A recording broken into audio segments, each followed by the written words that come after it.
Yeah, I heard. What I spoke to Michael last night.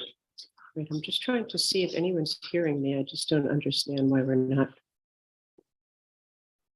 I can hear you now. I wasn't able to up until now. Me too.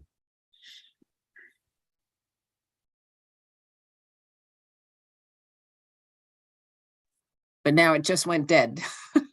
Whatever you had before was working. I can hear you, Gwen. Can you hear me? I can hear people on the phone or virtually. I cannot hear anybody in the room. Right.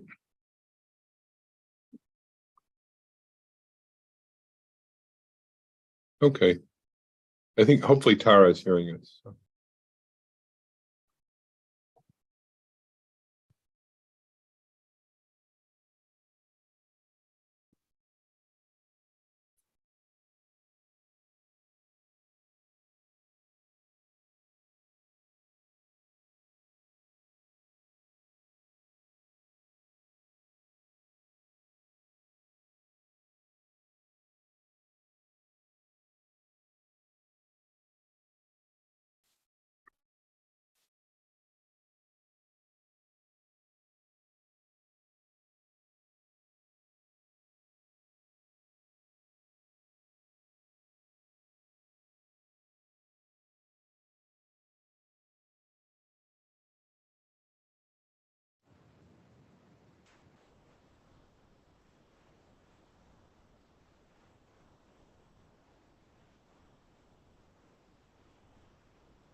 Okay, great. Let's see. How about? Actually, why don't we test to see if people can hear I was gonna. Yeah. Can you hear us online? Yes. Yes. Great. Super. So I think we left off at Colleen. Good morning. Colleen Kokis, Environmental Liability Transfer. Good morning. Good morning, Colleen. And good morning, everybody online. Sorry about that.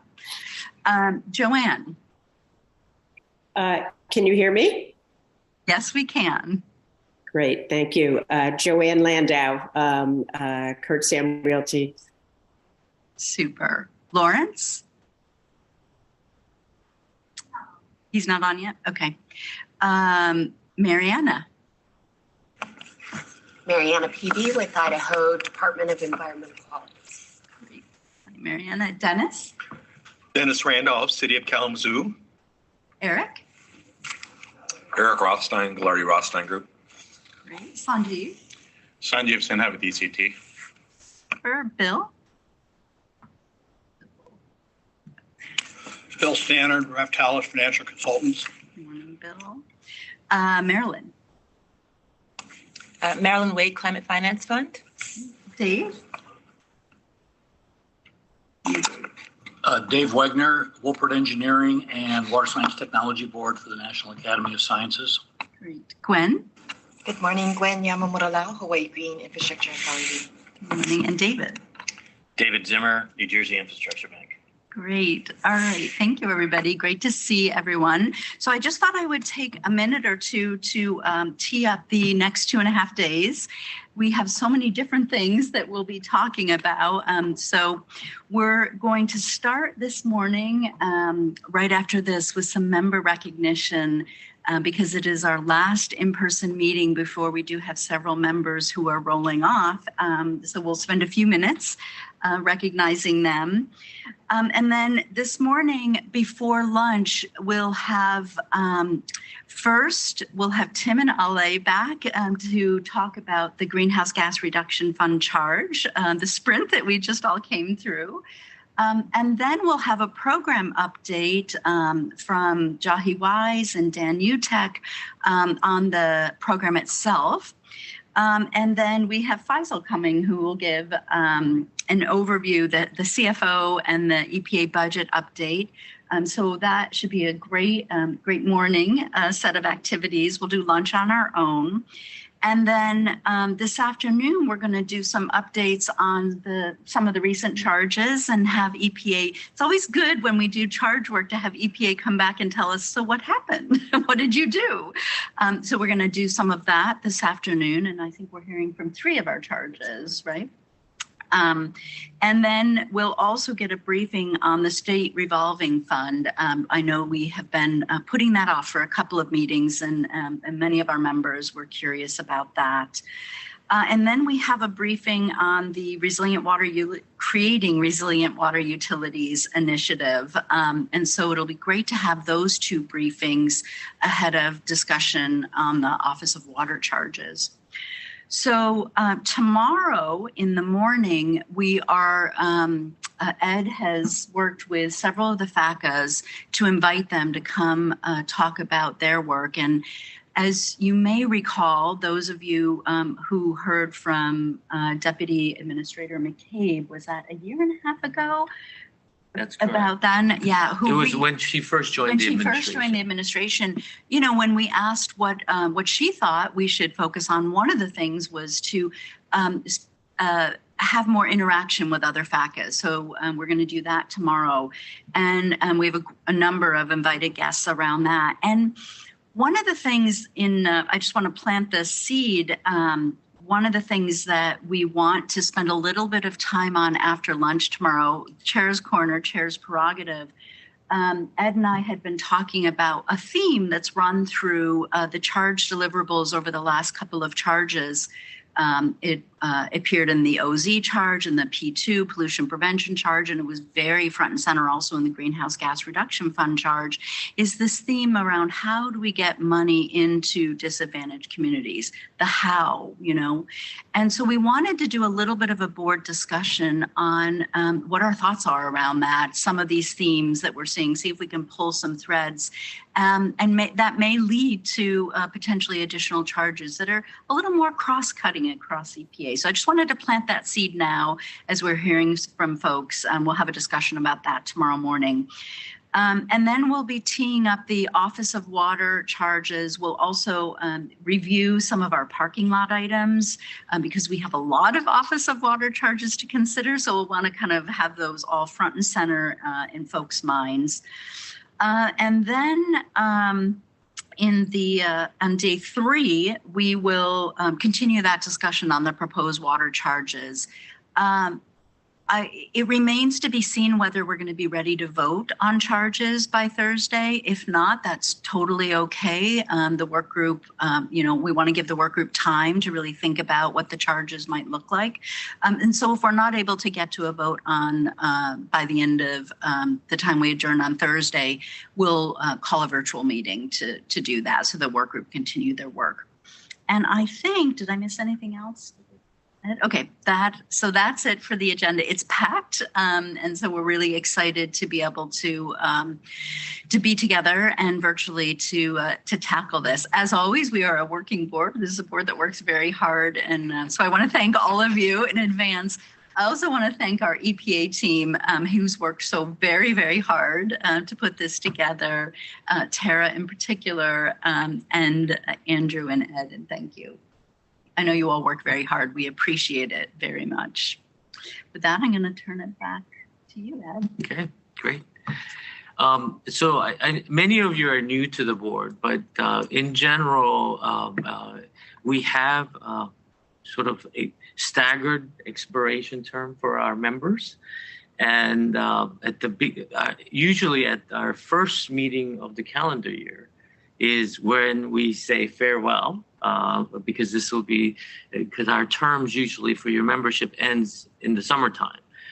So perhaps that we don't have a chance to thank people in person. So what we try to do is thank the expiring members at the winter meeting or spring meeting, and this is one. And this year we have 6 members who will have reached their 6-year term limit. Our board has a 6-year term limit, and so these folks actually who are expiring, 6 members who are expiring are actually, we were just talking, people who've spent their entire time with me, actually, because I joined as a DFO just over 6 years ago. So I'm really thankful for their service. And so Carrie and I wanted to really take some time to recognize their accomplishments and wish them farewell. And you're obviously going to get a formal recognition from the administrator later on, but this is much more of our informal, I think, for a private thank you at this moment. So Ted Chapman, Craig Holland, Eric Rothstein, and joined the board in September of 2017. So you're just a year ahead of me, I guess. And Ted Hennepin, who's not here, and Bill Stannard, and David Zimmer. And I always loved having someone with a last name that started with Z on our group. Thank you, David. They joined in June of 2018. I think it's the first meeting that I hosted in Chicago. And so they together, all 6 members really joined at a very, very busy time for the board.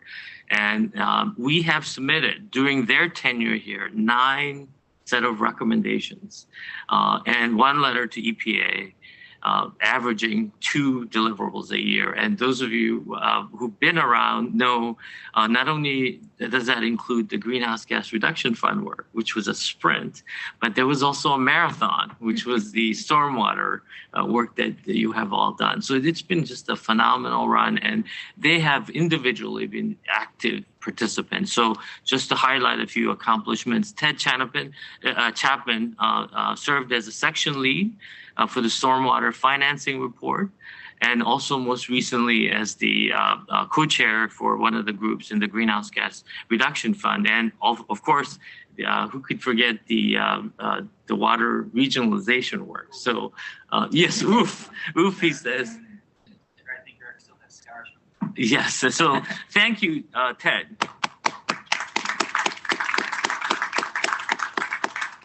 And Ted Hennepin, who's not present, served on the regionalization work group as well. More scars there.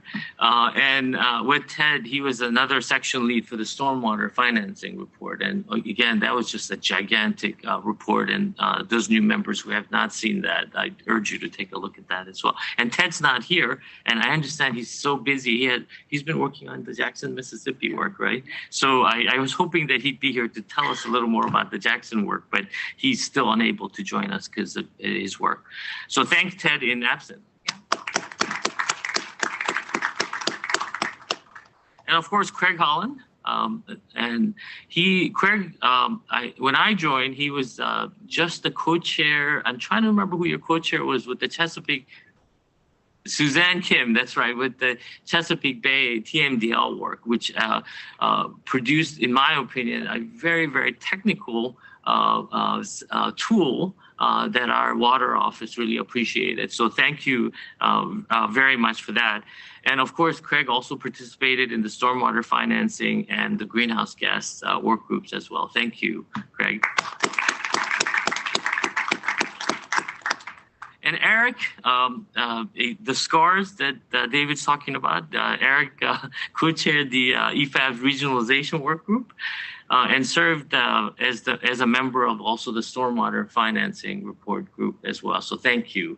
And I will always remember you because you went through with us with the extremely, extremely large, I don't know what to even describe it during the pandemic.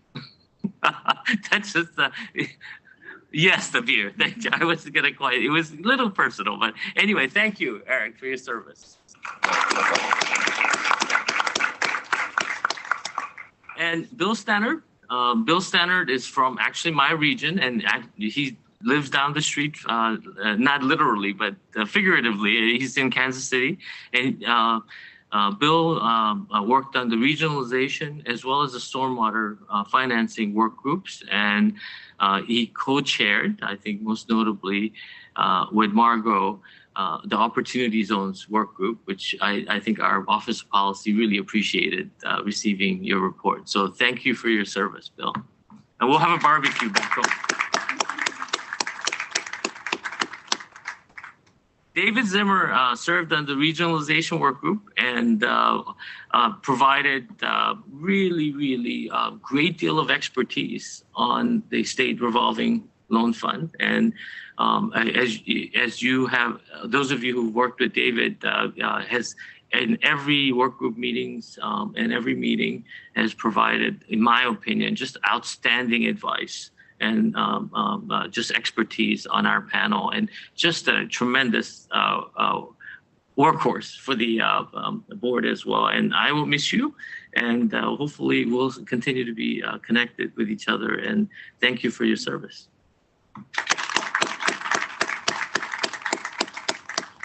So again, this is not the official part, but we do have a certificate presentation that it's just something that Tara and Carrie and I made up for you, but you will get the official plaques and things later on when you actually retire in June. So why don't we just...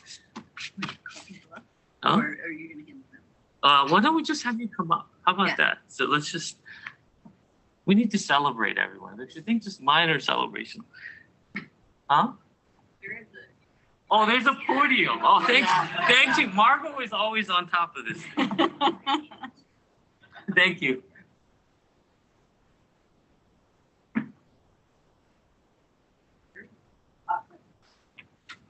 All right, Ted. So this is one of these, like, it's like a very.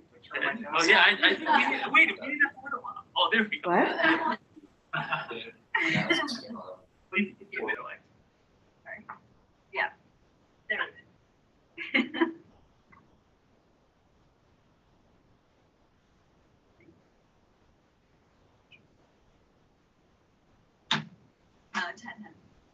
Right. Sorry, I'm Jackalus, but it's a little hot in here.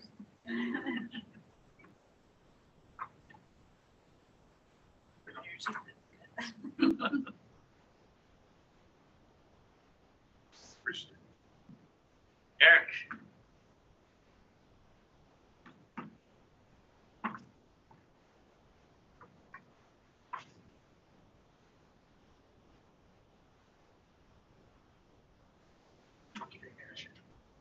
Bill.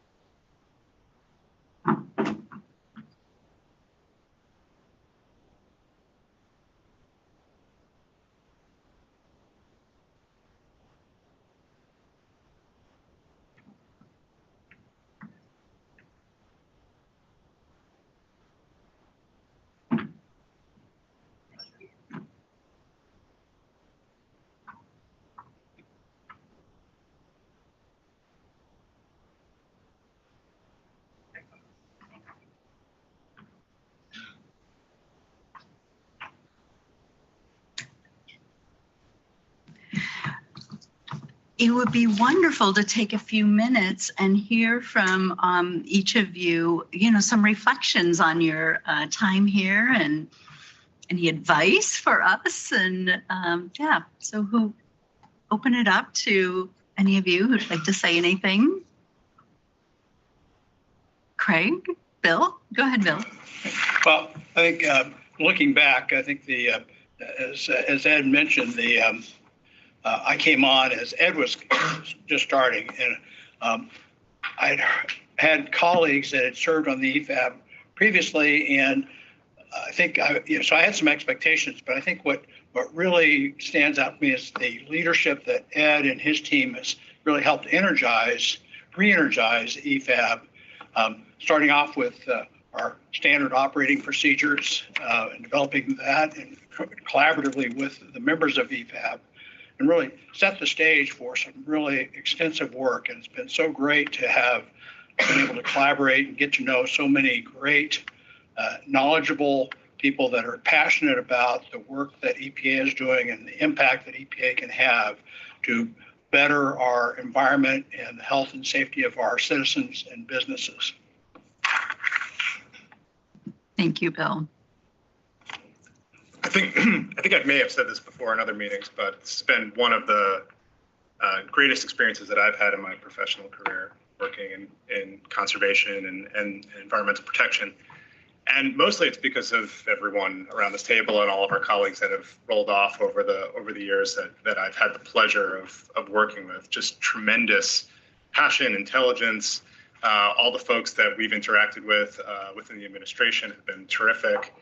And it's a great way for those of us working in the field to really be up to date with what's going on, what's at the cutting edge of federal policy making. So I would encourage anyone, and for the public that's listening to this, who have an interest in the space, to apply to be on this board. It's a great way to give back and provide public service. And I would say the highlight for me, at least, that, for the 6 years that I've been on, was definitely the Stormwater Task Force. It was a very difficult problem Congress gave us a set of questions that were very difficult to answer. And just watching people, the people on the team really grapple with those questions in a very serious and very concerted manner to be able to deliver a very robust report within a very short amount of time was quite impressive, similar to the Greenhouse Gas Reduction Fund, which was equally impressive in my opinion. And a lot of the policy recommendations that we presented in that report actually made it into law. Some in the IRA, some in the bipartisan infrastructure law. The one that I would call out specifically that I would say I'm most excited about is the fact that we now have a low-income water assistance program, which prior to that charge did not exist, and now is codified into law and has funds associated with it. So that's a really exciting, concrete outcome that was a result of a lot of good work by this board and others. It's great. Great insights, Craig. Ted, Eric, David, anyone? Eric Rothstein. I guess I'd like to echo some of the same sentiments about the board. For me, the highlights, I think, were just how much I learned through this process. The intellect, the insight of the members has been just stunning and inspiring. I guess the thing I'd like to make sure that folks understood is that it's the EPA staffers, people we had a chance to interact with who understand the day-to-day issues and challenges of getting work done here, that I will always regard as environmental heroes. They're the ones that are here when we're not. And so I'd like to just express my thanks to them. Hear, hear. Thank you, Eric. Ted or David? So I also want to say thank you. There is no doubt that I am a person, I'm a better manager, that I'm a better professional, given relationship, nation, intelligence, people on the city currently, as well as share with me. I can only hope that that gives half of what I've done.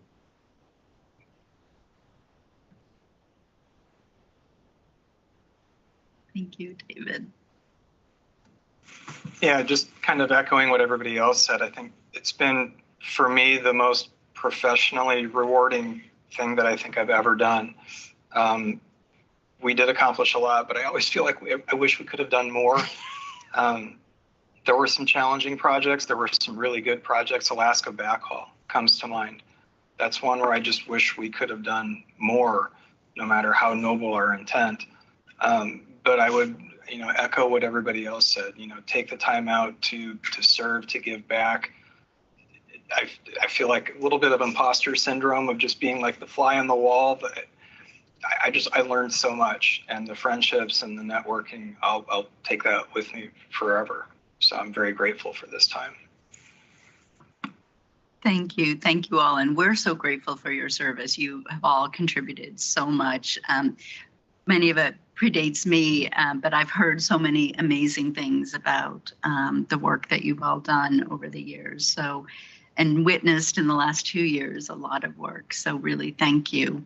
And I think I think many of us would agree with you. It's really such a unique, professionally rewarding experience that I don't know that I ever would have gotten, or any of us would have gotten anywhere else. So it's something that's quite unique about this board as a working board of real, amazing experts who get to interact with EPA staff who are heroes, for sure. Anything else? Yeah, just interesting to hear both Craig and Ted talk about the low-income, disadvantaged communities issue, as well as the tribal issue, because during my tenure, many of the projects, actually that's a thread that's always been part of the discussion. And so I do appreciate, Carrie, that you're planning to spend some time on this, because I think that's something that the agency and the administration is very much interested in. I think it seems like it's a topic that is of interest to everyone around the table as well. And I share Ted's sentiments about the Alaska Backhaul project. As you guys all recall, that's one project that I think has taken about 2 years of the board's time. At the end of the day, actually, the board, it resulted in a great outcome. At least a short-term outcome, where the backhaul was funded by a quasi-governmental entity that I think was recommended by the board. So that was not just an outcome on policy, but just a real impact in Alaska for the tribal nations up there. So I'm so glad that, Ted, you mentioned that, because I thought that was a great project for the group. So I really appreciate all 6 of you sharing your time with us. And one final thing that I will say is that this is, you all talk about how much you're getting out of this, but the agency really appreciate your service. And I personally have always said from day one that you're doing this that's your second job, right? And many times when you're working on this, and even on the Greenhouse Gas Reduction Fund, there were hundreds of hours that all of you put in, and this isn't part of your day job. So we really appreciate your public service, and I really appreciated working with all of you, and I look forward to continuing to stay connected and benefiting from your work, even outside of the board, from an environmental perspective, Eric. So thank you. Great. We had a break scheduled. Do you want to do? Yeah, so I think what we wanted to do for this meeting is that before we got into the greenhouse gas reduction work, we really wanted all of us to kind of connect a little, and that's why we have a break at this juncture. But what I'll do is, for the DFO news, it was just going to be just a set of announcements, which I will do. And the biggest thing that I'll just, so that we can take more time for the break, the biggest thing that I wanted to share in terms of membership is that we are going to do another round of membership drive, and I'm looking at Tara for the time frame, in December of this year. November, we're getting started earlier, November of this year, for the next June, in June 2024.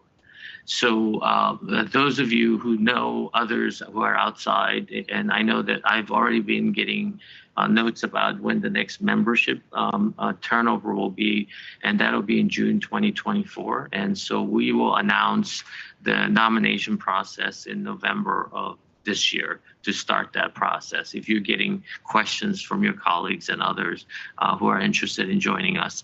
And the way that we're doing it now is that the third of you will be reconsidered at a given point in time, and another third. We're doing it. Is that how the Senate does it? I don't know. Yeah, I don't know. There's the Dave. Isn't that how the Senate? There's a third that's always shifting. Rotating out. So Every 2 years. Yeah. So and the reason that we got into this mode is that we've benefited so much from members that have experience and the members who are coming on. So it's really a part of our continuing kind of succession planning, as well as maintaining institutional knowledge and so on.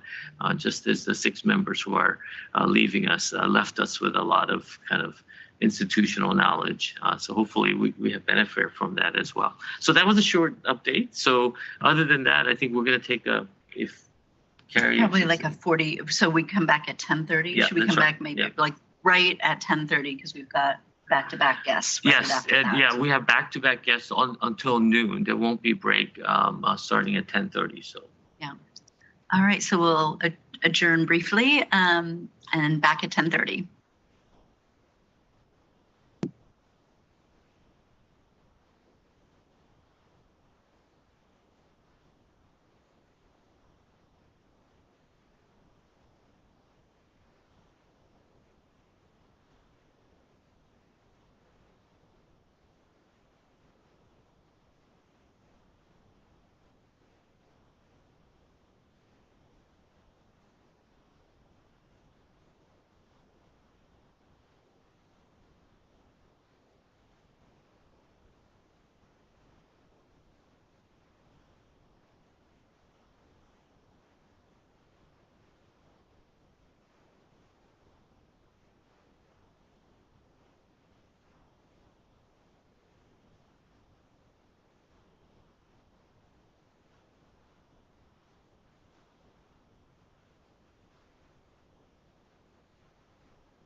what the, so how do you call it? Pieces of it, you know. So is there gonna be like a social tour with these folks? The what? Is there gonna be something else? I'm sorry that I missed you, but you didn't meet with the others, right? No, not the whole people, but we had like, that's not, no, but we'll do something today. Okay. We'll find out. It's gonna be really informal, but everybody wanted to see you, so.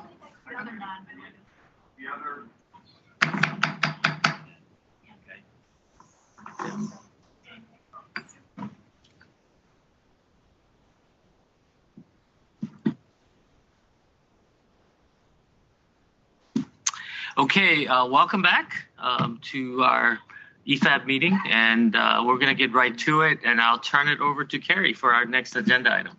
Thank you, Ed. For our next agenda item, we are going to spend a little bit of time with our amazing clients who helped us and partnered with us on the Greenhouse Gas Reduction Fund charge, Tim Profeta and L.A. Nunez, who are both here. And so we've got, I think, about 30 minutes for this discussion. We wanted to hear from each of you, and then also hear from our co-chairs and our work group members.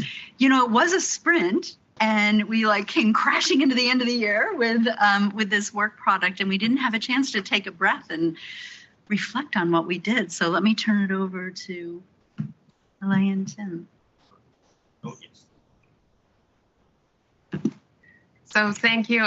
It's great to be here. Good morning, everybody. And I thank you to Gary and to Ed for giving us this opportunity to come back, because we, this was a sprint, right? And it was unlike other EFAB assignments. And when we wanted to be very respectful of the time that the board actually needed to get, to be able to have a robust discussion during the last virtual meeting where the board voted on the responses to the charge, but we actually didn't have even a minute to take stock and celebrate a little bit and just take any feedback, like how can we, what should we learn from this for further engagement with the EFAB. I think there was so much to be said, and we just want to relay again on behalf of the administrator's office, and you're all soon going to meet the team that came in, but Tim and I, as the clients that work with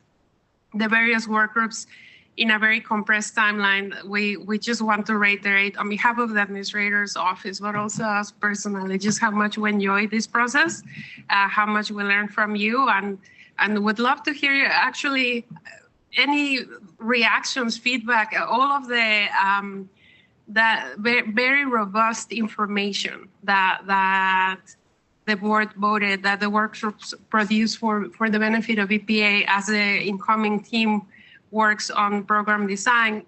This was, it was great. And, you know, there's a lot of work happening actually, but we really appreciate having the opportunity as a clients, and just to have one more moment to celebrate, take stock, and say goodbye on this, but hopefully not forever.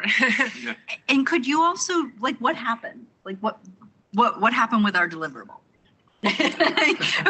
Maybe walk us through that. So one thing that I just want to remind everyone is that on the agenda, we have Tim and Ali, who are our clients for this work. And, you know, we, as we keep talking about it, the work ended very abruptly on December 15th. And many of the work group members have been deep into this. But many of you also who are not in the work group, were not in the depths of all, I mean, it was just a so dense set of recommendations. This session is really to talk about that. And right after at 11, Dan Utek, who's the chief of staff for the Administrator Regan, as well as the acting director for the Greenhouse Gas Reduction Fund, Jahi Weiss, will be joining us. And so if you can kind of think about the conversations, this is sort of to close out. And then I think the follow-up conversation about the question that what happens, I think would be, I'm not sure that, that just in all fairness, whether we you obviously delivered, and Ed took care of the formal submission, obviously, to the administrator's office, but then the team that was actually coordinating and that assigned this task to team and I, we basically also relayed separately in summary form. Here is a very robust set of recommendations and the cover letter that was voted during the holidays via email, highlighting some key issues that EFAB wants the EPA to know, and we've been available to answer questions. But a new team, and that was part of, bringing folks to the agency takes a little bit of time. But that other conversation about what's happening in the backstage, they'll be able to answer some questions, because as you all know, at the same time that we were working with you all on providing guidance as you develop the responses to the charge questions, EPA also issued a request for information, and we got hundreds of comments. So there was a separate effort to actually, there were many very motivated folks in the agency summarizing feedback over the holidays, and all that feedback was, my understanding is everything was considered like together, but the details are for somebody else to explain. But just so you all know, that process formally concluded basically at the end of the year of the delivering the charge. Would you like, I think Ale has said almost everything that really needs to be said from the agency's perspective. I really appreciate the opportunity to come and sort of have another meeting and to sort of first thank everybody. I thought this was an incredible display of public service that this board did. Yes. I mean, we gave you a monster charge with 2 months time, and I don't know what to do with my Tuesday afternoons anymore, because on Hawaii time zone, the amount of thought and deliberation and just learning that was done in those processes, I think really was a great display of public service, and I really thank you for it. I think, Ale has described, your input has gone and merged with the RFI input, and then Dan and Jahi and others are now sort of in charge of carrying forward. But I think what we've accomplished for the agency, to use a sports metaphor in this season of the playoffs, is you gave them a really good playbook. Where they need coaches, they have to call the plays. But what you provided them and what the RFI has provided them, sort of in even greater detail of context, is a playbook from which they can really start to execute this program and this incredible opportunity for the agency in the country. So thank you for that. And Ali has asked the questions I wanted to ask on our behalf, which is sort of, I really would like your feedback on the process and your thoughts on the process, and both, how do we manage if we ever have a 2-month turnaround like this again? And also, like where you think it should go from here, like how you would like to continue to make sure this is a success for the agency. So we'll throw it open to our co-chairs and then work group members. You want to weigh in? Ashley? Hi, Ashley Allen Jones, IT Capital. Ale and I were just speaking before we reconvened about how helpful I found the narrowness with which you came at us with really explicit questions. I know there was a lot of work, and you too, hats off to you. I think it was probably a collective effort to take what could have been extraordinarily unwieldy, right, and narrow it down to the really explicit questions. So the fact that was done as a bit of a precursor, recognizing that we narrowed it down even further, but we had I felt like from where I sat, we had a pretty clear delineation of what you wanted us to answer. Right. So we came back to that over and over and over again. We came back to the legislation and we came back to the charge questions. partially because my co-chair is so focused, but that was really, really useful. And I don't know that that typically happens from the EPA side. I imagine that's a bit of a practice that's used, but I think from my perspective, that was really helpful in then being able to respond in a more concrete way. I'll just add on to that. This is Lori Collins with Collins Climate Consulting. I think it was very helpful that you kept reminding us these are not recommendations. These are, options and pros and cons and evaluating options, because I feel like that took a lot of pressure off, and it allowed us to really think as big as possible and consider everything without worrying that we were making a recommendation that maybe we weren't, enough informed on. So that was key. You all, the art of the excellent client, you guys are great clients. And I do think that is, a theme when we think about successful charges at EFAB, having really great clients at EPA who, and Ed and Tara and Andrew really help educate EPA staff. Like, how do you interact with EFAB and how do you get the most out of EFAB? And that is definitely a theme that I saw. Any other co-chairs want to say anything? Or not a co-chair, just a committee member. But absolutely. Angela Brickmont from Denver Water. I would like to thank the two of you for swooping in at the right moments and giving us little hints for how to move forward. Your time was invaluable to that, to the progress that we needed to make. So I really appreciate your participation. Well, thank you, Angela. We knew, and we work under Ed and his team. Their guidance was invaluable for us to understand that EFAB delivers the responses they want to deliver, crafts the responses they want to deliver to EPA. So we wanted to make sure that us being part of your discussions was helpful, to be quiet, listen, and then chime in when you had a question about the agency in the processes, how does the agency works, or priorities or things like that hopefully help keep things on track while being respectful of the fact that these are your responses. So I'm glad to hear. I'll chime in here. Margot Kane, Spring Point Partners. Hi guys. For the work group one at the very least, and I feel like this was the same for all of them, I just so appreciate that you guys spent the time and joined in as if you were work group members. There wasn't really like a client differentiation, I think, in the dynamic. We were all kind of working, you guys were working a lot harder than we were, but we were all sort of working on the same set of issues and really felt that sense of support and earnest effort that you were putting into helping us forward the work. So I wanted to say thank you for that. Right back at you. Yeah, likewise. I think Ted has Carlo.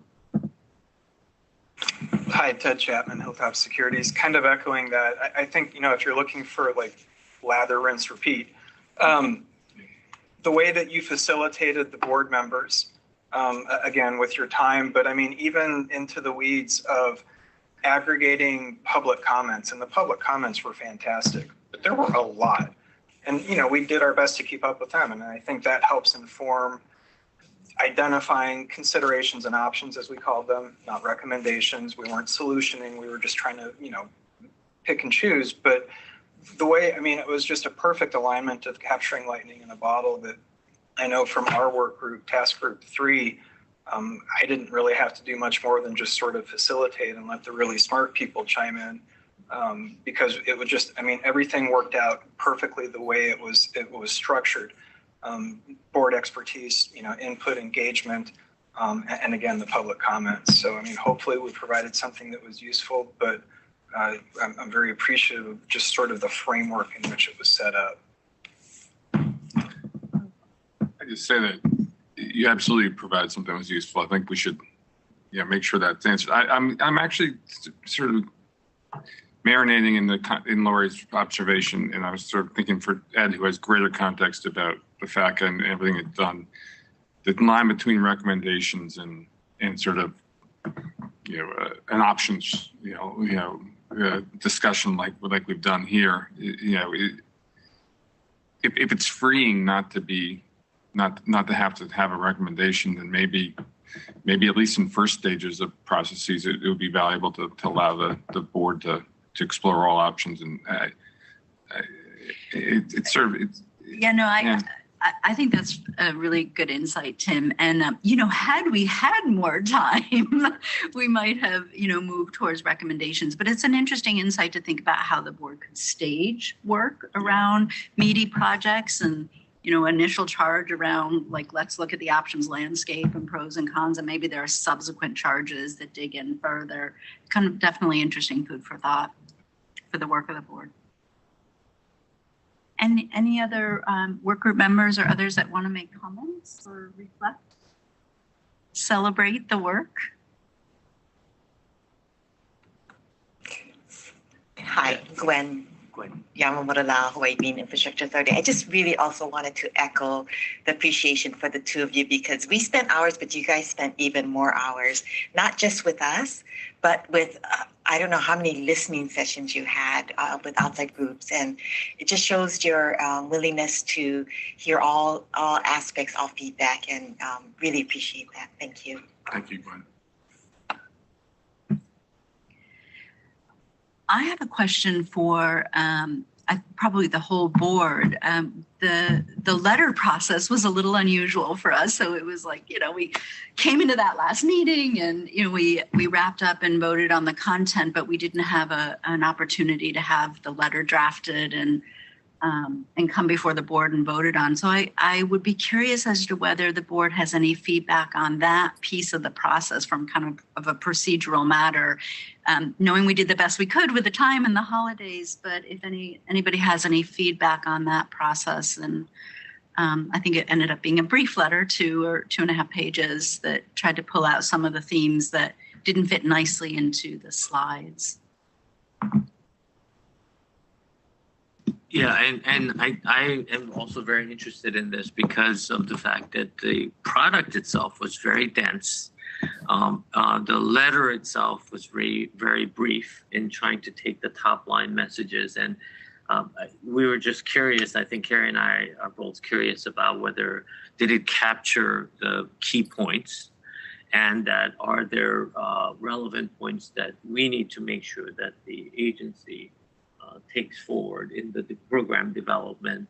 And so far, I guess that's the question that, how the agency is going to use this product. But that process was very rushed just because of the holidays. And so I just want to get some feedback on both the procedure and the deadline.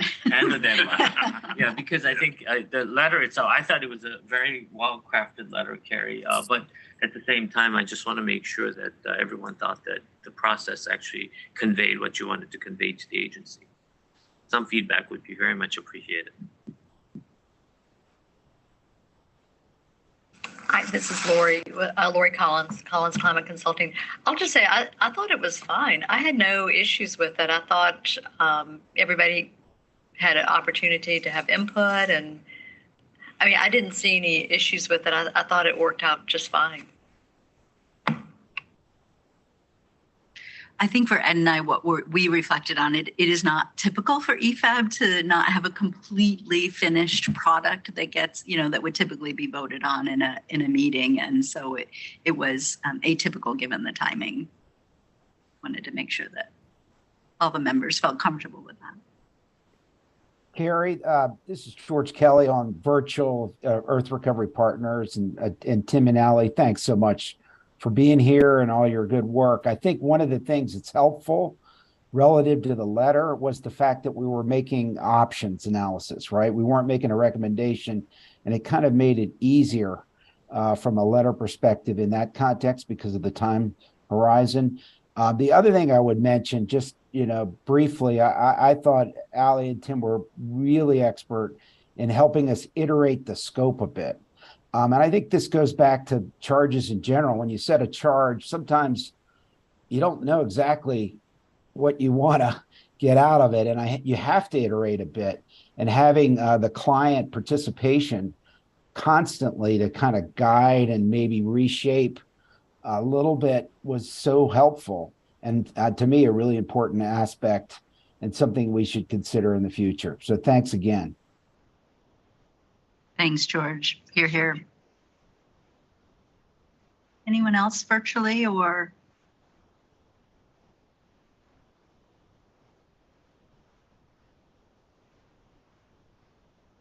Yeah, Barry. What happens next?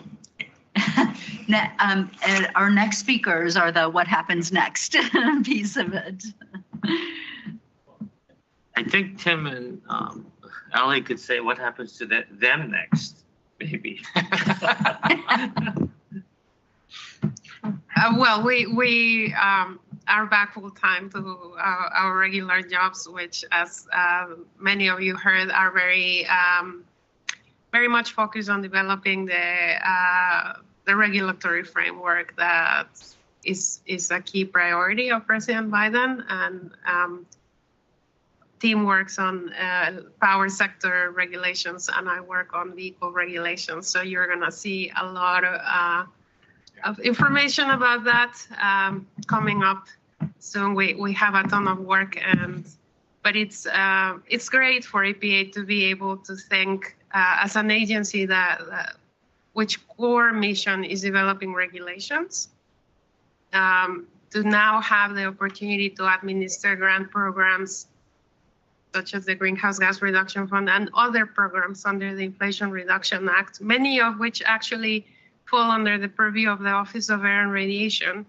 that allows us to think holistically about decarbonization and emissions reductions across sectors or in the same areas like transportation and so on. So that's an incredible opportunity that Congress gave EPA, and that means a lot of work, but it's a really good problem to have. So. Yeah, I think if you don't read the regulatory agenda in the Federal Register regularly, you won't maybe realize, but the Biden administration is trying to coordinate on the power sector, its regulations, so that they come out with this sort of a single window, so the sector has visibility for investments rather than come to people. So we're working very, very hard on trying to sort of keep that schedule this spring and be able to put out proposals that really give a clear indication for the sector, a sector that through this program and 1,000 other investments is transitioning very fast. So it is a sort of three-dimensional chess of trying to figure out how to work with a dynamic sector and regulate as it transitions. I and other colleagues are also working on some of the other IRA programs that some of which have relevance to this and to the work of the EFAB. I would point to the other that I'm working very closely on is the sort of state and municipal planning grant program that's being stood up by the agency. It's a $5 billion program where the first round of planning grants to public institutions, and then to really think about how they can leverage all the resources coming to the fore on greenhouse gas abatement. And then there's actually a $4.6 billion implementation grant program that we will then sort of help execute the plans with. So that, there's just a tremendous amount of activity and exciting, programs that can leverage other programs to think about how to coordinate. And so we'll be deeply meshed in all that. And is that something that's happening in your day job, the kind of the coordination across programs, or is that beginning to happen? There's definitely a lot of coordination conversations. There are just, yes. And the answer is also, then they're all many of them are being stood up per statutory deadlines that are not within our control. So they're also being stood up very, very fast. So, but we are looking to maximize the efficiency and effectiveness across programs by making sure we communicate across. So that program that you talked about, it's like state and local, or the planning grants? It's state. The eligible entities are states, municipalities, tribes, and their districts. And so states could do planning grants and then think about how they might use the 7 billion, I guess, right? And the greenhouse gas reduction. They could put forward plans that talk about how they're going to do that. Yes, and I think one of the things we're going to make a very strong point is to look at And the White House has the guidebooks to both the infrastructure bill and the IRA on their website that really have a great catalog of, so yes, that's, but then there's all the EV money that's coming through transportation, and then there's a rural utility money that's coming through ag, and then there's 17 programs in DOE. So, what we're trying to encourage people to do is really think about how they all knits together well. And that's only for EPA, but there's obviously what we have termed the whole of government approach that you might have heard interacting with other agencies, where we're looking at how different pots of funding interact together. Some of these cover similar sectors, and we want to make sure that we design the programs in the way that maximizes the use of those funds. So there are a lot of conversations happening across the federal family. That's also part of our jobs. So.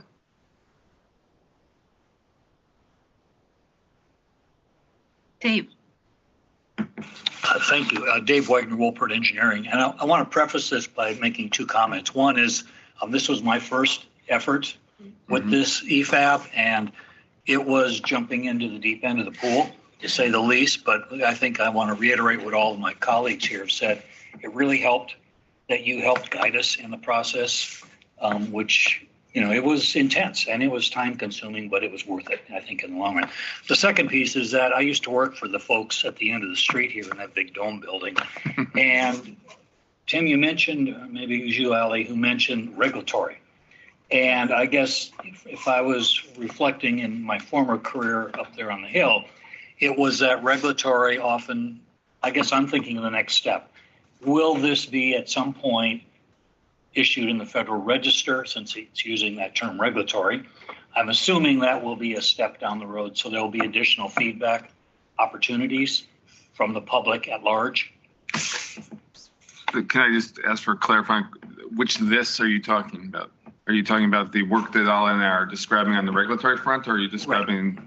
Where we go next? And maybe this will be our next speakers who will speak to this issue, but ultimately, if it does require some policy direction or regulatory direction, somehow that needs to be captured again in the process. I think I would say, with regard to the fund, I think that is, what those next steps are probably for our next two speakers to speak to.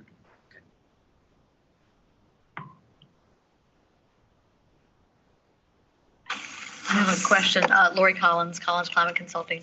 So if we wanted to suggest or ask that you somehow stay involved with this discussion around greenhouse gas reduction fund, would you be opposed to that? I mean, but if we sort of throw that out as a suggestion for our next speakers to somehow keep you tied in, a little bit with this, do you have time, or would you be opposed to that? I think Ali and Tim are always reachable. Okay. So okay.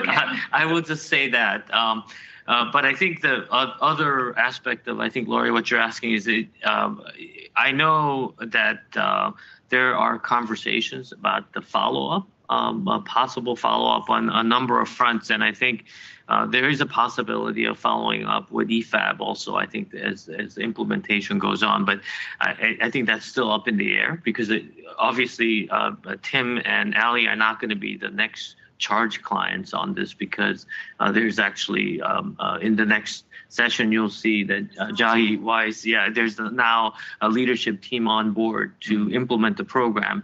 So they will consider whether or not on the greenhouse gas reduction fund, whether there will be additional charges that would be forthcoming for this group.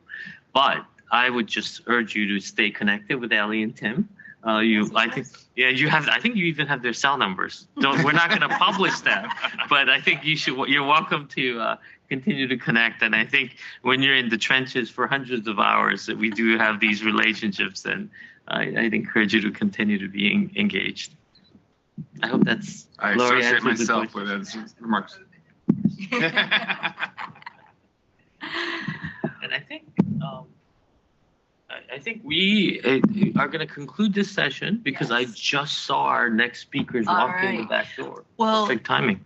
But I and let me Tim- celebrate. okay, Yeah, yes, no, go but- ahead. all right. No, go ahead. Well, Bo, thank you so much. We really, really appreciate all your work in collaboration with us. It was just on behalf of the entire board, the co-chairs and the work group members. It was really an amazingly productive experience and gratifying experience. So thank you very much. Well, thank you.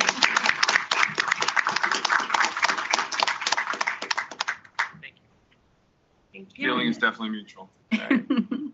Yes. Let's make the formal change. The switch.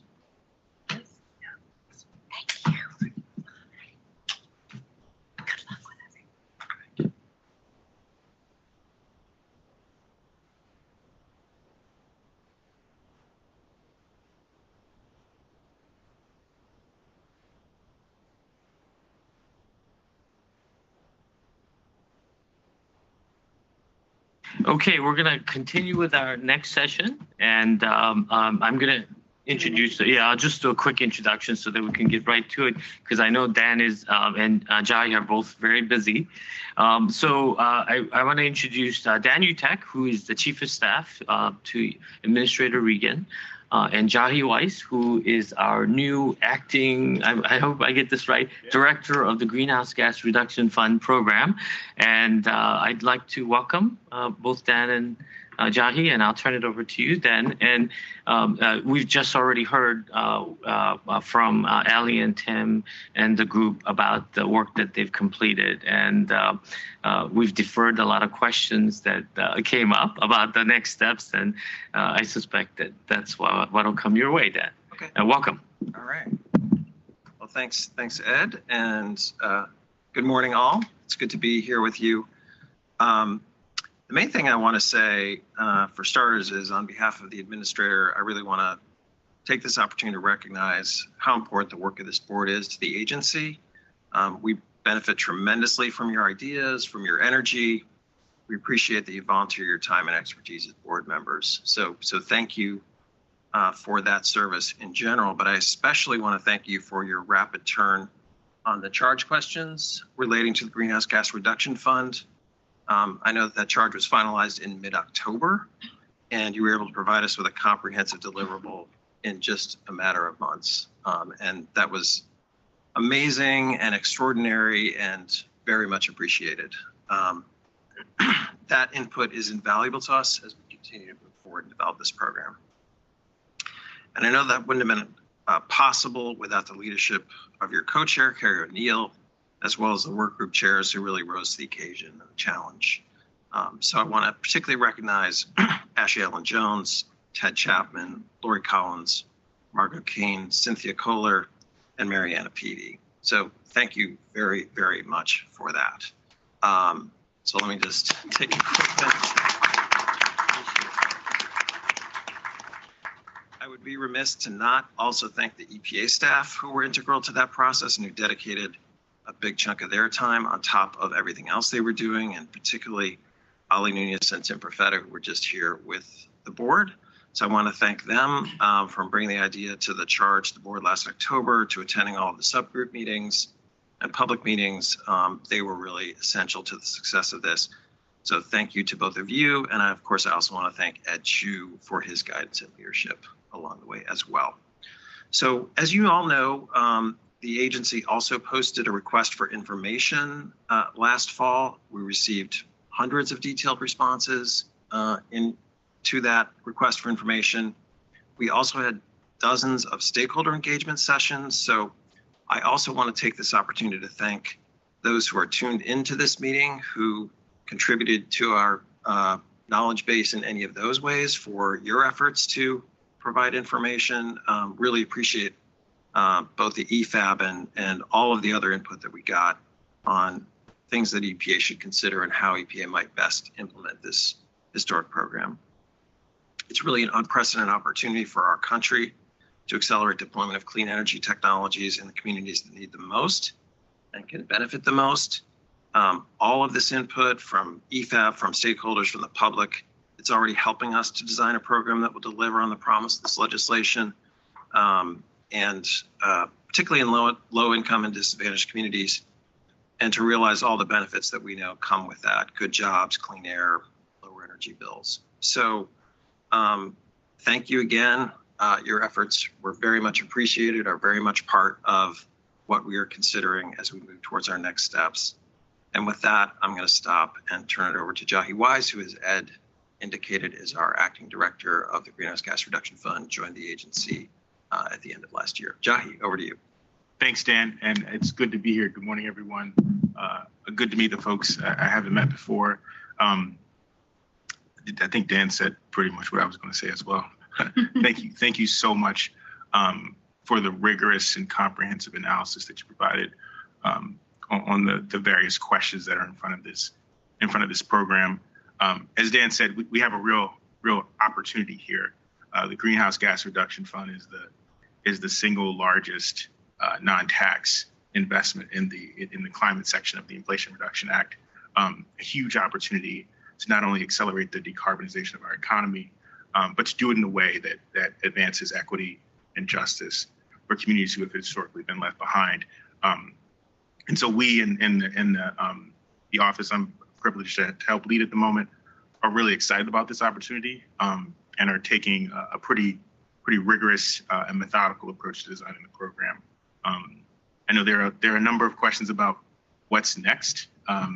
For reasons of competition integrity, there's only so much we can say at this moment. But in the coming weeks and months, we look forward to rolling out at a drumbeat and coming back to this group to brief you on the various program decisions that are being made, for your input and comment and expertise. So thanks again. It's a really incredible work product, and it's been really useful.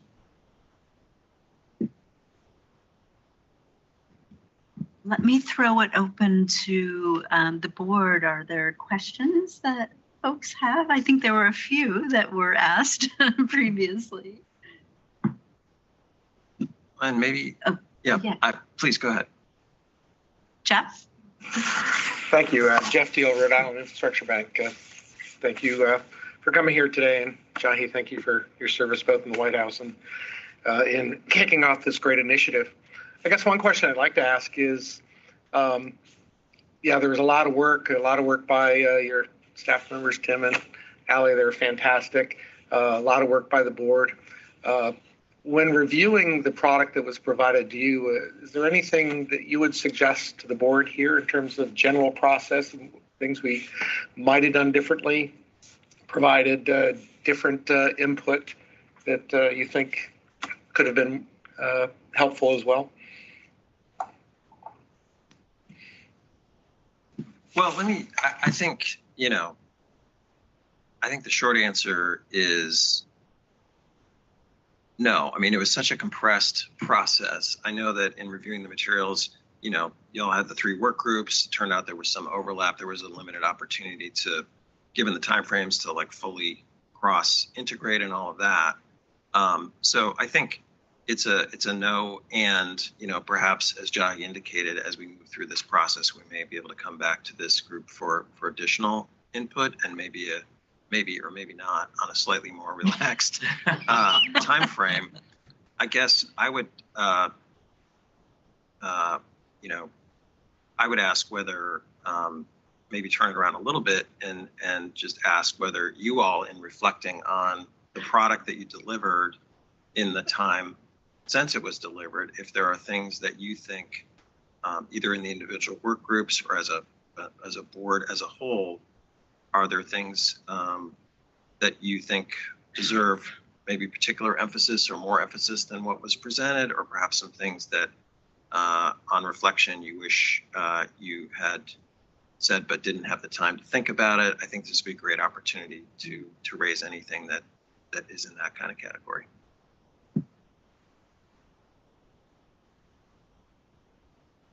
Jeff, do you? Hi, Jeff Deal again from Rhode Island Infrastructure Bank. Yeah, I guess, I think you kind of hit the nail on the head. It was an abbreviated time frame, very abbreviated time frame. And I think from my perspective, I think the work groups could have benefited from the ability to have broader conversations with experts in the field outside of the board. I think, I think one of the things certainly from my perspective that the board brings is a lot of varied perspectives, a lot of expertise in a lot of different areas. And that was really extremely positive for the input and ultimately the output that came from the board. But I think that's one of the things that we probably, if we'd had more time, could have benefited from the opportunity to have a more broader engagement with the outside world, for lack of a better phrase. Although I think certainly you probably got a fair amount of that through the RFI process. I think you're right, Jeff. I mean, I heard that from many of you who were on the work groups. There's not enough time. We want to run, like we did with pollution prevention. We want to run webinar series. We want to leverage our networks to bring in other expert voices in a curated way. So I know, looking at you, Ashley, I know that was something that you had wished we were able to do, and many of you had said, oh, there's just not time to do that, to have to capture like the nuance, right? To have a fuller discussion on lots and lots of different aspects of the charge. Go ahead, John. Echoing Dan, I don't think there's anything I would recommend this board have done differently. It was an incredible effort and an incredible work product. I do think as we proceed in the process, it may be useful to stay in touch as we narrow the field of questions a bit. I felt like we gave you all a pretty difficult task, which was like solve this entire ecosystem industry in like 2 months. And I think it was a valiant effort at that. But I think there are sub questions and segments in there where this board could provide even more targeted expertise. And so I would like to think about how in future charges or whatever's appropriate, we kind of talk more specifically about specific recommendations or components of the kind of program design that we're struggling. I think that would be, speaking for the board, I think that would be welcome. I'm struck by how much content knowledge and domain knowledge has been developed across a really wide swath of the board members. And so kind of tapping into that, I think would be welcome. The other thing that I've heard from some of the co-chairs and work group members is an offer as you're building your team out, there is a lot of nuance that maybe didn't make it onto the page. And so an offer for the, portions of the work group to do a briefing for your team if you want to just like dive into the deliverable and hear some of that nuance that maybe wasn't, captured in what we tried to make it as a brief work product. So I think that might be something that you might consider as well. Gary? Yes, George.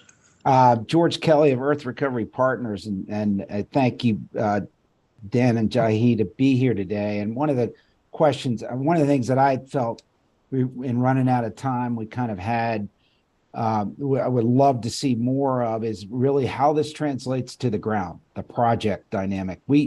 I know our work group spent a lot of time just listing, but to really get to the heart of, what are we really looking at the translation? We have the structure of a potential intermediary, but then the key is where the rubber meets the road. And then the second element is we kind of reference this, but the accountability side, the measurement tools of this statute from the greenhouse gas and the low and disadvantaged community dynamics and how those metrics are going to be measured. And also what kind of options are open on the contracting side. I think those are kind of important issues that I think we didn't get to on the next level of discussion. And then finally, I'll ask a question about timeline and where you all sit relative to those on the next steps from your perspective. Sure, I can go first. Thanks, George, for that. I think to your last question, I think for now and for this session, I think I'll just refer to what Jahi said, which is you're going to hear more in the coming weeks and months, and that's about as specific as we can be at this time and place. I would love to hear, George, a little bit more from you to unpack that first area that you mentioned about kind of, the project level where the rubber meets the road. If you have more thoughts to share about specific, I think I know generally what you're getting at there, but if you could say a little bit more about what the specific lines of inquiry that you think would be useful. Well, I just think one of the things is we put some broad categories of potential projects, not necessarily knowing whether they're going to meet all the criteria that are going to be outlined. So as you know, there's the zero emission technology side of the statute, which has its own particular issues. And then we have this more generic greenhouse gas reduction side, but also it had language in the statute that said something to the effect that greenhouse gas reduction and other hazardous air pollutants. And so then the question was, well, what might meet both? How do you prioritize that effort? We generically kind of put together some project lists, not really delving into that issue about saying, do we have to meet both? I think there was some really good analysis in work group 1 on basically saying maybe it's better to look at this in the aggregate. Those kind of questions that really then dictate where you go on the project side. Got it. Thank you. Jai, anything for George? Margot and then Ashley. Go ahead, Margot. Thank you. Hi, Margot Kane with Spring Point Partners, and with Cynthia Kohler, I co-chaired work group 1. And to your question about what did we think we missed, we very transparently punted on one question in particular, which was the complementing and sort of braiding other forms of financial assistance, specifically targeting low-income and disadvantaged communities. It was too big of a question for us to take on in the time frame, a very complex question. And it's probably too big and complex for you guys to take on your own as well as you think about implementing this program. But I would really strongly encourage keeping that top of mind to the extent that you can, because it's one of the biggest challenges generally for communities to braid together these different sources of funding, which often have contradictory or exclusionary requirements, and just the level of expertise they have to, develop or hire in order to access this funding makes it really difficult. It's not something that other agencies specialize in either, and you guys have a kind of unique opportunity to be some of the most complementary funding out there and set an example. So I do hope that remains part of the mandate and focus as you roll this out.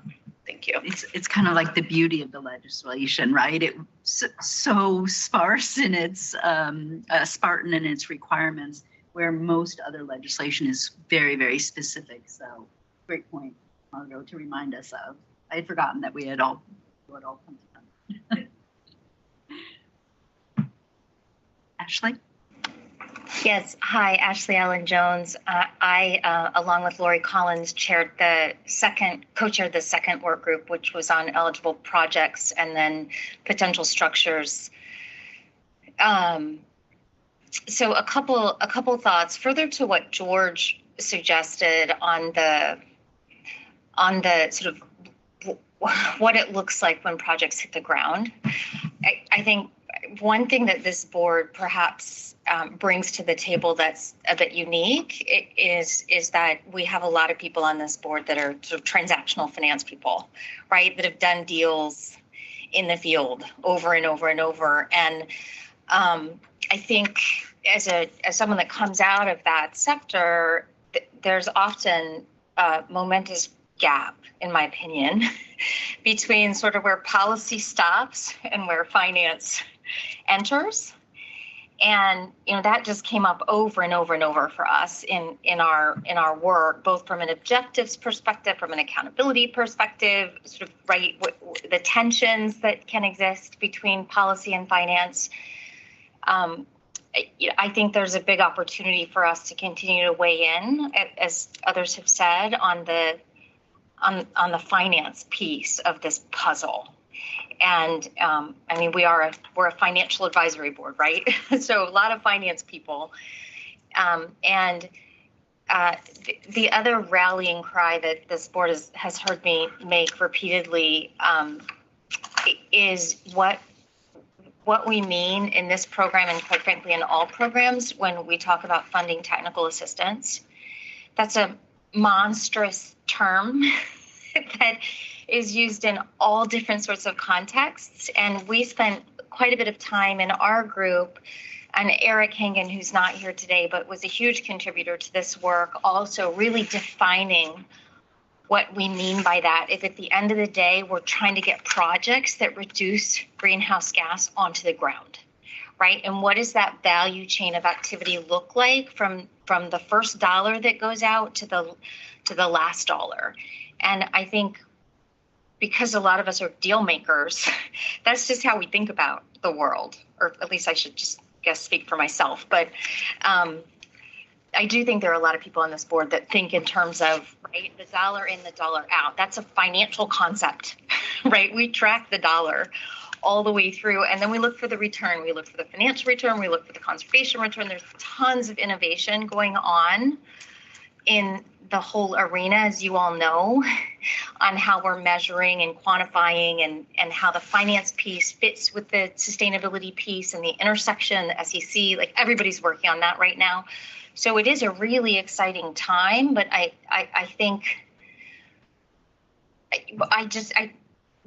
there's such an opportunity for this not to get lost in the policy, to not trip itself up in its own policy, and to make sure that the finance and transaction pieces are weighed equally, and that the money is tracked all the way through to the project on the ground.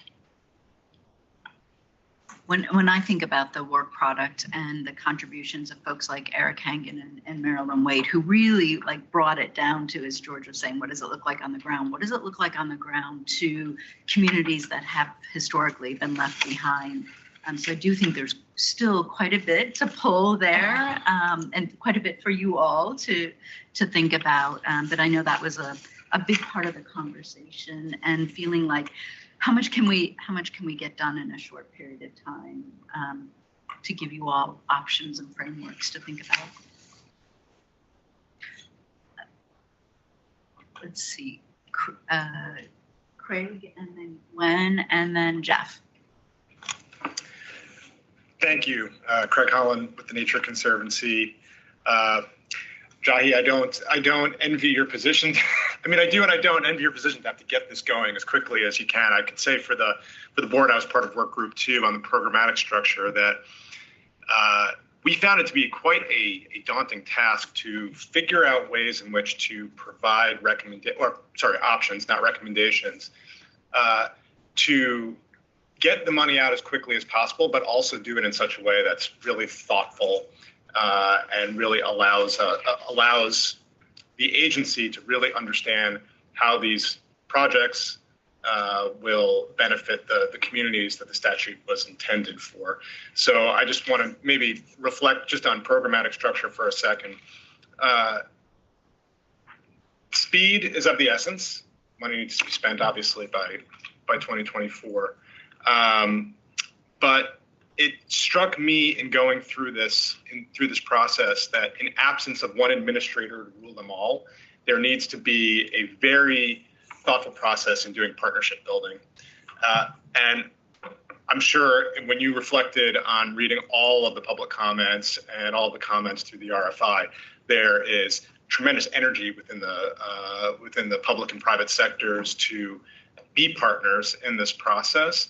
But I think if there's one thing that EPA should really focus on over the coming months is building that partnership, that coalition of the willing and that partnership base to be able to think through how to bring the right people together and match make to get that administrative function humming well in advance of pushing money out the door.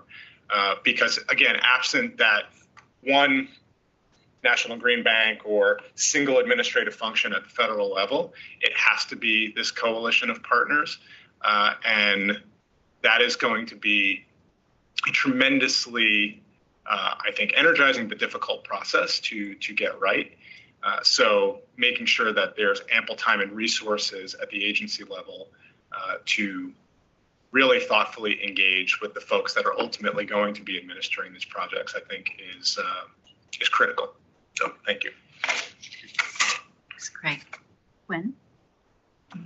Thank you, Gwen Yamamoto, Hawaii Green Infrastructure Authority. Just following on to George's and Ashley's comments regarding projects, I just want to really stress the importance, my personal feeling of having the projects not just located in disadvantaged communities unless there is benefit to the communities that the projects are the host to. Thank you. Thank you, Gwen. Here. Jeff and then Meryl. Thank you. Again, Jeff Deal, Rhode Island Infrastructure Bank. I want to expand a bit on what Carrie and Craig and actually a little bit of what Gwen said is, and Ashley as well, is while there is within the statute obviously a need for speed to get money out the door as quickly as possible and maximize the impact of that. I think we also want to not lose sight of the fact that hopefully this isn't a one and done, that this is the beginning of a hopefully sustainable capitalization scheme to continue the work on greenhouse gas reduction. But I think most importantly, and a lot of the conversation we had around the work groups and as the board is, we also need to make sure that we develop, along with Craig's concept of partnerships, really channels of investment into our disadvantaged communities that are sustainable on a long-term basis. So this isn't just a solar developer coming in, putting solar on a couple of houses and then disappearing forever. We want to make sure that we create the financial pipelines that really are embedded in these communities and embedded in a sustainable way that also can take on that have a life beyond just this $27 billion that's in this particular fund. So I hope certainly that EPA will encourage that and drive more funding into this program as well. Good luck, John. I do believe we might have flagged that in our letter as, if this is successful. And we're going to hear from the CFO next, so we might talk to Faisal about that as well. Marilyn? Marilyn Waite with the Climate Finance Fund. So a lot to say, really. I'm quite pleased with our work product, and I think we did a great job at really putting together the pros and cons of many options. So I'm really hoping EPA takes that into consideration fully.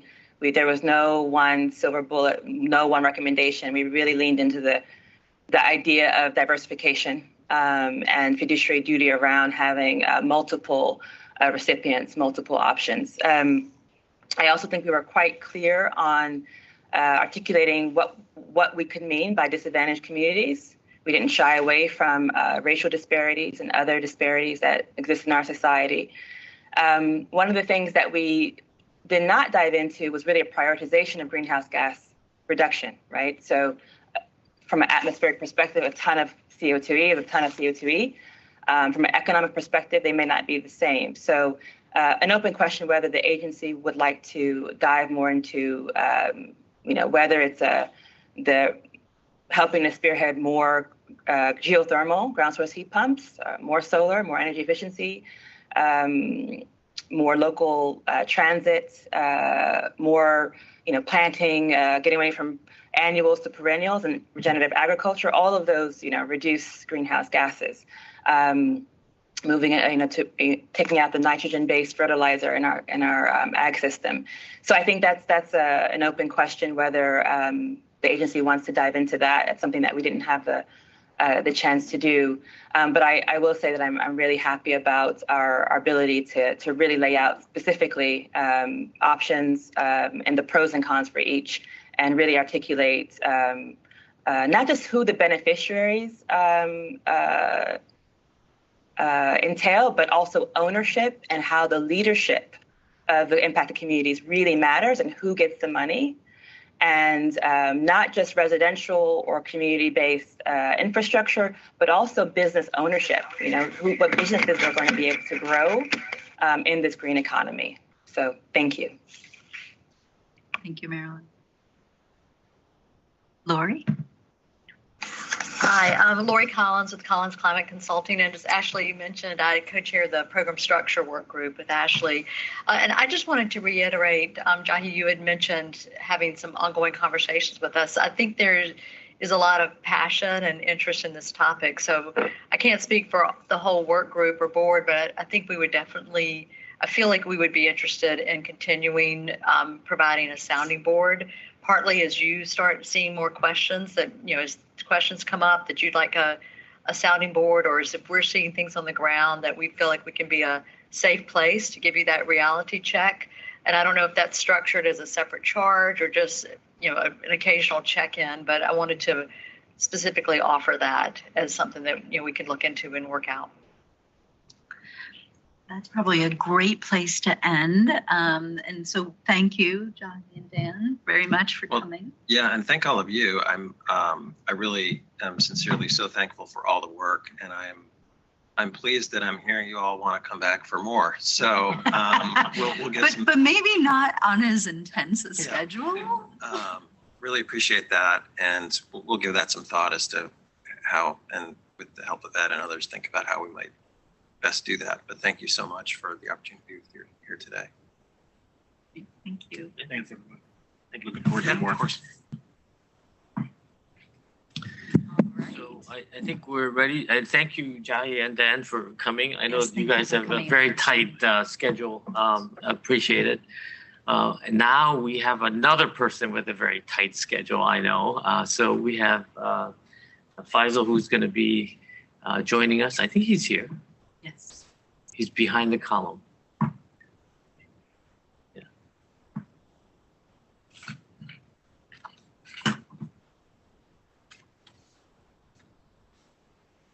Hi, everyone. Faisal Amin is our EPA, I call him our money man, and sorry, we're a little more informal than introduction about Dan. Faisal is our Chief Financial Officer, and we invited him to give us a CFO update this morning. And Faisal, you have half an hour with us, right? At least. Okay. Excellent. I do. Yeah. I don't know about being called the money man. Do I dress up like, I need to dress up like the Monopoly guy, or I'm trying to picture what that looks like, Ed. Thank you all so much. Oh, sorry. Always turn on the microphone first. Is there anyone virtually yes, appearing they're as well? watching us, but if they don't turn the camera on, you get that. I see. So the secret watchers. All right, great. Hi, everyone. As Ed mentioned, I'm Faisal Amin, the money man. I don't like that title. I don't know, Ed. I'm the Chief Financial Officer. And I'm really excited to be back with you again this year. Thanks, Ed, for inviting me back. Or maybe he just had 30 minutes to plug in the schedule. Can I tell you, Ed was really kind. When he reached out, he said he was going to give me prime billing right at the top. But as he mentioned, I have this diva I'm like this diva. And so I asked to be moved because we had these other briefings this morning that on the 23 and 24 budgets. And so Ed moved me. Now, I didn't realize I was going to go after Dan and Jahi, right? And so I shot myself in the foot there. Not only are they really great at it, but they're also handsome and well-spoken. And now I'm starting to regret it. But Ed, thanks so much. And for those people who I don't see on the screen, it's great that you're here as well. I know, hosting an event like this isn't easy. And so to Ed, to all of the EFAB, and to everyone who helped organize this, Tara, thanks so much for being so kind, especially as I kept trying to move my speaking time. Thanks for making this happen. I know we have some stuff to cover today that Ed asked me to talk about the 2023 budget. And so I'm really happy to chat about it. And this is the part where you throw in the standard joke about, oh, I'm the person between you and lunch and blah, blah, blah. But once again, I'm the one who put myself in this situation. And so I have no one to blame but myself. Just one announcement to make, since Faisal, you cued me. Because Faisal has a tight deadline, we're actually having lunch brought in for everyone. I know that's not on the agenda. So you do not have to go anywhere for lunch. So Faisal, you have all the time you need. I'm trying to see how everyone's processing that information in real time. Is that a good thing? Is that a bad thing? Everyone's still smiling for now, but I feel like it just got warmer in here. We'll see what the revolt looks like later. All right, great. Thanks, Ed. once again, thanks, Ed, for accommodating me. I want to start by acknowledging something that the administrator has been speaking with us recently about, and that is that that this month we are half at the midpoint of the first term of this administration. The administrator's better at it. He had this slideshow with some halftime clips and things like that.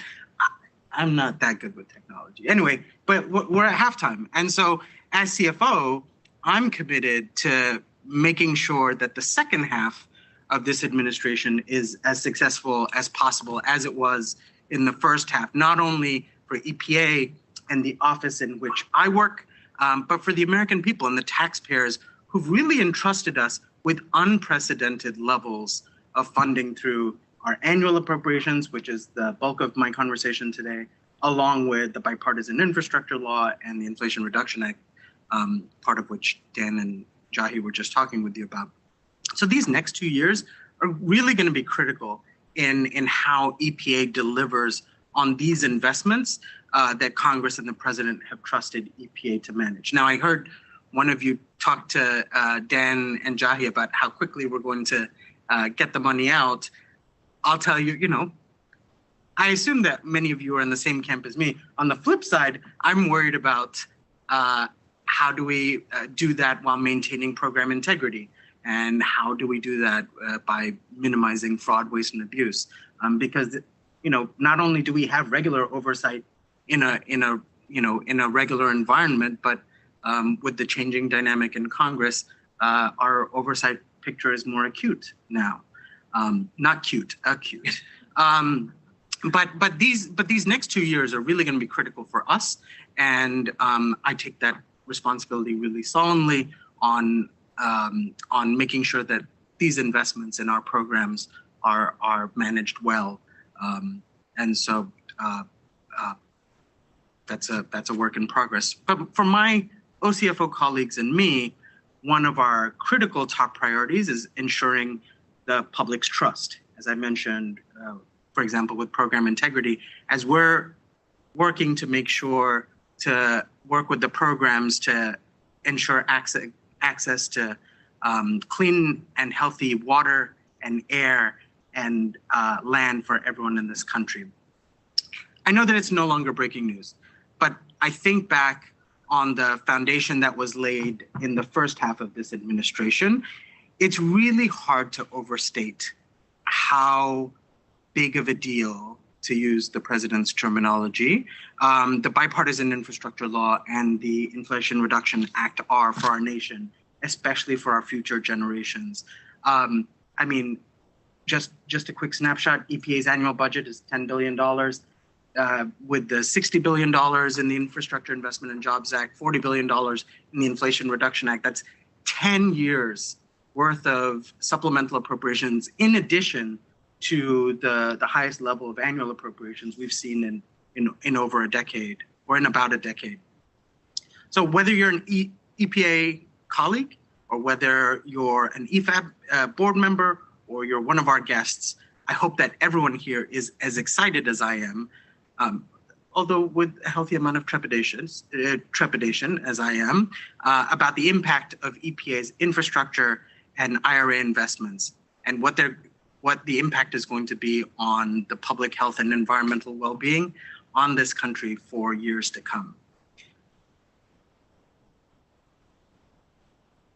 I've said this before, and I think I mentioned this last year, but so sorry to repeat, but aside from the agency's founding, this is really one of the most exciting times and rewarding times to be at EPA. We have a once-in-a-generation opportunity to really deliver for the American people, and I know that the agency is poised to do just that.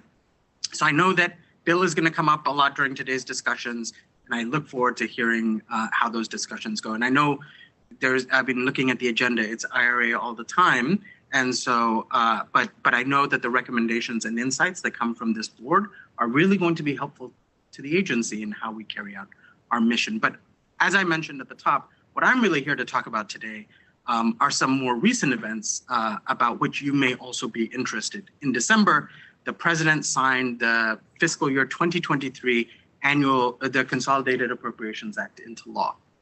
And I'd like to give a quick rundown of what that means for EPA and its programs. But importantly, we are still, I know you already know about this, but just to reiterate, we are currently developing our operating plan. What we sometimes joke about, although my colleagues don't find it as funny, is that although Congress appropriates our annual $10 billion budget, there are also lots of strings along with that. And so unlike other agencies that I've worked with, Congress pretty much tells us for the most part what to do with our $10 billion. But we do have some discretion in deciding how we're going to use the remainder that Congress hasn't told us exactly what to do with. And so we're currently developing that spend plan, and that's going to be headed up to the Hill in mid-February.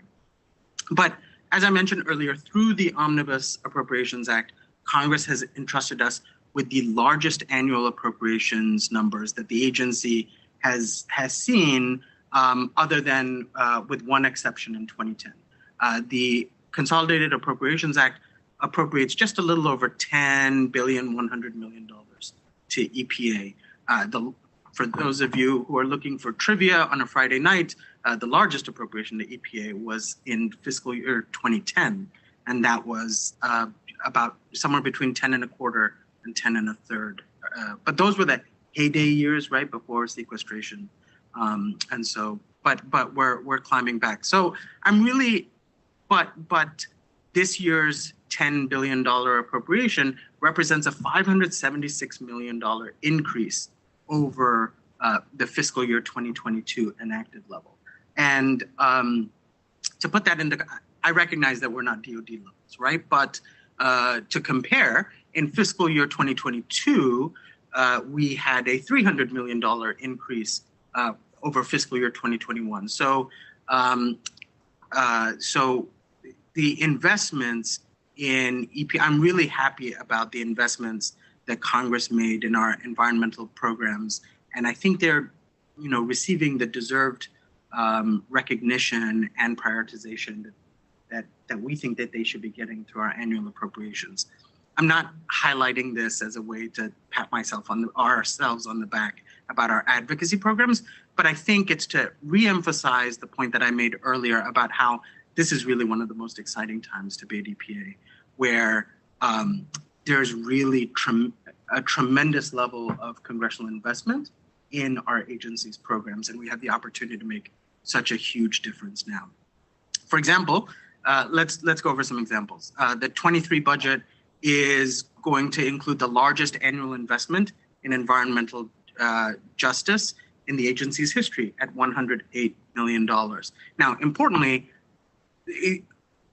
I'd like to stress one other thing about the environmental justice program. Last year, so they went from a $16 million program in 2021 to a $100 million program in 22 and a $108 million program in 2023.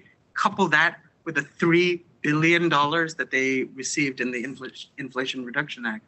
And so that is a significant program at EPA. But the growth from 100 to 108 million, I think, is really important, because there was a question about whether or not that $100 million that was appropriated to the environmental justice program in fiscal year 2022 was an anomaly, was going to be something different just for that year, especially as we were creating a new national program manager. As you all know, the Office of Environmental Justice and External Civil Rights is now its own program, it's a national program manager within the agency, or if Congress was going to take some more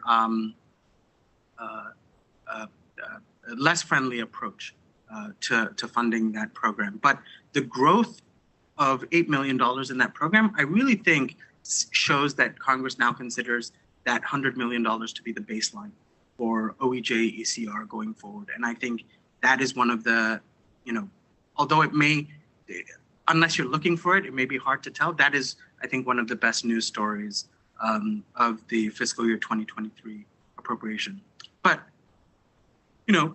combined, as I mentioned, combined with IRA and bill, this appropriation really lets us focus on environmental justice issues in communities across the country to ensure people, all people share in the benefits of a cleaner environment.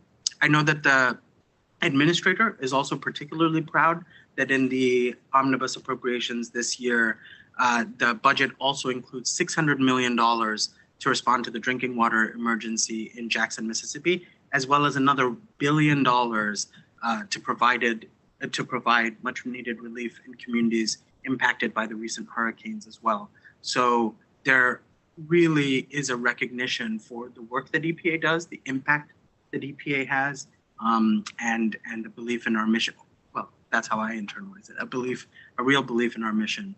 The fiscal year 2023 budget also allows EPA to provide sustained support for our state and tribal partners through $4.5 billion in the state and tribal assistance grants, an increase of $129 million above the fiscal year 2022 enacted level.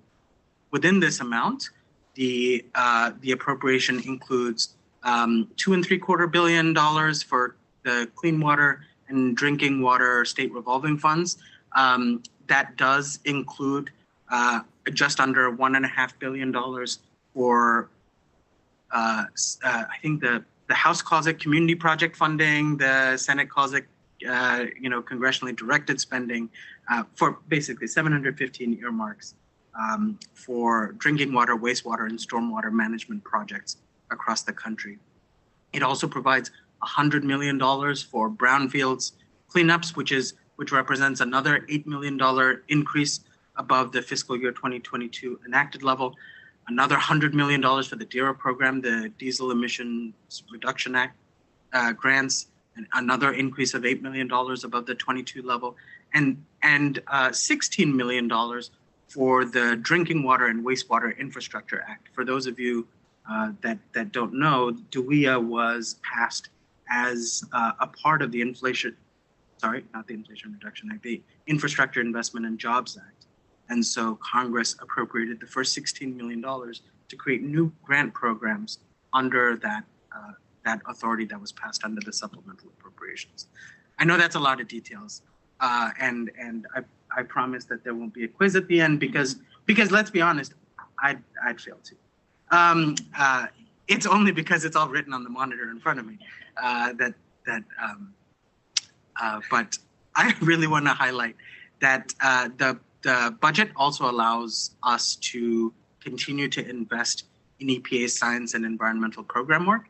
For example, the omnibus provides a little over $4 billion for our science and technology and environmental programs and management appropriations, which is an increase of $374 million above the fiscal year 2022 enacted level. So within these, one of the most common questions we get are about the geographic programs that help with the restoration of nationally significant bodies of water like the Great Lakes, Chesapeake Bay, San Francisco Bay, Puget Sound, Long Island Sound. And so the GEO programs grew by $680 billion, give or take. And so that is an increase of, just shy of $100 million as well for the GEO programs. But I'm also really proud that the budget includes $613 million in funding for enforcement and compliance activities, which had remained largely stagnant over the last several years.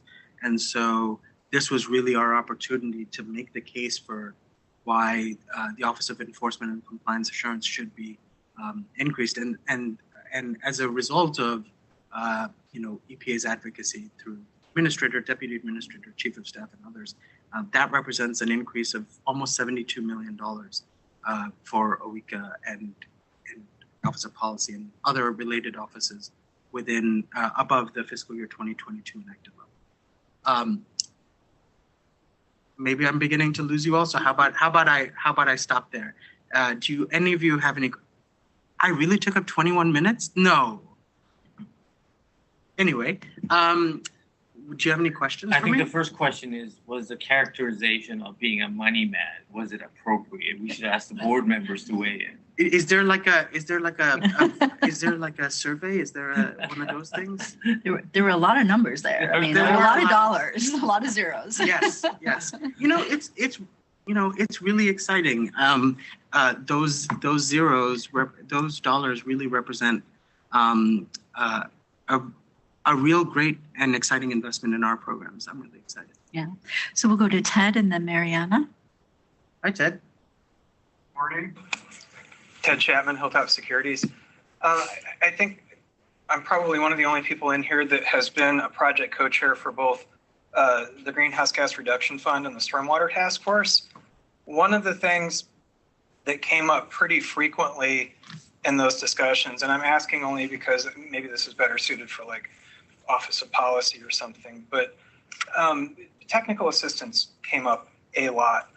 And to the extent that there's an influx of available grant money for those who would be eligible recipients for that, one of the things that seemed to be a potential barrier was just pursuing it, tracking it, reporting it. To what extent, I guess maybe what would be the proper sort of channel or pathway to plant the seed, borrowing from like, I don't know, rate regulated utilities, if it's like prudent and reasonable, but plant the seed that maybe grant money could pay for some kind of administrative assistance, technical assistance, so that they can, I mean, again, track it, report it. I mean, they've got like the single audit, you get federal money, you got to put it in your annual financial statements. I mean, even something that small and benign sometimes is a potential barrier to even like, I'm not going to even just bother with that.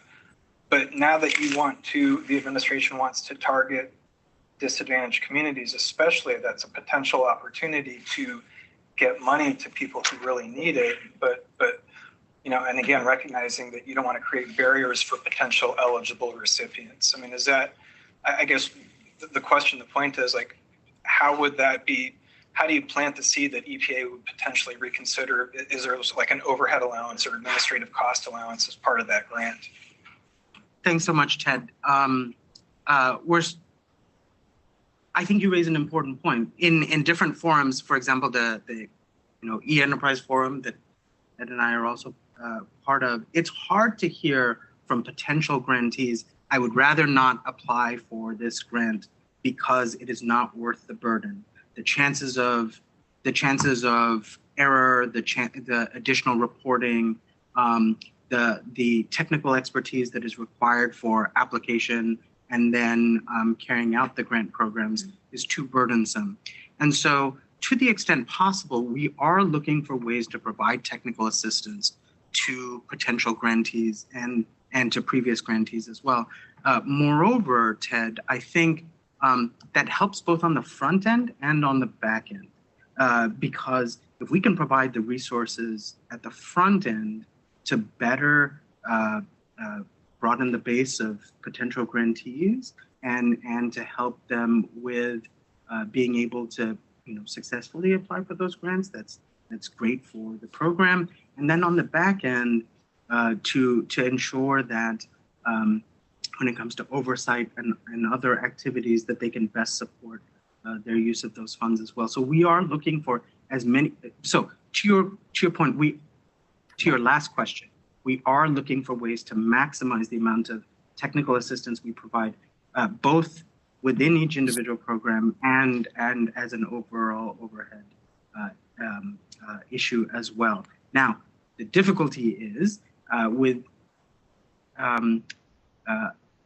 this is being recorded. The difficulty is there's statutory language that limits on different grant programs or in different appropriations where we can provide that assistance and to what level. And so we're constantly working to figure out what those limits are and maximize our effect there. Take a literal act of Congress, or is that administrative / rulemaking? We will always look for the flexibility where we can make those administrative tweaks, and where those require congressional action, we try to pursue them in with our, I'm fine, with our overlords at OMB, we constantly look for ways to properly pursue that. Thanks. We'll go to Mariana and then Gwen and then Dave. Did you not like overlords? I meant the supportive environment that we have at OMB. Partners. Ted, nicely done. Mariana Peavy with Idaho Department of Environmental Quality. Definitely, I think all of us agree, great news on the amount of funding that is going to EPA and variety of programs that we know are absolutely necessary. We've been seeing it for a while. One thing definitely I'm seeing at the state level, but how is getting the staff in order to get that money out? I mean, that's a large influx, and kind of knowing that this is our time to really show how to get these dollars on the ground so we can continue to get the money coming to EPA and to these variety of projects. So I'm curious on staffing and is that a concern in order to handle this additional influx money? Absolutely. I think you stated it perfectly that the way we're going to get the money out is by staffing up to be able to provide that. So in the briefing that I just came from, we are talking about potentially in our operating plan, increasing staffing to the best level possible to best maximize the balance between staffing and non-pay needs to be able to get those funds out as quickly as possible.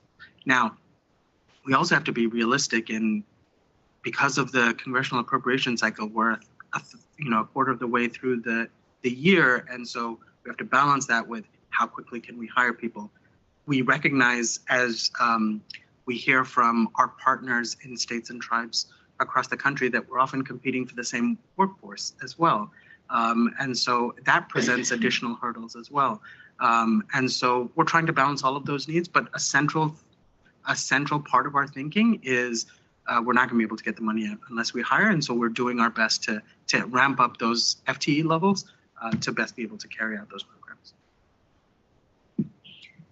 I'll just have to ask, can you stay a little longer? I can, but I recognize I'm tearing into lunch. I think we have three more questions that we'll take.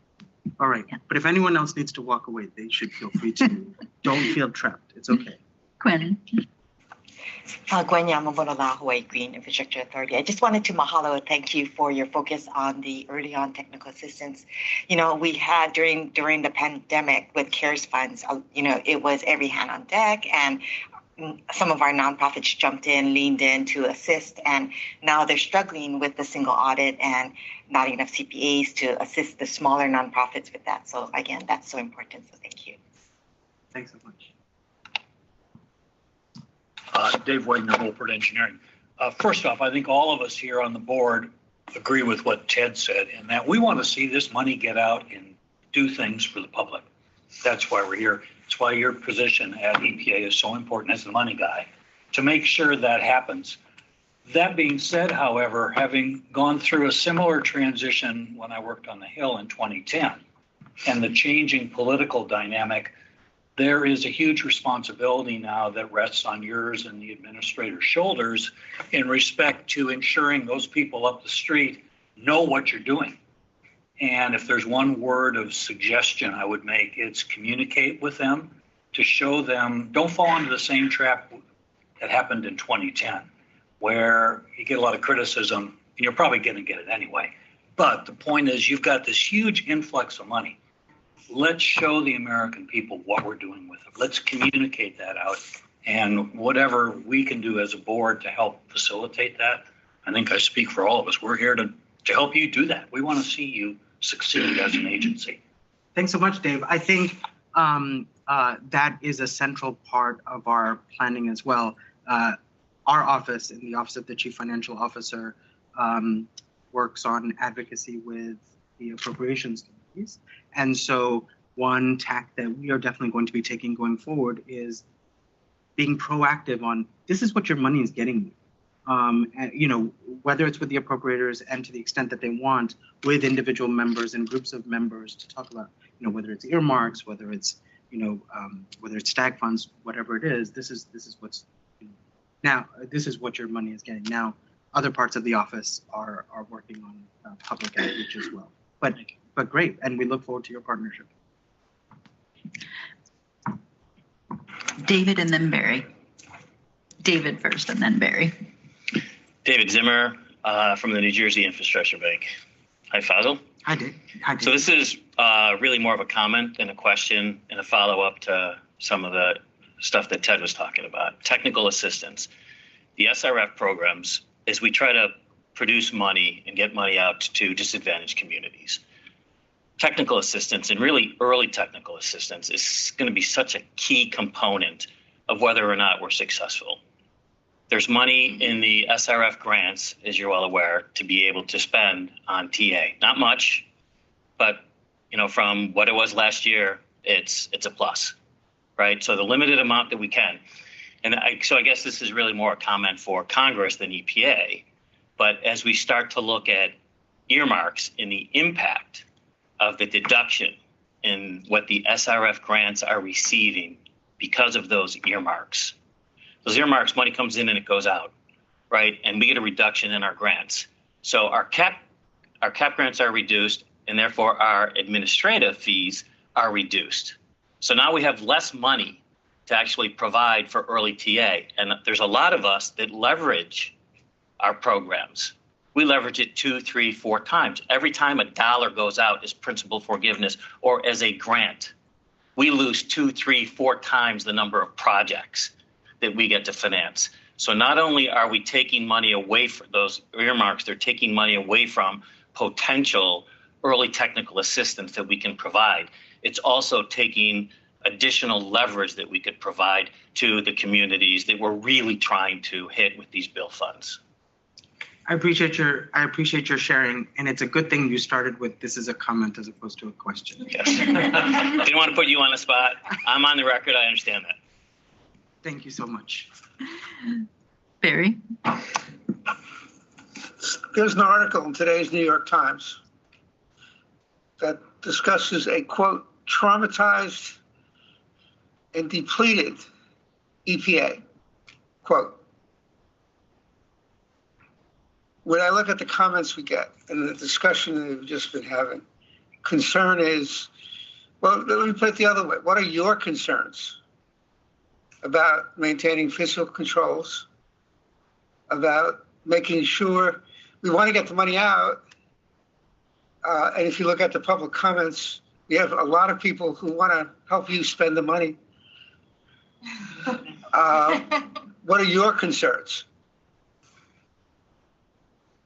Thanks so much for raising that, Barry. You're welcome. It took a couple hours before someone mentioned the article. I'm quite impressed. Yeah, and you know, and it was you. You were up. Yeah, and I was prepping for the other meetings, so I didn't read that Times article, Barry, about traumatized and depleted. However, let me tell you, this is a. I wouldn't. I don't know if that was the Times' characterization or okay, great. So let's talk. Thank you. What I am concerned about, Barry, is with unprecedented levels of funding comes unprecedented levels of oversight. Now, what the OIG is going to remind you is that OIG didn't get any oversight funds for the Inflation Reduction Act. However, there's the Office of Inspector General, GAO, Hill Oversight, the press. You know, we are going to be under a microscope for every one of these dollars. So every time you hear about excitement about getting the money out the door, you also hear the conservative Office of the Chief Financial Officer that's saying, well, what are the controls that we have in place? How do we make sure? What is our documentation strategy for this program?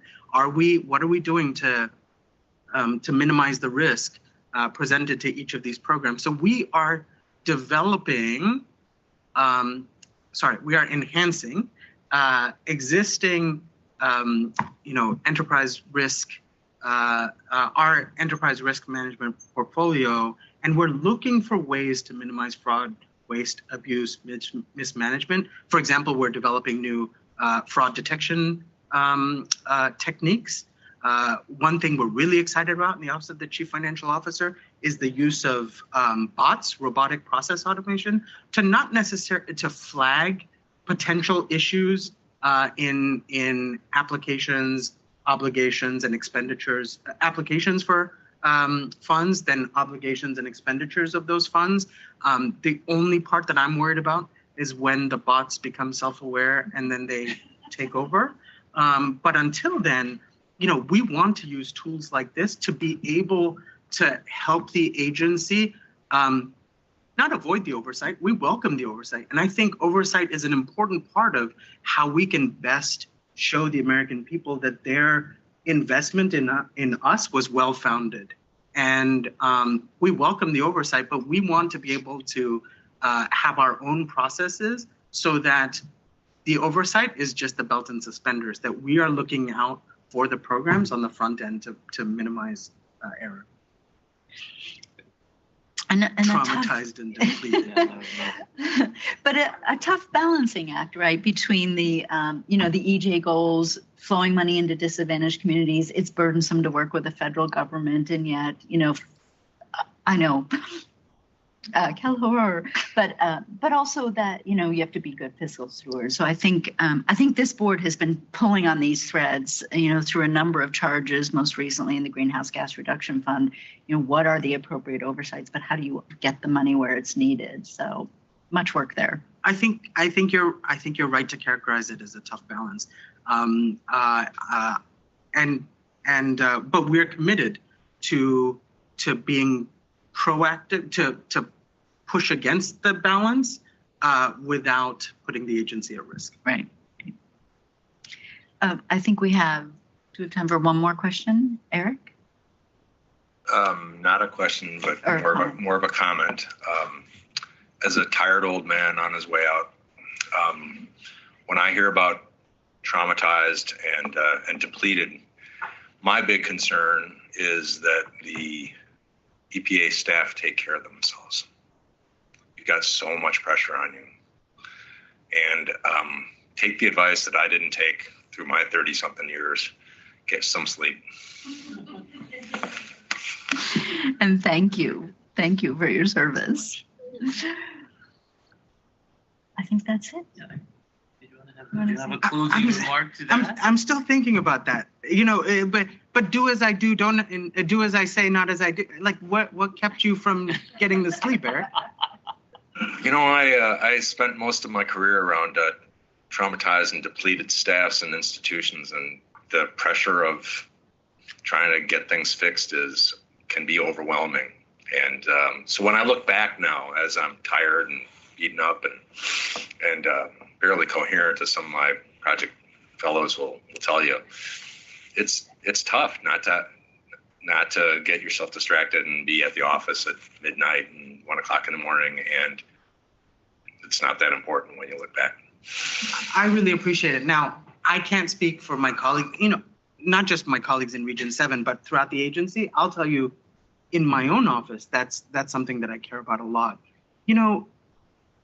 What I remind my colleagues in the Office of the Chief Financial Officer is that we're in it for the long haul, right?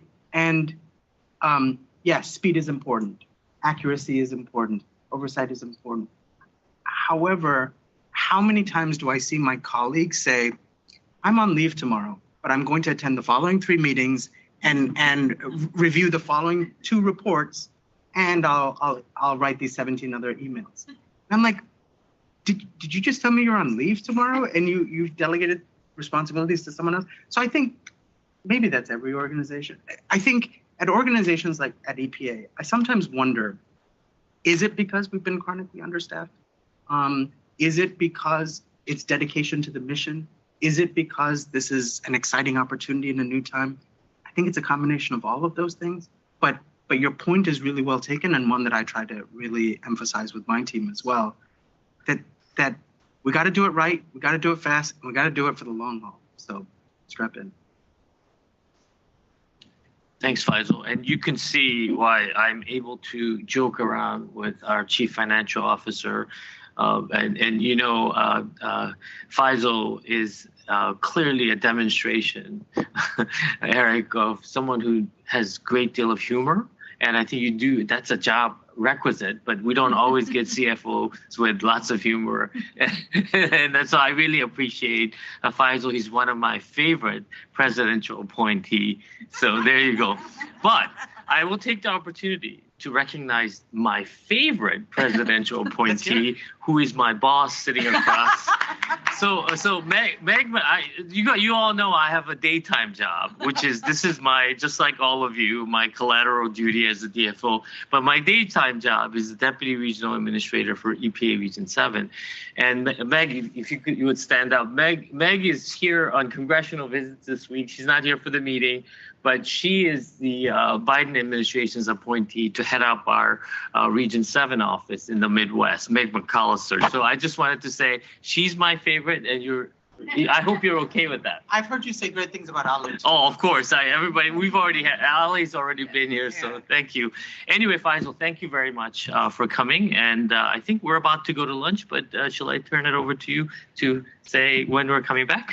Yes. So thank you, Faisal. Great conversation. So we're going to break for lunch and we'll be back at 1. And lunch is here, right? Yes. We have lunch, for those of you in the room, lunch outside is right outside. So right back at 1, and we'll start to hear from our charge updates from previous charges. Thanks, everybody. Thank you.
All right, welcome back, everyone. I'm so excited that we're going to hear from our EPA clients for 3 of our prior charges, the pollution prevention, opportunity zone, and stormwater. Who's up first, Ed? Who are we The doing? opportunity zones, I think we have our... Yes. John, sit there, and Michelle's... Yeah. Come on up, and so now we get to hear what happened since we last left the topic. Yeah, and I think this is one of the important part of our deliberative process is that, the board spends a great deal of time and effort in making recommendations to EPA. And we usually invite back our clients to give us an update from time to time on what's happened. And I think the purpose of this afternoon session, is for that. And we have 3 clients, 3 groups of clients who are coming back. So, okay. Sounds good. So once again, as an introduction, John Grosshans. I work with the Office of Policy here at EPA. And I'm my colleague. Yeah, and I'm Michelle Madeley. I used to be in the Office of Policy here at EPA, and now I'm in the Office of Water. And I can start off with some remarks. And I will just say, it's good to be here in person. This project that we did with EFAB and opportunity zones was mostly conducted on Zoom. And I feel like this is one of my memories that'll be forever with me as part of the pandemic, is just being with all the squares on these calls. And it's so refreshing to see people in real life. And so I hope that we can do squares if we want to. We can also do this in the future. And this is heartening just to have this end to the project. So thank you again for the work that was done by the committee that really took this charge on and started working through the ideas, the mechanics through the pandemic.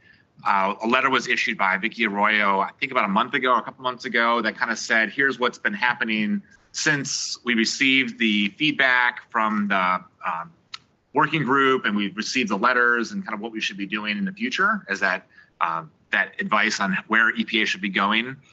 And just to give a couple of highlights from that note and kind of where I think you're already heading with some of these other projects. Advice on kind of staying the course and staying true to its mission, I think is always good, especially during a pandemic when it seems like it's hard to figure out which way is up in life and at work. And so having an outside series of comments around just staying close to the mission is really refreshing. And then also seeing a lot of the targeted advice on how we can do better outreach with communities that really need help. Generally, I think that has been something that we've seen in the last couple of years take off in this building and within the federal government at large on how technical assistance, engagement with communities that are potentially harder to reach, whether they're rural, whether it's a community that just needs extra help. That has been something that EPA has certainly been acting on and trying to put through many of its bill and IRA programs, as well as its existing programs. I feel like there's a lot of good comments and advice around how we can better reach out and be partners on projects early so that projects can succeed and potentially get that outside investment, because we know it doesn't happen on its own, without seeding those ideas and having that type of engagement early on.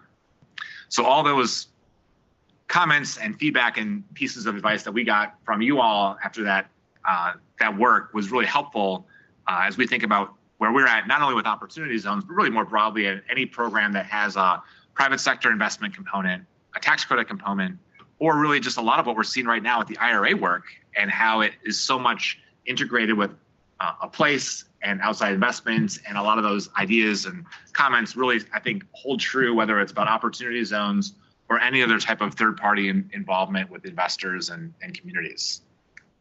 I'll hand it over to Michelle. Yeah, thanks, John, and great summary, and also great to meet some of you in person that we met for years over Zoom. And just want to echo that, yeah, this is such an unprecedented opportunity where the agency is, going to be administering a lot of funds. So just so timely, even though this was what started as an opportunity zones charge, to really focus on kind of the pre-development and capacity building activities. Really appreciate the recommendations in that space and really thinking about equitable investments and a lot of opportunities ahead outside of opportunity zones with IRA and, of course, the bipartisan infrastructure law. I think these lessons will be incorporated in several of our kind of technical assistance initiatives that are related to getting the actual implementation funds out the door. So just really, really thank you, and look forward to kind of having more outcomes to report on too. Thanks, y'all. Does anybody have any questions for Sean or Michelle?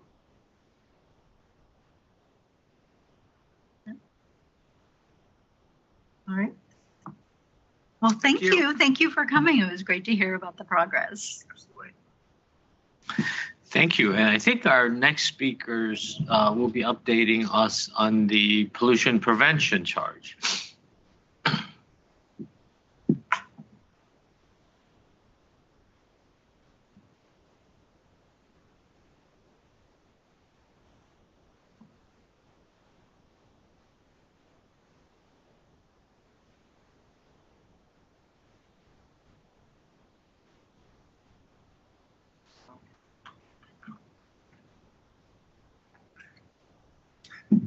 Good afternoon. I'm David Vidovsky. I'm joined by my colleague, Ali Thompson.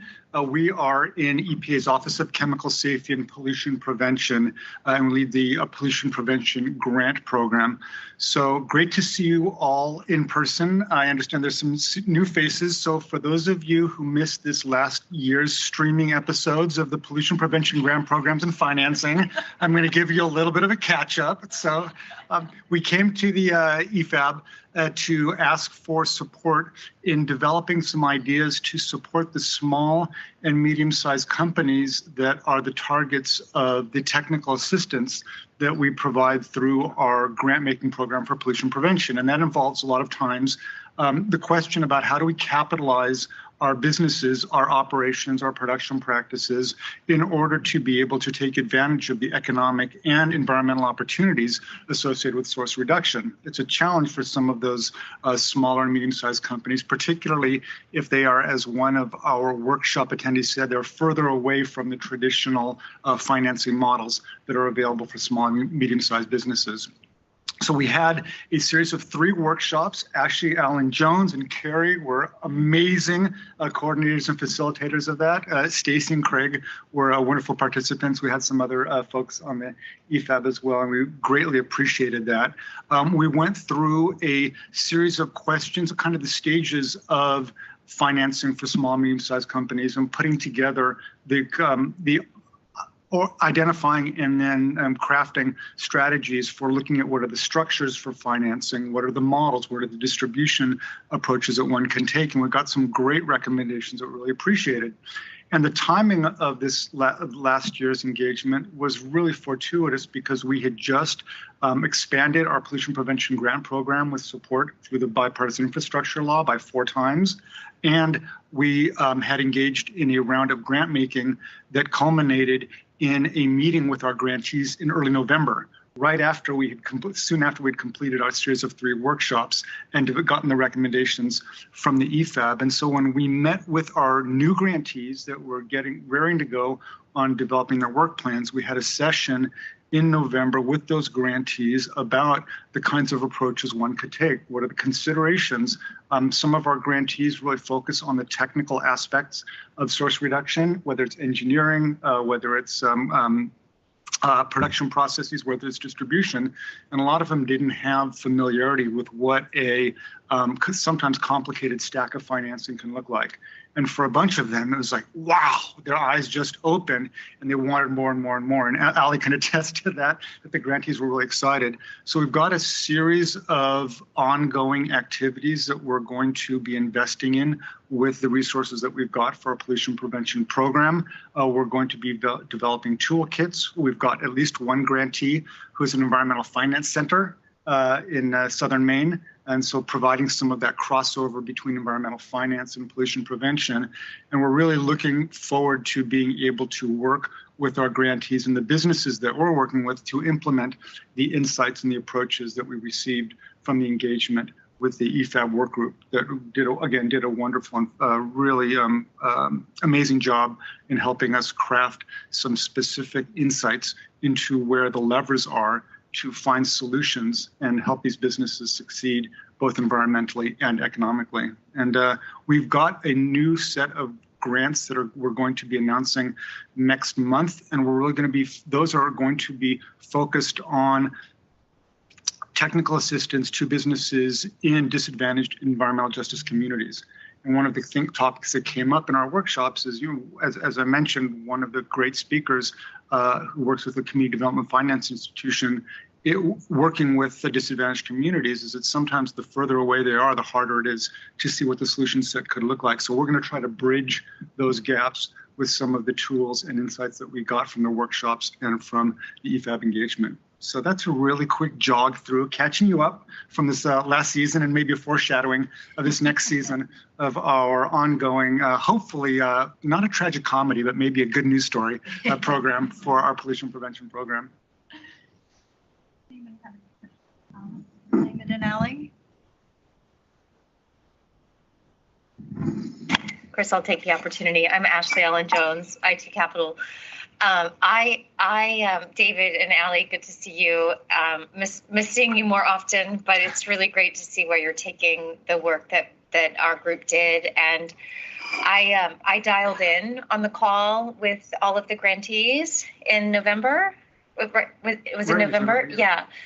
And hats off to David, because when we started, a lot of the terminology that we were tossing out there, I think wasn't really clearly defined in your mind. And just like with Ale and Tim, you really dove in and were a partner in the work that we did. He did as much work as we did on the charge. And it was just really exciting to see you make that presentation to that whole group of grantees. And I mean, you sounded like a finance guy, which was, just. I had some great teachers. But a lot of it really was just, I mean, what we did was just pull together a lot of experts, right? And have a lot of conversations where smart people were able to understand each other over time. And I think that's a really great opportunity for this board. I said that earlier too, just to have people that are more steeped in policy and technology meet those of us that are more steeped in finance is a really constructive engagement. So it was a pleasure. Can't wait to see where you take it. Well, and I really, I can't wait till you come back and you tell us about some of the success stories where you've gotten local CDFIs to finance P2 projects, and they're starting to, do not just one project, one off. That's really hard, but they've done a couple, or they've made a name for themselves regionally doing a particular type of lending to a particular sector. I think as Ashley and Craig and Stacy and I were like, that would be the magic to see that happen. Absolutely. Through some of your grant programs. Wonderful. Yeah. We'll be back. Any other? For another season. For another season, exactly. All right, thank you.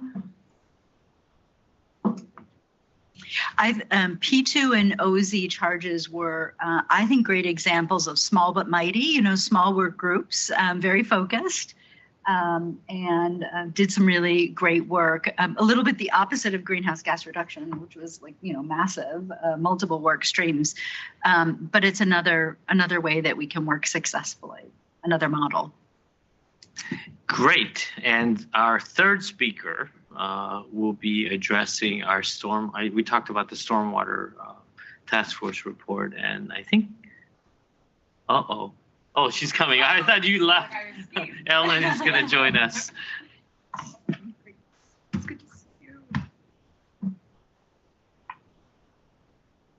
Let me just settle in, because we were the opposite of some quick and easy groups. And I think similar has been teed up throughout this conversation, that stormwater report was huge. And it was a really heroic effort by all of the different members of EFAB who pulled together just a absolutely fantastic report on stormwater funding and financing, got into sort of all areas, looking at equity for homeowners. It looked at the affordability of the stormwater. It looked at a lot of the different policy changes that we could make. And there's a summary of some of the EPA response, some of the things that we've been doing in response to all of the really fabulous recommendations that came forward from this group.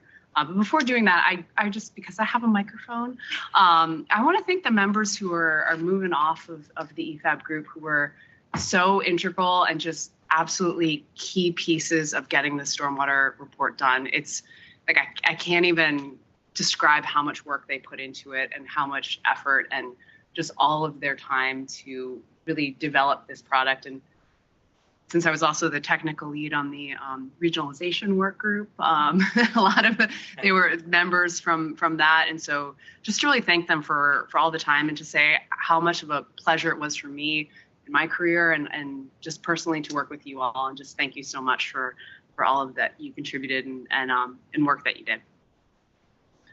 So, having said that, I will say that the report to Congress really did make it to Congress. So it's posted on our website.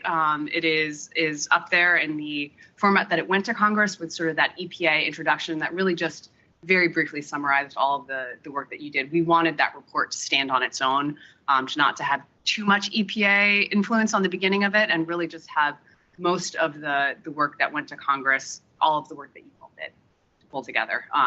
But while we waited for that report to make its way out of EPA, we did do a lot of outreach and a lot of engagement. I think I was on a road show with the folks who were running the OSG grant, to numerous meetings, numerous times, to talk about all of the work that you did and share your recommendations. So we didn't just wait till that went out officially. We did actually very actively advertise that and spent a lot of time responding to your recommendations and highlighting all the work that you did. Let's get into some of that. I'll be a lot quicker as we go through some of these recommendations, but feel free to follow up afterwards. So Ellen, just before you get into the substance, I think there are new members who are not aware of the scope and the timeline. So perhaps you can describe that and a little bit of a history for the new members. Absolutely. So we got a charge from Congress in EPA that said EPA needed to establish a task force to look at stormwater funding and financing options that really focused on three. They were pretty specific about what this task force had to do, and it was huge. It was looking at all of the available stormwater funding and financing options at the state level, local level, federal level, to look at the affordability of those stormwater funding mechanisms. And that's a big task all on its own. And then to really provide recommendations of sort of ways that could be addressed, and then to look at the gaps in stormwater funding and financing. What are the needs, and then what are the existing programs, and what gaps exist, and what could be done to fill those gaps. So that is a monumental task, and there was, I believe, 8 months to get that done. And so it was, again, just a really sort of encompassing, sort of along the lines of the greenhouse gas report effort that went in over the course of about 8 months to get this report pulled together. And it's fabulous. It's up on our website. Highly recommend, if you're a new member, to go on to look at that. It applies to a lot of the work that I think you guys are all going to get into, especially for those water charges. So that is the quick summary. And the congressionally, in Congress, in EPA, they gave us a deadline. So we weren't just sort of being masochists and driving this internal deadline for the huge report. There was a deadline of when that had to go out to Congress. So those were the driving factors. So the recommendations that came from that sort of full scope of the report, one was really to look at, well, could we get a grant program that's similar to the construction grant program? And we have had $161 million of funding since FY 2020 that went to a specific grant program for stormwater funding. We call it the OSG program, but it is the Combined Sewer Overflow Grant Program at EPA. And it's been sort of, again, now we've got a couple years of the OSG program being up and running. It's being administered by the SRF programs in a lot of the states and at EPA. And so I think, we're at the point where we're seeing a lot of progress from that grant program, getting it advertised, getting more and more communities on board to apply for that funding. But something, if you're working with communities, advertise it. We need more and more communities to actually be applying and subscribing to get that stormwater grant. One of the next recommendations was really looking at the 319 program and trying to integrate it more.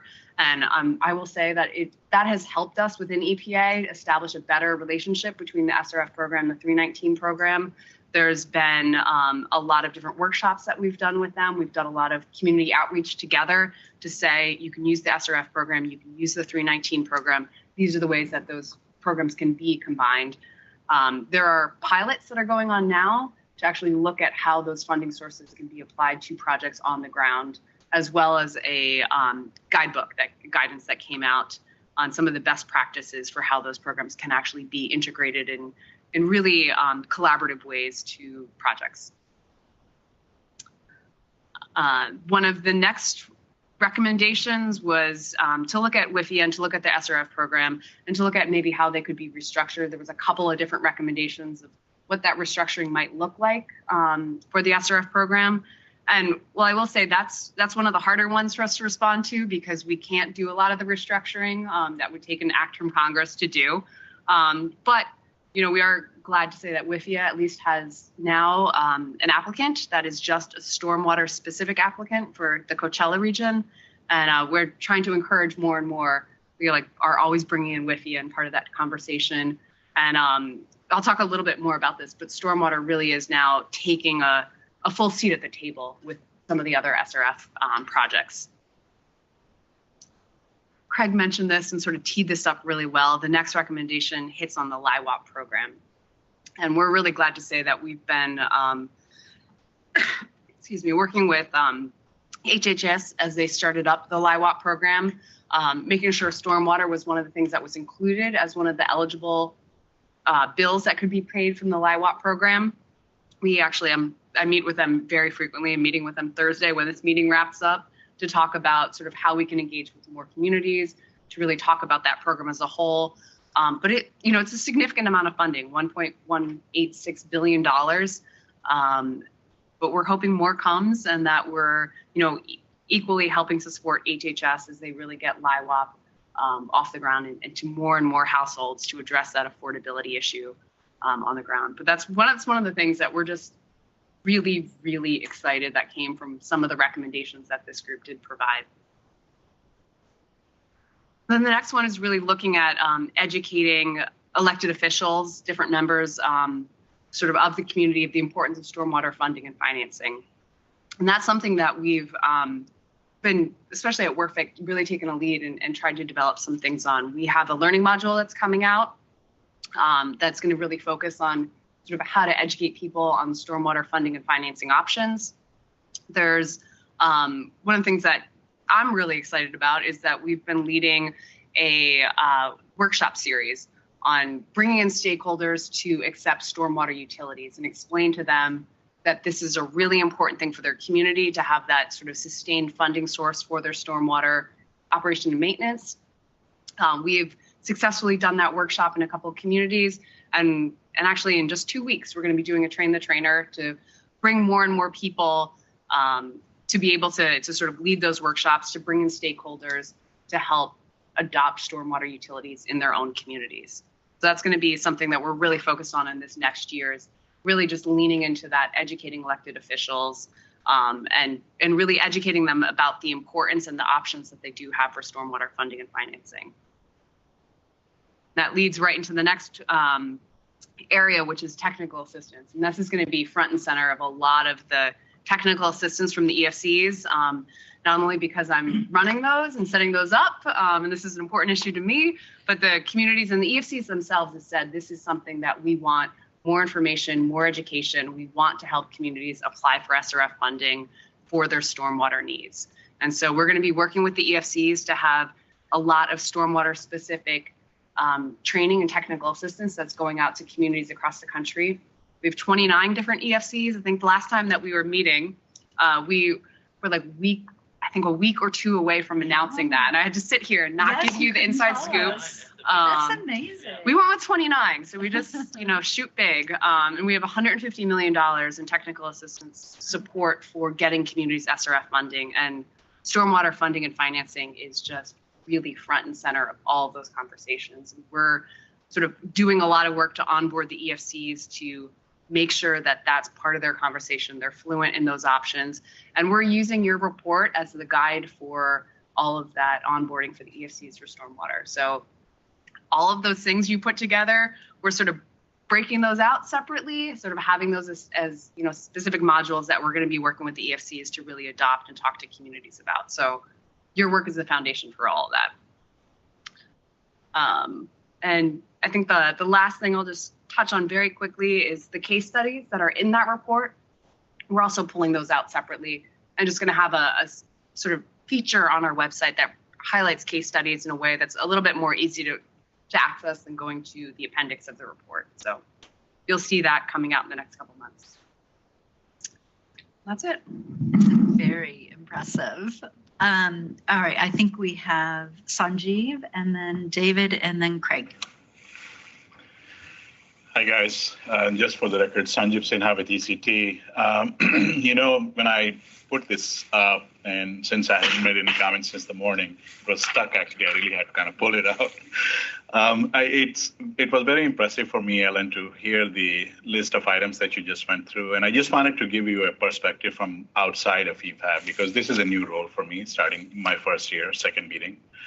I have the privilege of running a cluster of leadership network that you are actually a part of called Resilient Infrastructure Sustainable Communities, that contains about 24 large cities, medium to large size cities across the Midwest, chief resilience, chief sustainability officers from all of these cities, Milwaukee, Minneapolis, Chicago, Detroit, Pittsburgh, etc.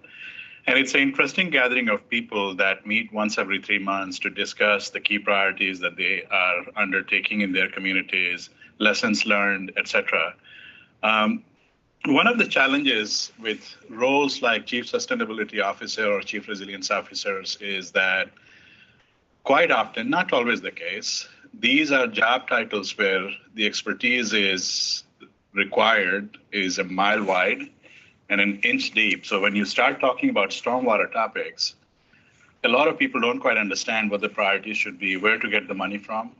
And I just wanted to give you guys a compliment, because I actually remember it precisely. Well, I wasn't part of the EFAB when the report was published. I think Craig had forwarded me, or somehow I got a copy of that. And it made my life so much easier as a consultant on the other side to actually procure that document and begin to highlight and summarize the key findings in it. And just wanted to mention that just to kind of give you a picture from the outside, how people use the reports that I believe EFAB has produced in the past. Just a quick example of that. So thank you. David. David Zimmer, New Jersey Infrastructure Bank. Hello, Ellen. Good to see you. This was actually a fun charge, right? And so it was a great summary. There's a lot of what you're talking about that is already being practiced and put into place by so many of the SRFs in the country. We, for example, as you know, have taken out 2 WIFIA loans for over $700 million, 167 projects. There's a number of those projects that are green infrastructure. So as EPA starts thinking about, well, we want to help set up stormwater utilities, I'll tell you one of the kind of concerns that as an SRF that I have in our state is there's a lot of infrastructure, and I don't mean pipes and stuff like that, but people and programs in place already at either the clean water side or the drinking water side that are set up to do many of the jobs, any utility, whether it's stormwater, clean water, drinking water, et cetera. So billing back office, right? So as you go out there and try to incentivize different towns or systems to start thinking about stormwater, which again, is a huge issue, especially in disadvantaged communities where, people live where water flows because they can't afford to live anyplace else, right? And we should be thinking about that and addressing that. But if you're going to create a stormwater utility that's now one more utility that has to hire all these people and put out, start thinking about outsourcing, if not the complete program to a clean water system, at least the back office and the administrative pieces to the utilities that already have billing processes in place, because you're going to be charging the same people, the same domiciles and businesses at those. And then the other thing is, I think about stormwater utilities versus just green infrastructure. Not everything has to be a utility, right? So, and I'll be the first one to say green infrastructure is not a panacea. It's not a magic bullet. At most, it will get you 5 to 15% reduction in stormwater. But that's something, and at the margin, that makes a difference, right, between a 2-inch storm and a 3-inch storm to a lot of people. So also think about, is you're out there just incentivizing green infrastructure projects that are relatively cheap, low-hanging fruit to the systems that already exist, because the SRFs do finance those and there is money available. And then lastly, this is a question for you guys. So OSG, one of our recommendations was, when you look at, we absolutely need more money for stormwater, and I always hesitate. I don't want to be the person that asks for more money, because everybody asks for more money, right? And a lot of times, a dollar saved is a dollar earned. So you can look at efficiencies and get to the same place that way, right? But stormwater isn't that way. We need more funding for it. So as you're looking at the OSG program, right, our state gets $3.8 million. Mm-hmm. Not a lot for a state of 8 million people, but it's better than nothing, okay? So what is the potential, if you know this, for that program to expand? And if you are going to expand it, I'm going to pound the table again, as I was pounding during the charge, that this should come in under clean water. We shouldn't be setting up a new separate program that grows and becomes, and I don't want to say bureaucratic because that has negative connotations, but just the amount of people, et cetera. You've got this wonderful group already in clean water that should be able to handle a relatively large program if Congress is thinking about growing OSG. And I would tell you, we have, of the 3.6 after the fees, right? So the 3.6, we're oversubscribed on it, right? There's just, and this was the first year, there's just too many people looking for these funds and not enough funds. So. Yeah, I think in terms of expanding the program, the program's tied to the appropriation that's very specific to that program. Yeah. I would love for that to be expanded, but we take an act of Congress. And I think to your point, like the work that the Clean Water SRF does, to me, that fits so nicely with a lot of the stormwater work, and even that green infrastructure piece. And as much as we can promote its use, I think that that's the place that, at least for right now, that's where we're landing, is that there's all this bill money coming into the Clean Water SRF program. How can we make sure that stormwater has its fair share, especially because of some of the equity issues, or where the disadvantaged communities are placed that sort of suffer more from the stormwater impacts. So I think, at least for the short term, until we get more money that comes in for the OSG, what we're trying to do is just say, like, stormwater should be front and center, and like sort of one of the equal players in equal discussion for projects for the Clean Water SRF program, particularly with all the influx of bill money. That's sort of where we're landing. Yeah, it's a good point. Ellen, good to see you.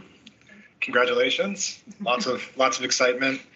And it's really exciting, actually. I've been obviously working in the stormwater space for a very long time, and I've never seen more excitement and more opportunity in the space than I see today. And really public awareness of the issue, which is critical to getting additional funding resources.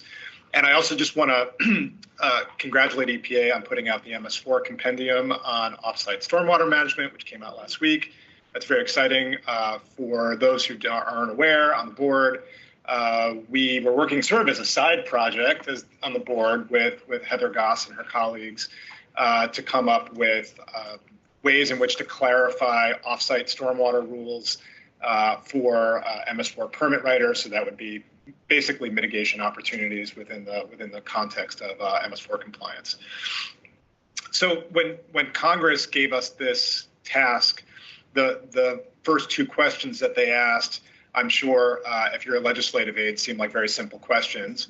And they were, is the amount of funding to meet our nation's clean water goals for stormwater sufficient? And if not, what is the gap? And the answer was immediately we all came together as a group, and the answer was no, it's not sufficient. And then there was a lot of debate over what the gap was, and we couldn't figure it out, right? Just there was insufficient information to figure out precisely what that gap was. And so we gave a lot of information based on publicly available sources, but the one question that I do have is that seemed to be a real data gap. that we were really struggling with as a board.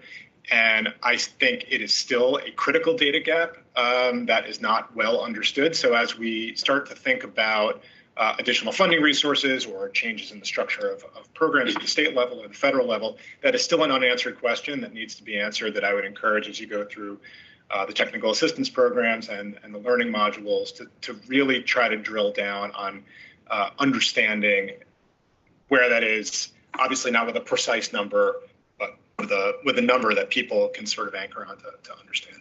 The second piece that I find troubling is that, you know, at the state level, we're seeing an exponential increase in stormwater utilities being created, but we're also seeing an increase in legal challenges to those stormwater utilities' existence. In fact, in my hometown of Ann Arbor, we are now currently dealing with a lawsuit challenging our stormwater utility. And this is a trend that's happening, not in every state, because some states have very clear laws and enabling legislation to ensure that utilities can exist. But David, I could probably say this is probably going to happen in New Jersey. You got enabling legislation, and the utilities are going to be created. I have a suspicion that you will also might see some legal challenges to those utilities as they get rolled out, because that is a trend. So I don't know if this is within EPA's purview, but those communities that spend a lot of time and resources to create those utilities that then have to manage legal challenges it's resource strapped upon resource strapped. I mean, they can't run the utilities, and they're also now defending a lawsuit. So figuring out ways to not only provide technical assistance to actually roll out a successful utility that achieves the goals of the community, but also figuring out how to set up those utilities in such a way that they're can be more easily defended against legal challenges, should be a part of that technical assistance program in whatever capacity EPA is legally allowed to provide. So, thanks. Very good. Yeah, very good recommendation. That we will share that guidance. And I think even just for the first point, the needs assessment. I know some of you in this room have been working with some of our folks in the SRF program, the clean water side of the house. The next round of the needs assessment has stormwater as one of the questions. So I think again, it's not going to be the definitive answer, but it's going to be a better, clear identification of what that gap is and what you guys had to work with. Just pulling different pieces together and cobbling something. Yeah. Just a quick point in response to Craig's point about the litigation of stormwater utilities. Eric, if you would announce yourself. I'm sorry, Eric Rothstein, Glary Rothstein Group. I am a indirect participant in the litigation that you're speaking to, Craig, and I will just say it is there is no limit to the stupidity and obnoxiousness of certain plaintiffs' attorneys. So as much as we try to insulate folks from potential challenges, it will ultimately be somewhat unsuccessful given the nature of our legal friends. Good note of caution, Eric. Any other comments or questions for Ellen? I am so impressed with the numerous ways you took a deliverable and packaged it in lots of different ways to have impact. It's really amazing to hear about the work. An impressive report. So yes. Yes. All right. Well, thank you, Ellen. Thank you for that report. And I think that wraps up, Ed, our charge updates. And I think it's a perfect project to update to end, because we're going to pivot to one other briefing that the group asked for, which is the state revolving fund briefing. And I saw Wendy walk in, and she's walking over. Right here. You can come right next to me if you like, because you're at the center of the room. Yes, it is. And you see a lot of people. They're invisible people. Oh, okay. They're sort of Got it. they're virtual audience. I'm with you. Hello Yes. out there. So Wendy Wilkes of Office of Water, and I think you're joined by Michael Dean and Josh Yes, they're virtually joining. They're virtually joining. So if Michael and Josh, if you could turn on your cameras. Oh, look at that. Handsome gentleman. All right, there he is, piping in from, I don't know, wherever he is in the country. I'm in Los Angeles, but that's way too big of a screen. Same thing with Josh. You two are. Anyway, to you, Wendy, I suspect you're going to get started, or Michael? Excellent. Am I kicking it off, Michael? Yes. Okay, great. Well, thanks everyone for the invitation to join the board today. And so nice to see so many familiar faces and a few new ones. So very nice to meet you. As this board is no doubt aware, we're living through a very historic moment when it comes to infrastructure, entering into year 2 of implementing the bipartisan infrastructure law. And this legislation has been certainly a welcome investment. I think many folks around the table would agree. With more than $50 billion dedicated to our stormwater, wastewater, drinking water infrastructure to improve the health, equity, and resilience of American communities. And of course, this funding brings a once-in-a-lifetime opportunity to rebuild our water infrastructure. Much of that funding, as you're no doubt aware, is being channeled through the long-standing SRF programs.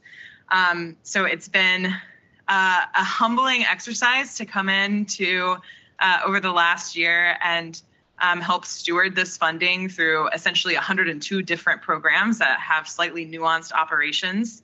But our first year of implementation was by and large very successful. As of this morning, I double checked all of the numbers. EPA has awarded 60% of the FY22 bill SRF capitalization grants, and that's across 47 states and then 3 tribes and territories. And those grants total up to $4.8 billion in FY 2022.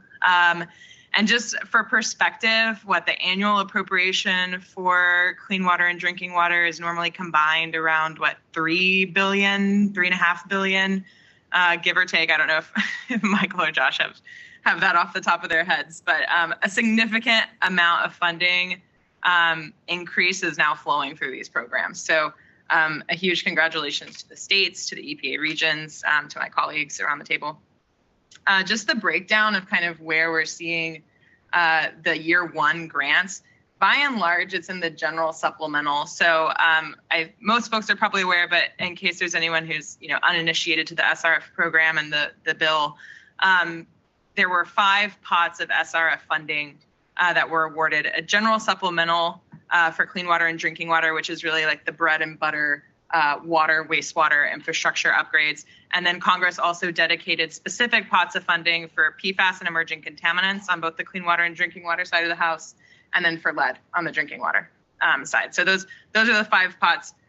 42 states for the clean water and 41 states for the drinking water general supplemental have received their funding. So this was, I think, a bit easier, and maybe states around the table can attest to it. This was just an infusion of already existing programs. On the emerging contaminants and the lead service line side, many states had to solicit new projects because those weren't projects that were typically coming into the SRF, or maybe not enough to take up the full amount of funding. So those have been a little bit slower to develop, but still some good progress. 23 states on clean water emerging contaminants and 24 on drinking water emerging contaminants have received their funding. So nearly half in year 1, which is honestly a little more than I expected. When we first went out to the states with this, many of them said they would be applying in year 2. And I think there was a lot of states that were pleasantly surprised when they went out to solicit projects, just how many communities came to them saying, no, we want this funding. And then 22 states have received their drinking water lead service line funding. So that's kind of the general state of the funding flow right now. And I have to commend the state SRF programs, their expertise, their dedication and commitment, which have really been instrumental in helping us deliver this historic investment. Underserved and disadvantaged communities, as the folks around the table know, are more likely to be exposed to pollution, whether that's in water, air, land, and to be certain that everyone gets their fair share of investment from this funding. EPA is really focused on helping disadvantaged communities access the money. And of course, Congress directed a significant percentage of the funds as grants and forgivable loans specifically to disadvantaged communities. And that is as defined by the state, and that's in statute. So I'm personally very encouraged that we saw 22 states this year reflect on and adjust their disadvantaged community and affordability criteria for the drinking water and clean water, respectively. You know, a lot of those changes reflected incorporating environmental justice criteria or revisiting some of the thresholds they had around MHI or moving to another metric or indicator. We saw a lot of them draw directly from the March 22 bill implementation memo that listed out quite a few potential metrics for helping states to measure disadvantaged communities and how to direct that funding. So that's been great to see. The other thing I wanted to update you guys on is a little bit on the technical assistance. As we know, the availability of funding doesn't equal access to funding, and a lot of communities are new to the SRFs. It's a program that has maybe been intimidating, or they haven't had the resources to work through it, or you know, maybe in some cases the myths are larger than life around the difficulty. I know a lot of states have done a lot of work to help demystify the SRF process, but it can be very bureaucratic. And as our assistant administrator for water, Radhika Fox, often says, technical assistance is what's going to change the game for a lot of these communities. So we've been really focused in year one on setting up some of that technical assistance. Last year, as Ellen alluded to, we announced $150 million in funding to the environmental finance centers, many of them new environmental finance centers, for technical assistance, and that will help assist these communities in accessing this SRF funding. The TA work has already started, which is fantastic to see. Last summer, we launched Closing the Wastewater Access Gap, which is an initiative to put communities on a path towards sustainable wastewater infrastructure. Many of these communities have straight pipes and really, frankly, inadequate wastewater infrastructure. We have the H2O Community Solutions Teams pilots, which are providing targeted TA to communities to help assess their specific needs and turn those into fundable projects. I think anyone who's been involved in TA has often seen that when you arrive at a community, sometimes it can be hard for them to articulate what their needs are. They know what the outcome they want is, but it's not quite a fundable project yet. So this TA is kind of focused on how to get to that point where we can get them accessing the SRF funding. And then finally, very soon, we will announce the lead service line replacement accelerators, very clunky name, pilot. We're working with states in this pilot to identify community needs and help communities identify lead service lines and start their inventory and replacement journeys or accelerate them where they've already begun. So these pilot programs are really just the beginning. They're going to help provide us a roadmap on the technical assistance side that we can scale to additional communities across the nation as we implement this law. So what is coming in year two? Well, I mentioned all the accomplishments in year one, but this is really a marathon. You know, if ARA was a sprint, this is the marathon, right? So year two is an opportunity for us collectively to build on the momentum and share a lot of the initial lessons learned and how different folks overcame some of the anticipated challenges to year one. Year one, I feel like we were kind of really focused with the regions and the states on how do we get this money out. I think in year two, we're going to be focusing on how we improve how the funding is distributed, ensuring that it's getting to the places that need it most and impacting the disadvantaged communities. So some of the things that we are planning to work on during year two is increasing the publicly available information. I feel like a lot of folks have come to us being like, where is the money? And it can be really daunting if you're not familiar with the SRF process to even understand how the funding flows. So I think we've got some work to do in partnership with the states of making sure that information is publicly available, it's accessible, you know, and that people have access to the information. Things like understanding what an IUP is and what it means if your system isn't on there, and how to provide public comments if that's something you're interested in. I've perused many websites, and it can be very confusing, even as somebody who's well aware of how the program works. Another thing is, I think we're going to be collecting more data on the state processes and the differences state to state, so we can help, quantify what these processes are, right? So, and take advantage of the flexibilities that so many SRFs have leaned into. And I think that's one thing you sacrifice or you gain when you sacrifice standardization, is you gain all the flexibility. But I think we really want to learn from how states have used the SRFs to meet their regional needs and share that across the regions. And then the last thing we're really going to focus on at headquarters is how do we better tell the story of how this funding is impacting communities. This is for people who aren't in the know, right? I mean, water infrastructure is not like something they really focus on. I mean, gosh, my parents are like, "You're doing what? What are you talking about?" I'm like, the SRFs, the IUPs, like, we don't know what those are. So, and not that people should be expected to know the details of all of that, but how do we help elevate the story of water infrastructure? You know, it's so crucial to have water in our daily lives, and yet it's not something that we really tell the story well of what this money is doing. So that's something that we are focused on in year 2.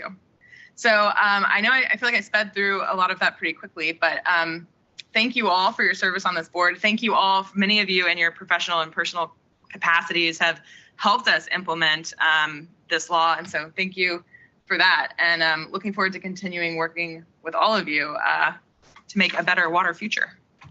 Michael, Josh, anything you'd like to add? I hope there's some discussion questions and thoughts from folks around the table. Yeah, I'd suggest we start with that. And thanks for your data. I did a quick look on Friday afternoon, and you added 1 to each of those 5 buckets since Friday afternoon. So we're continuing to make progress. So I suggest, I know that Terry had provided a couple of questions that we can further discuss from the board, but I think it's a little bit different than what you covered. So I would suggest that in the questions and discussion regarding what you've gone through would be appropriate to take place first. Dennis? Thank you. One of the comments you made was that... Dennis, would you announce yourself? I'm sorry. I'm Dennis Randolph, and I'm with the city of Kalamazoo, Michigan. And you mentioned that 22 states had changed their definition regarding disadvantaged communities. And I'm wondering, I guess one question is, that isn't everybody, obviously, and I would think the problem is broader than 22 states. Are you doing anything, or are you pursuing making sure that other states or everybody really is sincere or honest about what a disadvantaged community is? I think that goes along with one of my real objectives. I've always interested in having communities that haven't shared in the federal money programs before having an opportunity. I understand it's all tied to technical assistance and training and desire to do it, but I don't know if you've seen any change or if there are a lot of first timers taking part so far. I think that's an important thing. And I guess the final question is, I see one wet winter notwithstanding, climate change is making a problem, and it's going to put a lot of pressure on providing water. And I'll tell you, one of my biggest fears for the last 40 years of my engineering career is that somebody was going to build a pipe from Lake Michigan to the west to bring water to people who needed water. And while it'd be a great engineering project, I'm not interested in that kind of solution. Is how are you gearing up to be able to handle this? Because it's not a problem that's going to be going away. All right. I'm taking notes. How to solve climate change. No, those are great questions. The first on disadvantaged community, you're right. 22 obviously is not all 50 states and the territories and the tribes. And DC, yes, which DC is one of the territories that has received their funding. Well, territories used loosely. I don't want to start, we did not start from the point of all state definitions are bad and need updating. That is simply not true. There are states who for many years have done, I would say, a very good job of making sure that their definition is responsive to their state's needs and their state's changes. Tennessee is a really good example. They've embarked a couple of years ago on a partnership with the University of Tennessee to help them understand what a disadvantaged community looks like in Tennessee and what metrics should be used to measure that. And they've gone through quite an iterative cycle to get to where they are now. And that's been very cool to see. So I don't want to start off with the idea that all 50 states need to change their definition to get this funding channeled to the right places. But certainly, and I think even some of the states that did update their definition should revisit it again after this first cycle of funding to see, was it really effective? And so that's something that we're going to continue to monitor and to push on the states, especially those who we know are maybe inadequate, to say, hey, how can we share what other states have done? Are you interested in helping and, technical assistance to devise a new definition?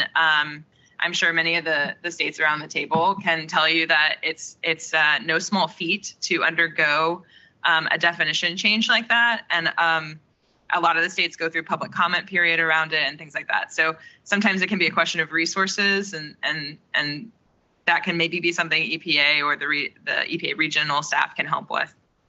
So I hope that answers that question. But one thing I will say is that in year one, we did publish a disadvantaged community report. I think it might have been just on the drinking water side. Yeah, Michael's shaking or nodding his head. That has the list of definitions from 2021 SRF cycle. And it's kind of a baseline. It talks about best practices. It's a fantastic document. And I'm sure something we can share if you guys haven't seen that. But that was something we did to help states hone their definition. Are there a lot of first timers? This is a great question. This is something I'm hoping that we can get an answer to this year. It's interesting because on the way the program works on the intended use plans, it is just a plan of intended use, not to be circular, but it can change quite a bit. And just because you're a water system that has made it onto the state's list doesn't mean that you're actually going to get funded. So it does take a little bit of time to see, how many first timers applied, how many were actually funded, why weren't they funded? Those kinds of questions. I mean, that's something I think we'd love to be able to answer. It takes quite a bit of data flow and management to answer those questions on a national scale.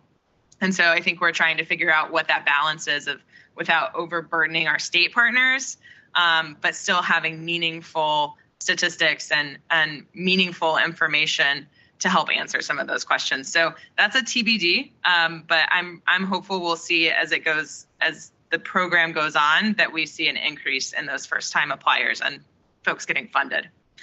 And then on the climate change side, oh boy, it's all of the infrastructure that we are building with this funding should be responsive to the changes in climate and the precipitation patterns and the dry spells and the floods. I mean, I'm hard to imagine another opportunity we're going to have like this with federal funding to address some of those things. So, in our implementation memo, we certainly leaned into having a climate lens to all of this funding. And it's quite hard to track, honestly. And I know Michael and Michael's on the clean water side, but, they have the green project reserve, which of course is green infrastructure. But beyond that, a lot of states don't really report if a project is like a climate change project, even though it might be addressing drought or creating a new water source or I don't know, planning for a regional utility that can be more resilient to the impacts of climate change. They're not really counted as climate change dollars. So I think that's something that we're still kind of grappling with, is how do we measure that? And then how do we continue to push towards that? And the states have a big role in that as well. The priority points that they allot to these different projects can have a real influence on where the money goes. Some states have leaned very heavily into prioritizing climate-ready, climate-resilient projects. So I think we're seeing quite a bit around the nation. I don't know, Michael, if you have any thoughts around really any of those questions, but particularly the climate question.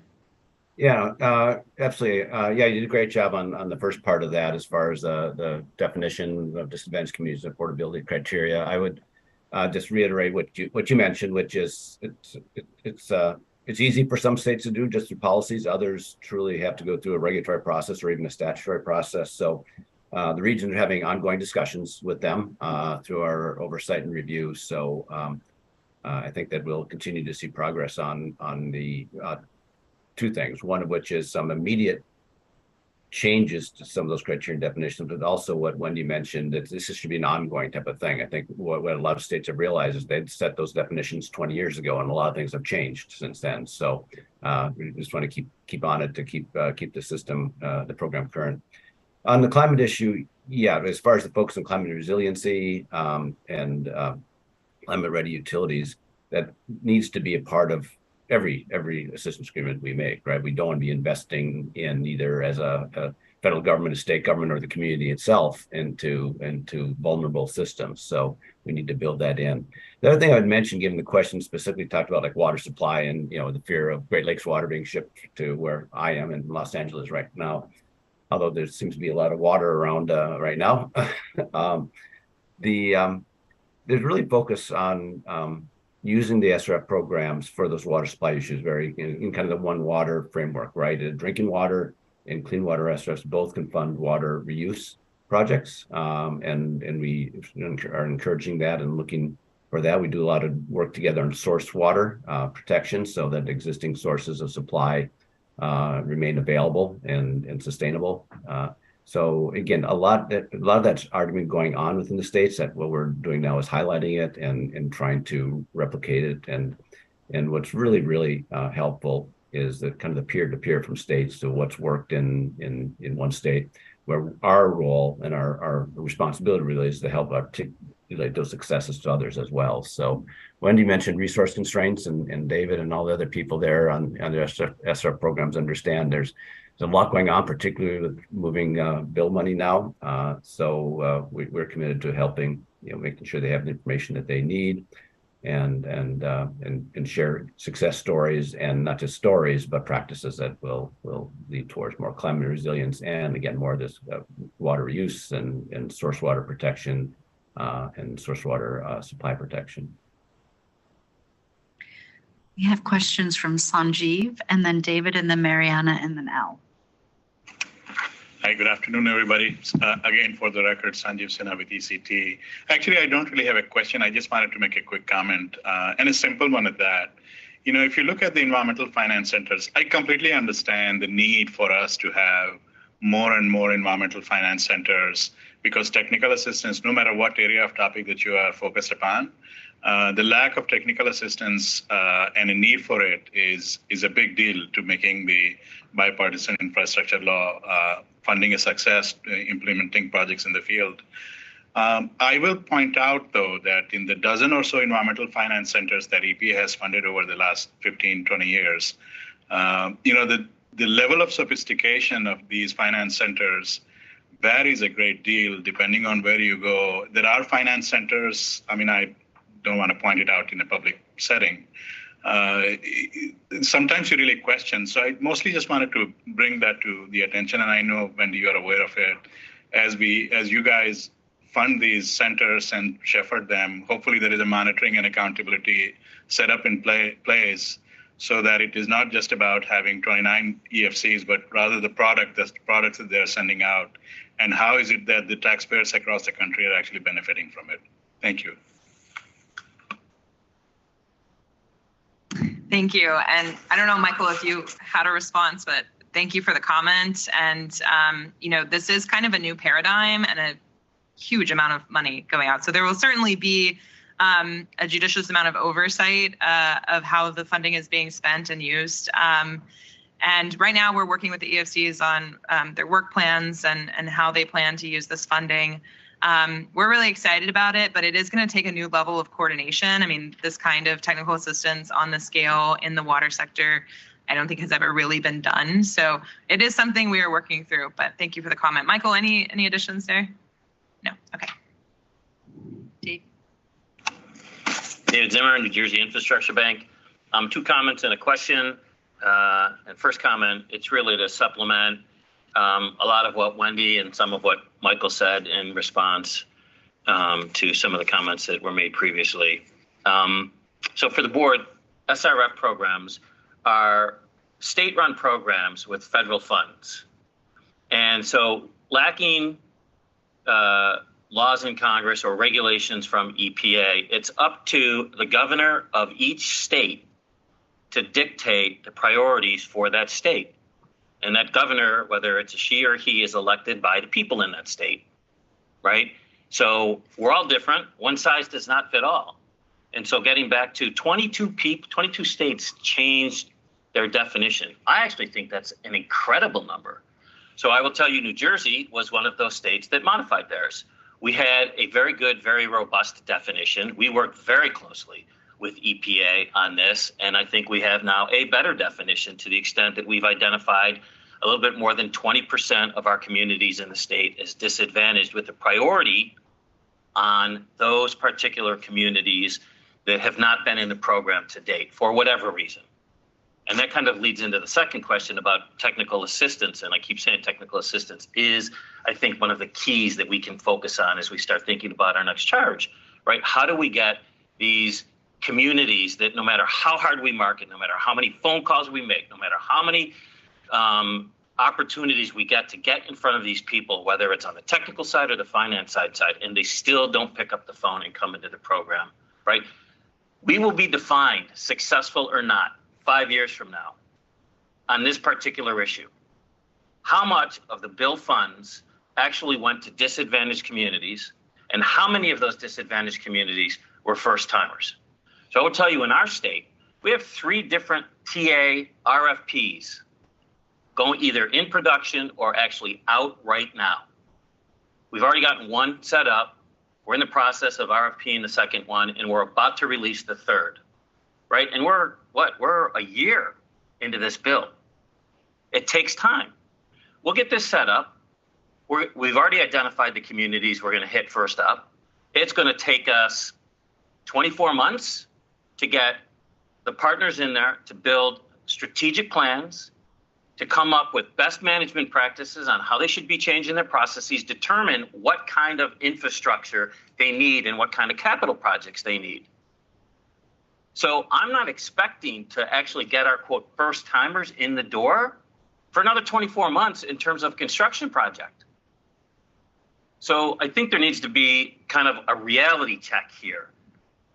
I don't know about the rest of the states. I actually do know about some of them, right? We are, and I can tell you EPA is working very, very hard on this specific issue, right? But just because you don't have anything in front of you today doesn't mean that it's still in concept form, right? And we haven't even started talking about going to the EFCs, right? That's just a boatload more arrows that we're going to have in our quiver. So those are just kind of comments from a state SRF. The question that I have is, all right, so you guys have on the PFAS, right? It's the least amount of money available in the bill, and there's a boatload of it. There's $5 million, but we all know the cost of PFAS. It's going to dwarf lead service lines. It's huge. It's everywhere. It doesn't matter what, certainly in the Northeast, right? How are we going to pay for it? So we have $5 billion over 5 years. To the extent that people aren't coming in for those funds right now, like if we don't get in the door for year 1, what happens to those funds that aren't spent in year one? Do they roll over into year two and it's still available for the same state? Or are they dispersed to the 22 states that have already come in for the, for their particular share? Yeah, good question. And Michael, feel free to supplement, but I'll take the first crack at answering it. So all of the pots of funding will use the same reallocation process and adhere to the same statutory requirement. So for every pot of fiscal year funding, the state SRF programs have that current year and the following fiscal year to apply for and receive the funds. So for FY22 funding, states have to have the funding in their coffers by the end of fiscal year 23, which is what, September 30th? September 30th, yeah. 2023. So if you don't apply for the funding in 22, but you apply for the funding in 23, that's totally fine as long as you have it by the end of the fiscal year. Any funding that has not been allocated, so say, we have 5 states that don't apply for their PFAS funding or only apply for maybe part of their, I say PFAS, but emerging contaminant funding, or only apply for part of it because they don't have enough projects to use all of it. That funding will go through the same reallocation process that regular SRF funding would go through. So it would go back out to the states that did apply for and receive the funding. Michael, any additions or corrections to that? Nope, that's you got it right. The one little nuance for clean water is that reallotment would only go to states that took their capitalization grant in the first year of availability by the end of FY22. So conceivably, states that take them now in fiscal year 23, if there is an allotment, which I do not anticipate, the states that took it in the second year would not be eligible for those reallotted funds. So we're working very closely. We have a lot of months left. It seems like a lot of months, of course, with the capitalization grant process. It needs to be underway pretty soon to be awarded by the end of the fiscal year.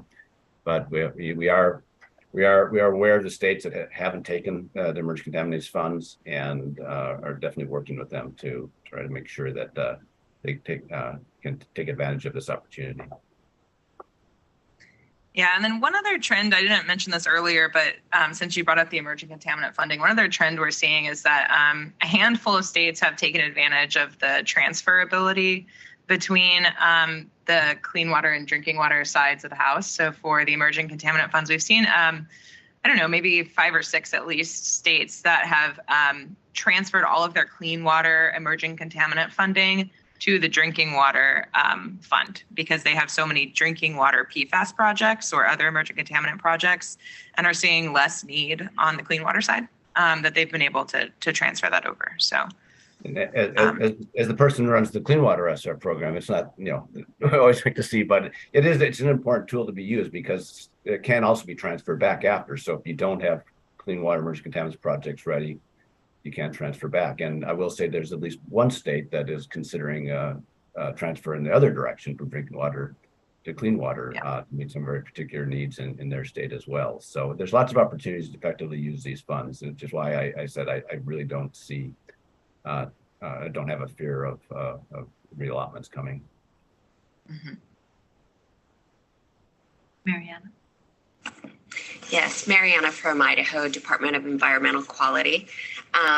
Like David, I also oversee the SRF program for Idaho, and I want to say ditto to a lot what David said. I feel like I do that a lot. It's ditto, yes, correct. But a few things that I mostly want to make some comments because I know as the board moves forward, we have some charges in front of us. This can kind of help paint the picture a little bit and also help us narrow down the charges if necessary. Couple things with disadvantaged communities. For Idaho, definitely when we looked at the recommendations on how to adjust our criteria, we did look at it. It's written in statute. We probably won't be able to adjust that for years. But a couple of things that we did is we put it in statute to give us a little bit more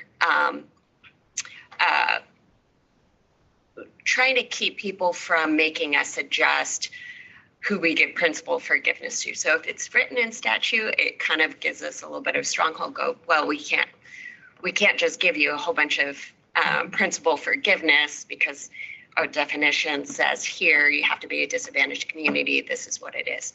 But one thing that I'm also just seeing is that there are now when we look at our disadvantaged communities and what our definition is, it's gotten to the point where almost everyone is considered disadvantaged because we base our percentage off of user rates. And we're seeing the cost of these projects go up higher and higher. So we're seeing $100 a month user rates. And so everyone's starting to qualify for principal forgiveness or qualify as a disadvantaged community. Now, if everyone's qualifying for to be a disadvantaged community, are they really disadvantaged? So it makes us kind of stop and go, well, do we have the information? Do we have the data? There's a lot of data gaps on kind of going, where should we set that threshold to help us consider what a disadvantaged community is? And that is definitely a struggle for us and something that we're kind of looking at our counterparts as well. What are you doing? And we just don't have the data or a way to kind of go, yes, this is where the line is. Anyone above this line is going to be considered disadvantaged community. With that, I do have to also highlight that the bill funding has been just great for the SRF program at all to really promote what we are doing for the state. I think we've always been helping out a lot of these drinking water, wastewater systems, but no one's really knows about us. I feel like we fly under the radar. But with all this additional funding and the fact that we're putting it on the ground has really highlighted the SRF programs throughout the nation and what we're really doing for a lot of communities. Now, whether we're seeing a lot of first timers, well, our problem here in Idaho is that we don't have enough money. So, we just, we saw a request, $1.4 billion requested of us. Now, that's for both drinking water and wastewater. Now, if you add up what we get for CAP grants, we get 11 million for drinking water and about 8 million for clean water. We don't have enough recycled dollars. We don't have enough CAP grant to really meet that demand. Bill was definitely very helpful, and also helpful on having those conversations with state representatives about the needs in the state, and that we need to figure out a way to bring in more money to help these projects. In that same realm, kind of leaning into technical assistance, there is a lot of money going around, but also as a state, I've been approached in the past 6 months about 5 different entities have come to me to say, we have technical assistant money, where do you need help? And so the SRF program is now in a mode where we're having to figure out who those people are they qualified? Should we be sending them out to communities? How should we rein this in to make it really effective?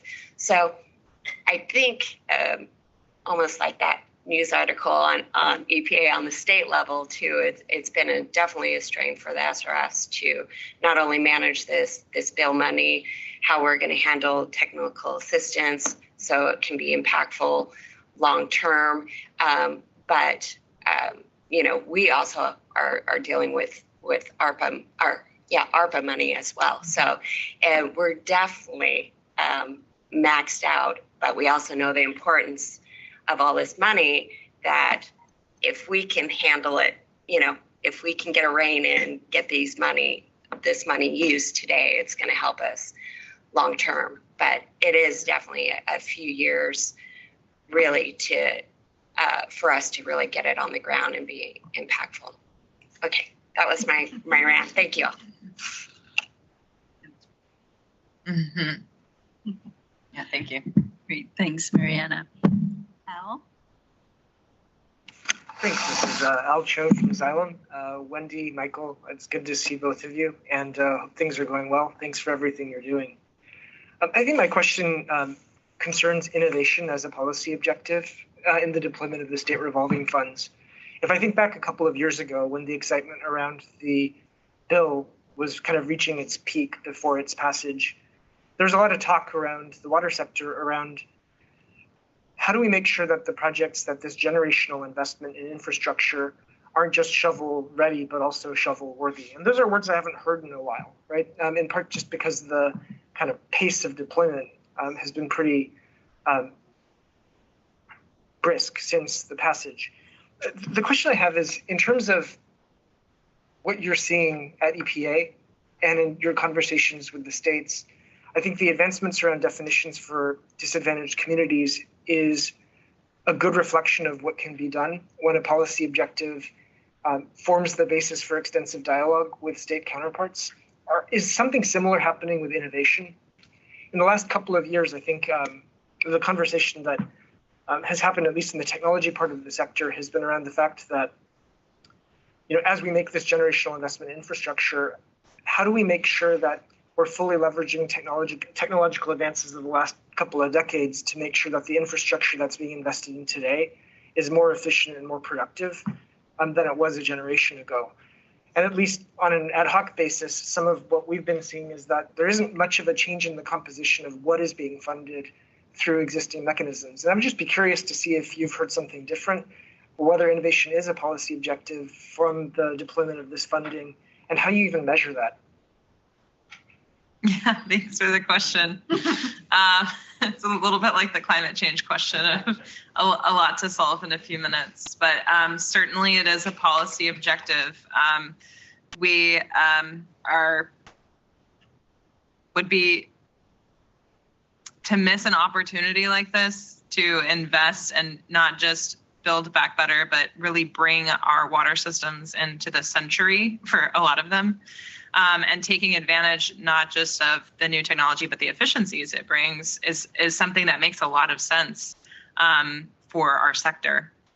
I think, I'd be interested to hear from the states if they're seeing much of a difference. But so far, from a lot of what I've seen in year one, just combing through the intended use plans, it is a lot of kind of standard, maybe infrastructure projects, things that were kind of ready to go and could apply in year one. Many states ended up just funding like a larger portion of their IUPs under the general supplementals. But that's not to say that these projects don't have innovative components. And it can be really hard to tell that from just a project description, right? So they might include, advanced cybersecurity, but that's not going to be listed in the project description necessarily. So I think this is something we're still exploring of how do you really quantify how the SRFs are supporting innovation.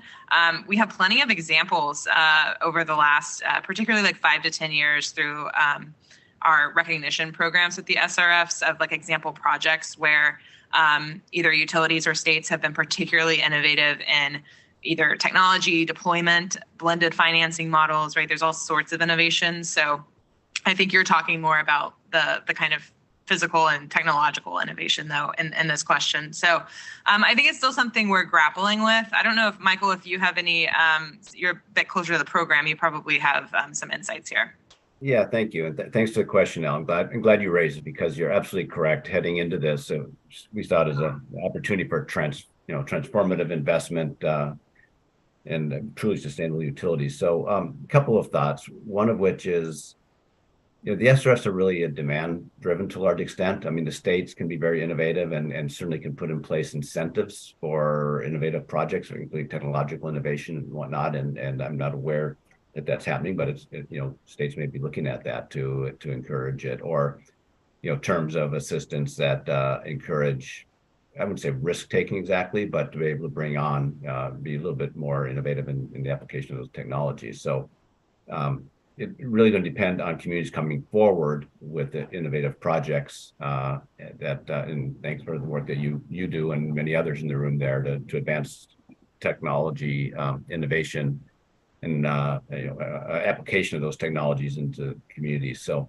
the other thing I would say is I do see a real opportunity here for our technical assistance program to look at that and to inform communities. Innovation can be, I like to say, innovation can be high tech or it can be low tech, right? I mean, some of these disadvantaged communities and ones that have decentralized systems or not even decentralized systems, maybe innovation is looking at what the solution is that's not necessarily this highly engineered, fancy, complicated around publicly owned treatment work, right? It's a combination of other solutions as well. So I think the innovation needs to be both high tech and low tech. And yeah, I think that we just need to work again. We can't mandate things to the SRF program, right? Everyone wants the SRF to be the solution to everything, but it certainly can't facilitate and leverage those successes. So I think there's real opportunity there, and I do look forward to the technical assistance programs to work with providers to be aware of technologies. You know, one of the things I've thought about was to the extent that technology is more automated and these type of things. We all know we're facing a huge workforce issue in the sector, and while we want to bring people into the sector, we also have to be cognizant of the fact that in many communities it's going to be difficult to attract on an ongoing sustainable basis workers. So the type of technology that can bring higher technology, better paying jobs in, but recognize that you need to put in place a system that may be more automated than we've seen in the past, even for some of these smaller communities that are not used to the higher technologies. So lots of opportunity, and certainly we welcome thoughts that the board has of how best to use the SRF to advance.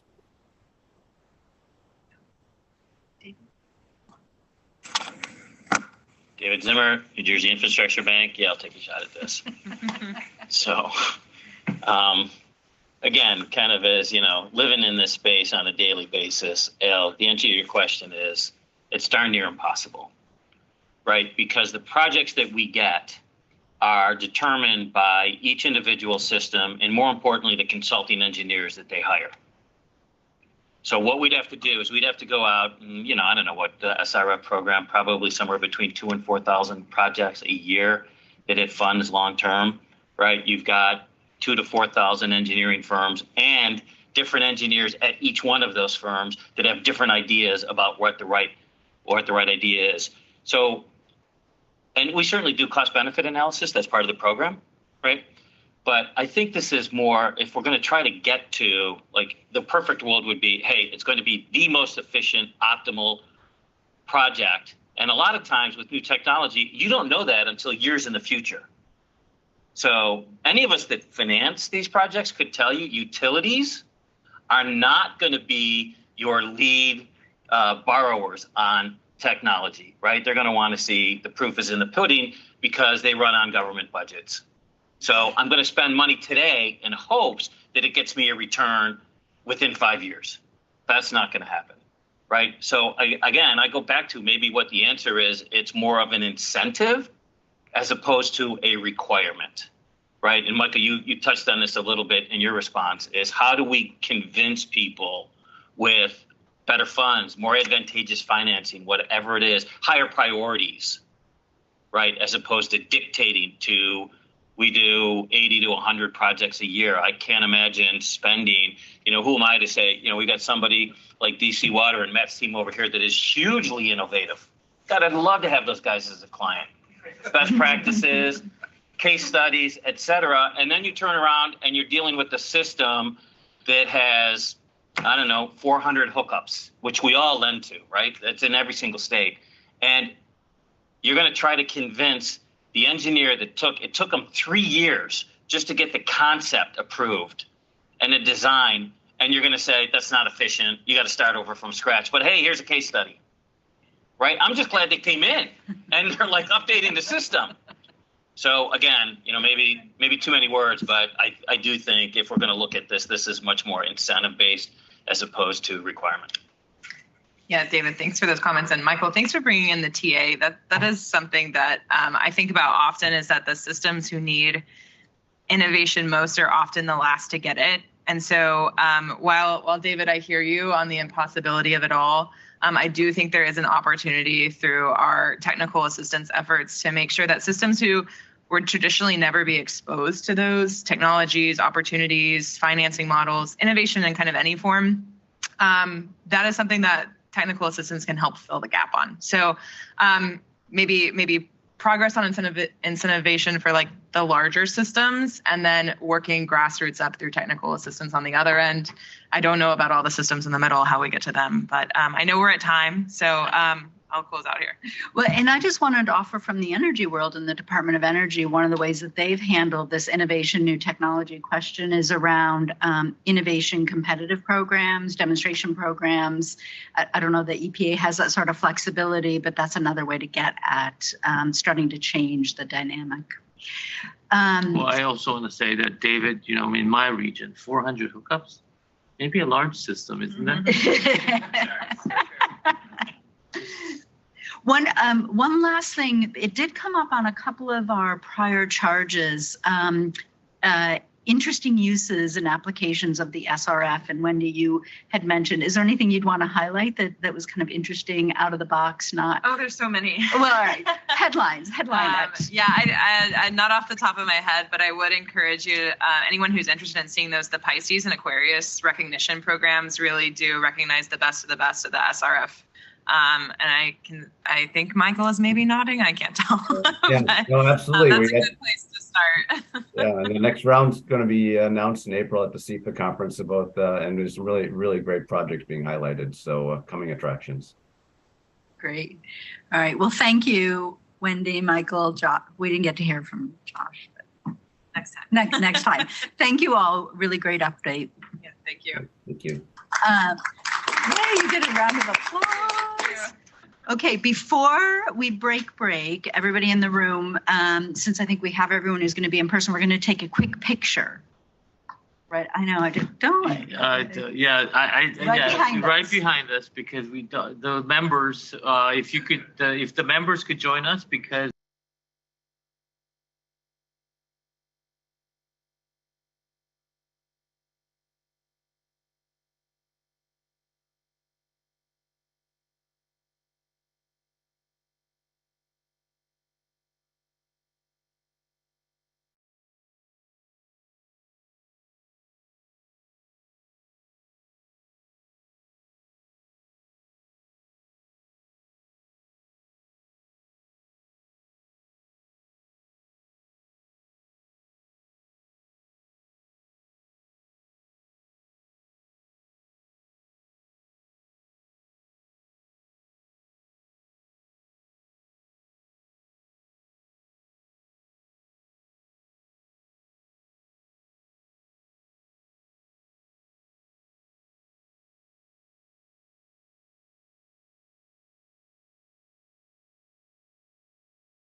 Checking. Okay.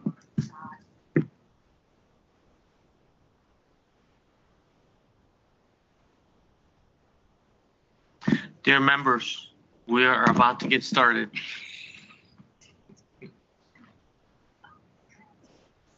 I hope all of you had a chance to walk out and get some sugar.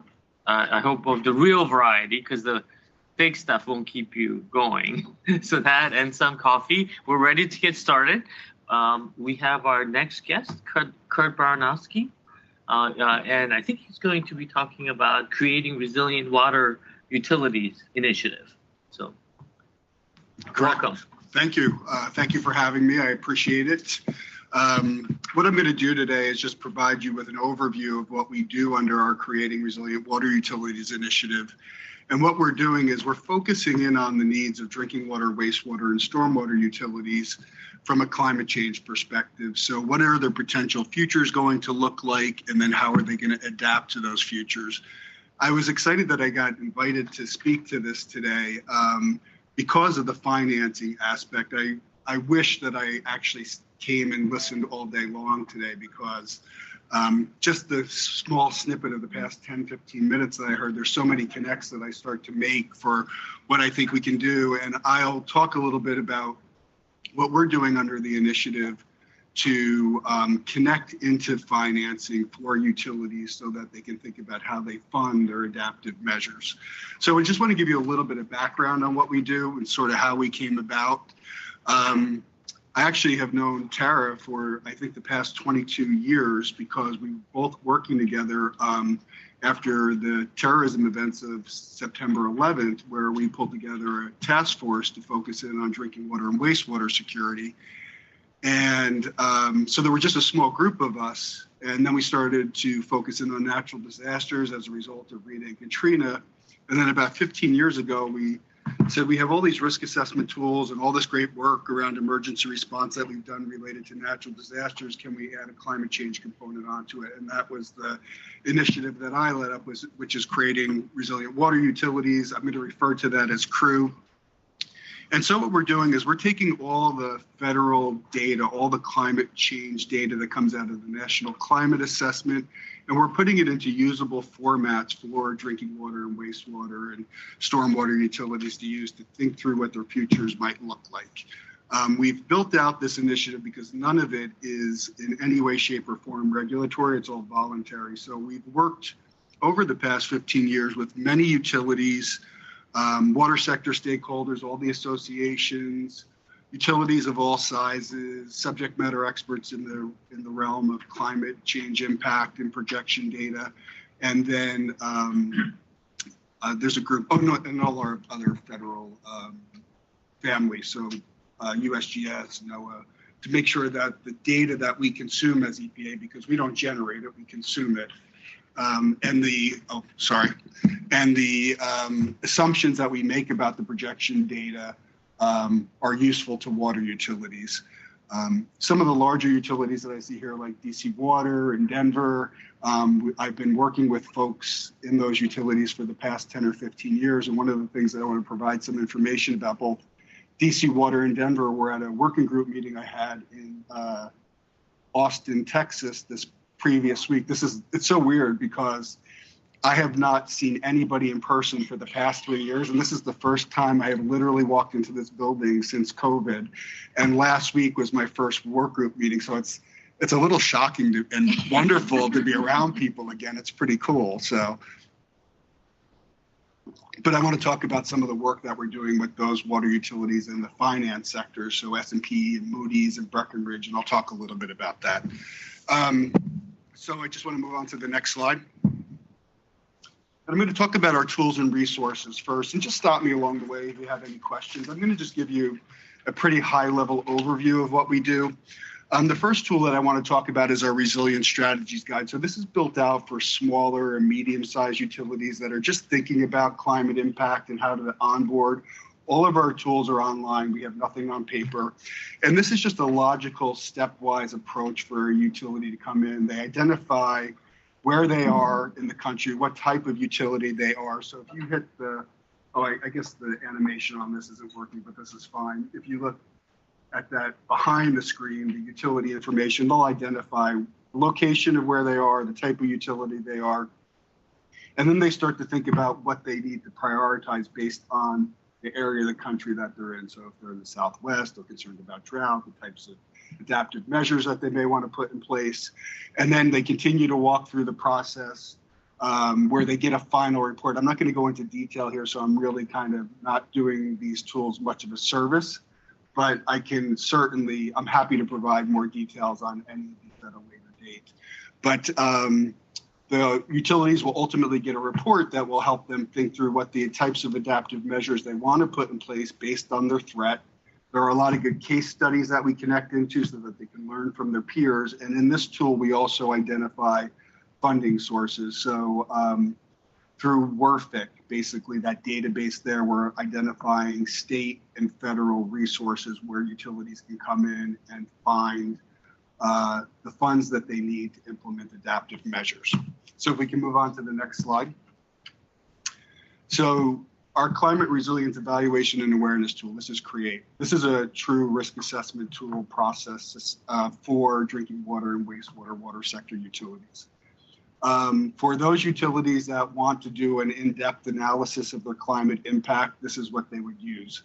One of the things that we did was with the Resilience Strategies Guide, we thought, okay, if people go through the process and they then decide they need more information related to projection data, more details about cost analysis, they may want to then jump into CREATE so the file that's generated through the Resilience Strategies Guide can be imported into CREATE so they get a nice foundation for a start of their climate change risk assessment.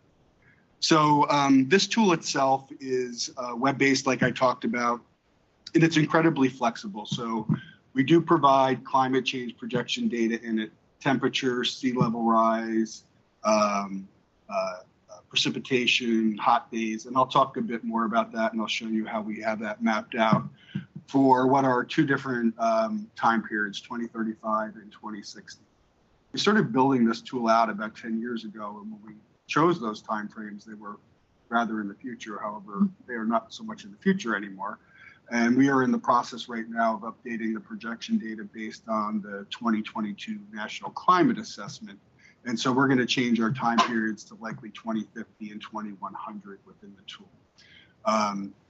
So again, a flexible format for anybody to use. And it's just a logical approach. And I'll talk about the modules within the tool in a minute. And again, the other thing that I would just stress here is that we built this in coordination with many water utilities.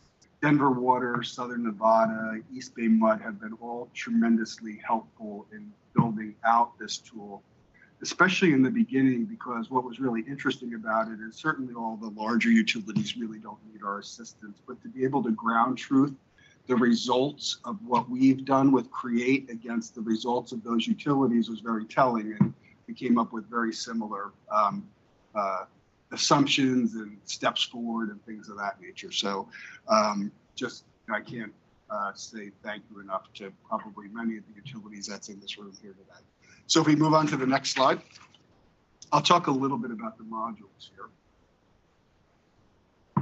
So it's a 5-module process. The first being climate awareness, where just like in the Resilience Strategies Guide, you come in and you identify where you are from a locational perspective, and then the type of utility you are. And then we also ask some information about your financial rating or your steadiness and population served. And each one of these modules provides a report. The first 4 modules are just like 1-page, sort of what I call rip and run. It gives you an idea of what you achieved. And so and then it gives you sort of what is this next logical step into the following module. So in the first module, climate awareness, what you're getting is your climate data. So if you're concerned with precipitation, you're going to see information related to the 2035 and 2060 time periods that are built into the tool. And one of the other things that I'll stress here, and I'll show you this on a map in a minute, is we don't provide anybody with one answer. We provide a range of potential futures. So we provide 3 different scenarios so that our users can think through whatever the approach is that they want to take to climate impact. So it could be sort of that no regrets scenario. It could be a highly aggressive or progressive scenario where they're building out their plans for the next 20 years that are going to be very costly. So, and I'll show you a little bit more about that in a minute. From there, you go into scenario development. So this is where you really start to think about your climate threats and what you're going to design around that climate threat. Again, I'm really probably not doing these tools justice, but we have a bunch of training captured up on our website too that I'll talk about in a minute related to the tool itself. From there, after you think about the threat, you go into consequences and assets. So one of the things that we always tell our users is, it's logical that anybody at the utility wants to protect the entire utility, every asset at the utility, but it's probably not a worthwhile process in the start to think about every asset that's vulnerable and then start going through the risk assessment process. So we'd say to folks, think about those 1 or 2 assets that if were lost, damaged, something to occur to them, whether it's climate change or anything, what kind of impact that's going to have on you economically, from a service perspective, whatever it might be, and then walk through the process first, and then you can come back and add more assets in and think through the process a bit more. So in consequence and assets, after you identify those most vulnerable assets, you're thinking about consequences. So where am I concerned from a financial perspective, from a regional economic perspective, from a public health perspective, from an environmental or statutory perspective? And we provide 5 different scenarios within the tool, but certainly, again, with the flexibility that's built into this tool, you can create your own consequence scenarios also. From there, you go into adaptation planning. So this is where you're thinking through your asset threat pair and how you're going to implement particular adaptive measures to better protect it. So you may have something in place already that you want to improve. It may be a brand new adaptive measure that you want to put in place. And then you start assigning costs. And I think on the previous slide, there's no need to go back to it. If you looked at the right-hand side of the slide, there was sort of this bar graph that was all in dollars.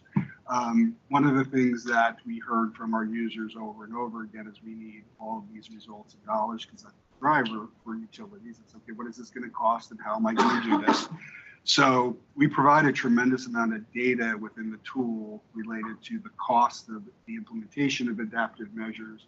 And again, with the flexibility of this tool, whether it's the climate projection data or this the data related to the finances of an adaptive measure, you can either accept what we provide or you can override it. So for the Denver waters or the DC waters of the world, if they chose to use Create and their own climate projection data or their own financial data, you can just easily override it and then just kind of move forward. So we did build this tool out from the perspective of users being able to do this themselves. There's a tremendous amount of help and tutorials built into the tool, but we also realize that people are just going to need help, and they can come to us, but they can also come to their peers. So that's why we built this out the way that we did. So again, I don't know that this is built for the largest utilities across the nation, but it certainly is built out for all the larger to small utilities. And then finally, you come into the risk assessment process or the risk assessment module, where you're walking through and you're developing different scenarios, like I was talking about earlier, what might be what we call, or I always refer to as your no regret scenario. You're going to do this work anyway, so you're just doing a little bit more work to modify or help to combat the impacts of climate impact to something that you may be putting in place, what might take 15, 20 years, something of that nature. So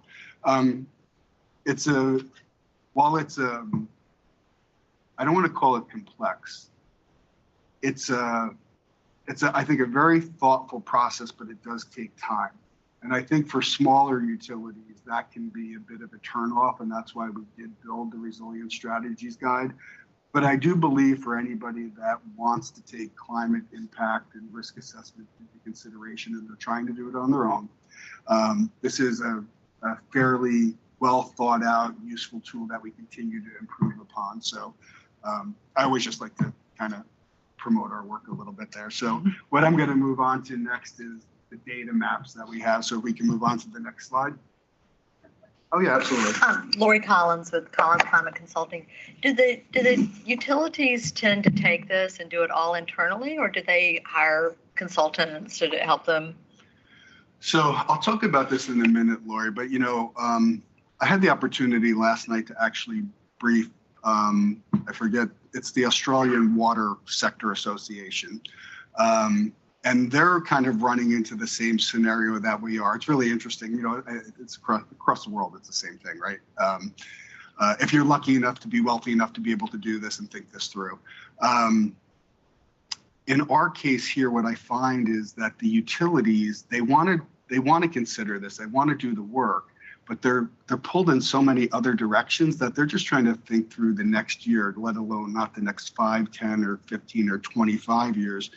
Even for me, who's been with the agency quite some time, it's hard for me to think outside of my lifetime somehow. But, like 2100 to me is so foreign because, I don't think I'm going to be here in 2100. I don't want to be here in 2100. But so I think it's a struggle that all these utilities have. And one of the things that we see over and over again is, I'll talk about our technical assistance efforts in a moment. We've doubled our efforts this year, and it was really interesting because we got quite a few people that wanted or requested technical assistance, but it seems like the ball drops after we walk through the process with them. Now, I'm hopeful that with the bill funding and the work that we're doing, which I'll talk about, and including SRF points of contact in the actual assessment process, that's going to change. But I don't see people clamoring, unfortunately, to do this themselves. And I don't know how to change that. And I've thought about it for, honestly, 20 plus years, even from a terrorism, natural disaster side. So, yeah, I'm an eternal optimist, but I don't know how to, I wish I could get people to want to do the work. Yeah. Oh, sure.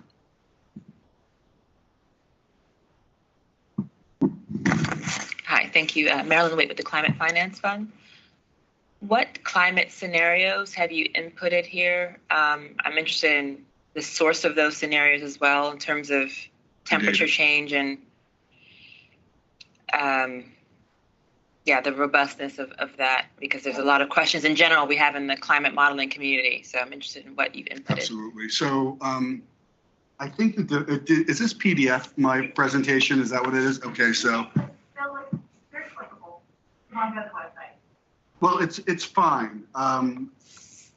Just if you look, I guess, to the back where it says storm surge map, each one of these little pullouts that you see are different maps up on EPA's website. So let me just talk about them a little bit.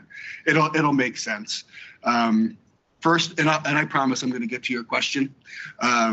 First is our storm surge map. So this doesn't have any climate data. This is just historical weather data related to storm surge, hurricanes, floods. So we've mapped this all out up on EPA's website for utilities to use. If you look at the stream flow map, the bottom slide there, you'll see the little search icon. So with any of these maps, they're completely clickable. So you can go on there, you can put in an address, you can put in a zip code, and it's going to pull up in half-degree grid cells the data that you're searching for. So if you're on top of the storm surge tab on the storm surge map, it'll pull up the data related to that. If you're on the FEMA flood zones, it'll pull up the data related to that. So now I'm going to get into the climate data, which is the second map. And if you look across the top, you'll see different tabs for precipitation, temperature, sea level rise, storms, hot days. I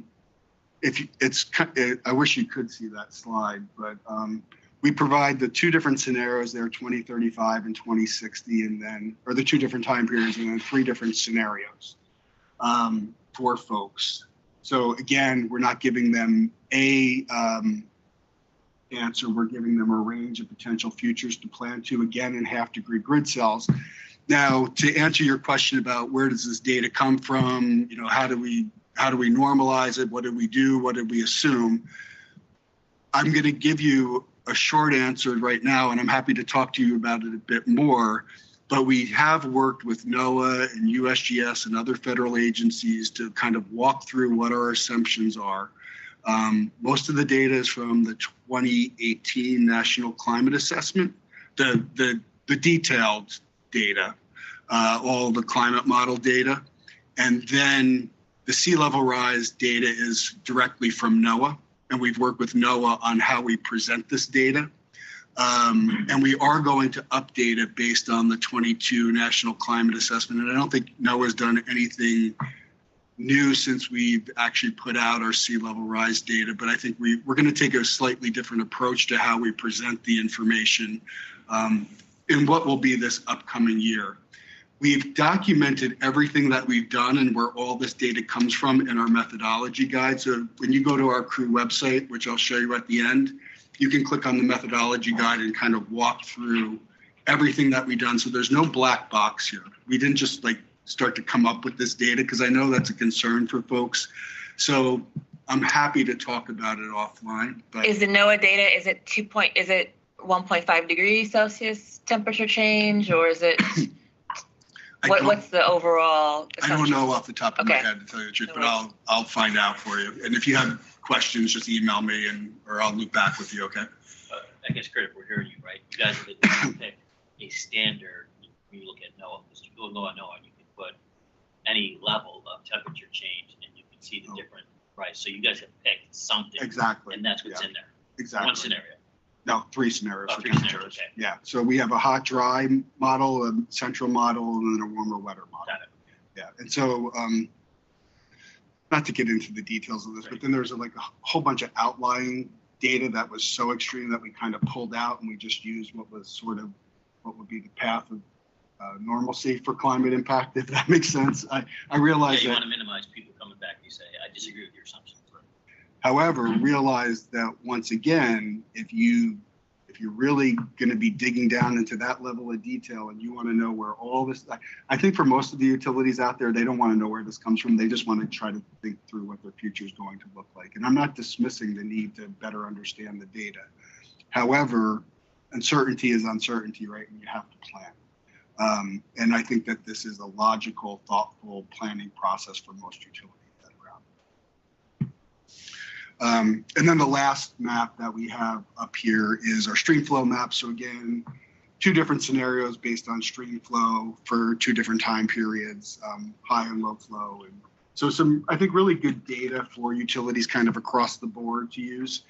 And then if we move on to the next slide, 2 more maps. We have a snowpack map and a wildfire map that we recently released. The wildfire map is, again, historical data. That's the one in the rear of this slide.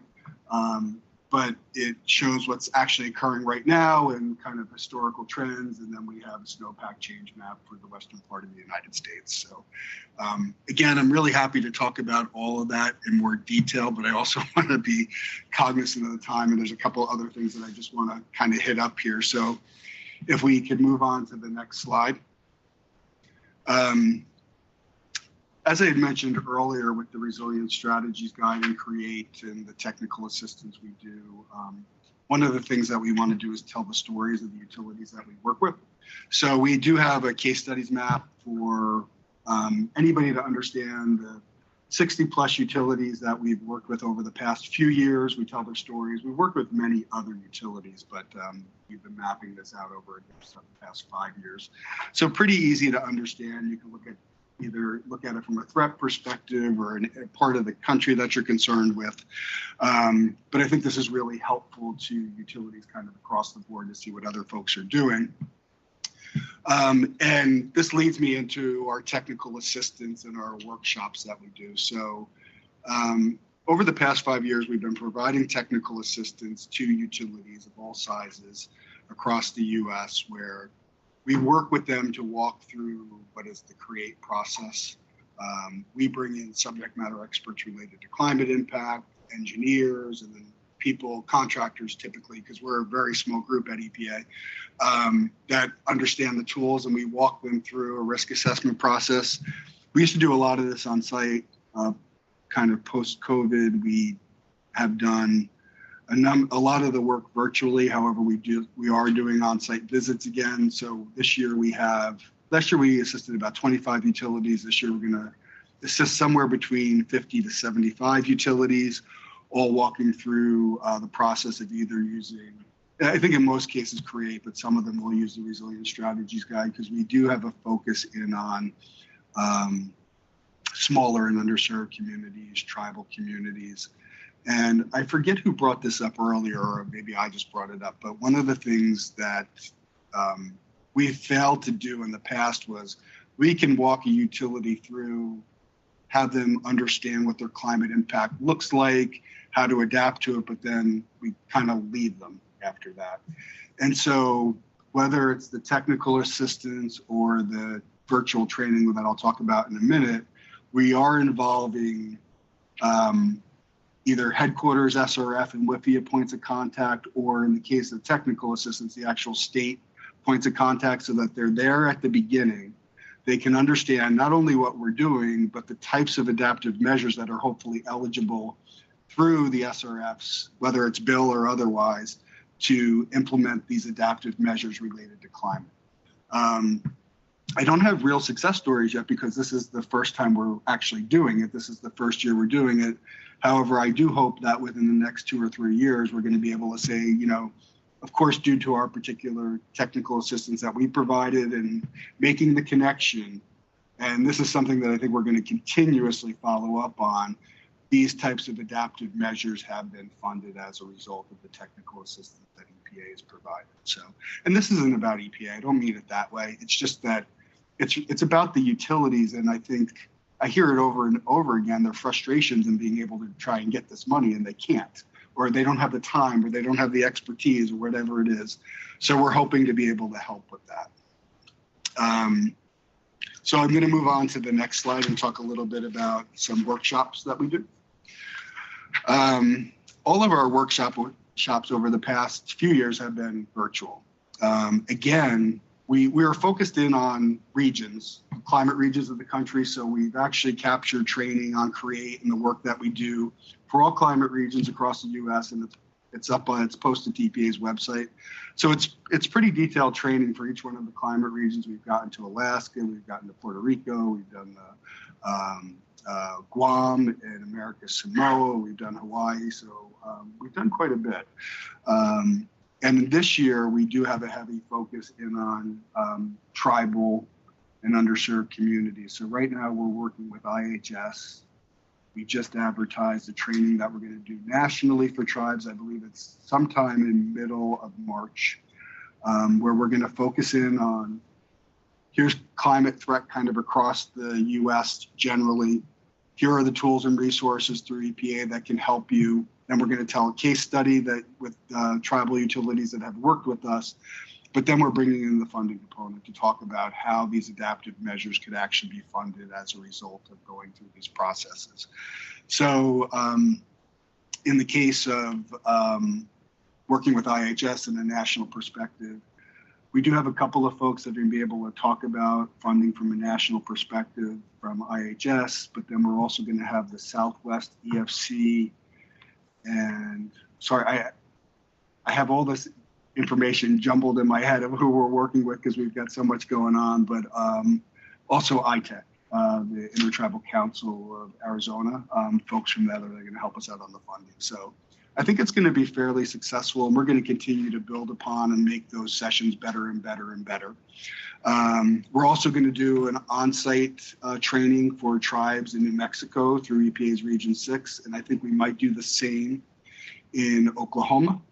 And next week, we've been trying over the past year. So if there's any connections to RCAP or NRWA, their technical assistance providers in here, I would certainly appreciate the help. But we've been trying to get them to engage more on our tools and resources and kind of use them when they go out in the field to provide their traditional technical assistance, to just introduce something like the Resilient Strategies Guide or the clickable map so that people can better understand what their futures might look like.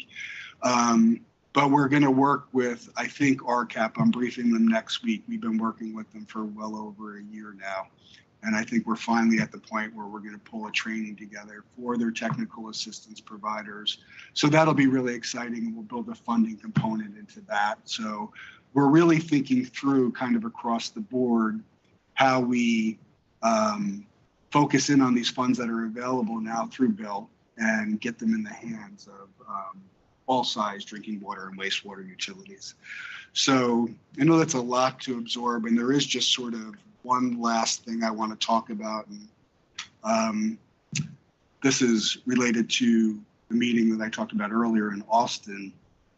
So about 8 years ago, I read an article from Ceres, which is an organization that does a lot of financial work, and they're talking about creditworthiness and climate impact and all the financing organizations.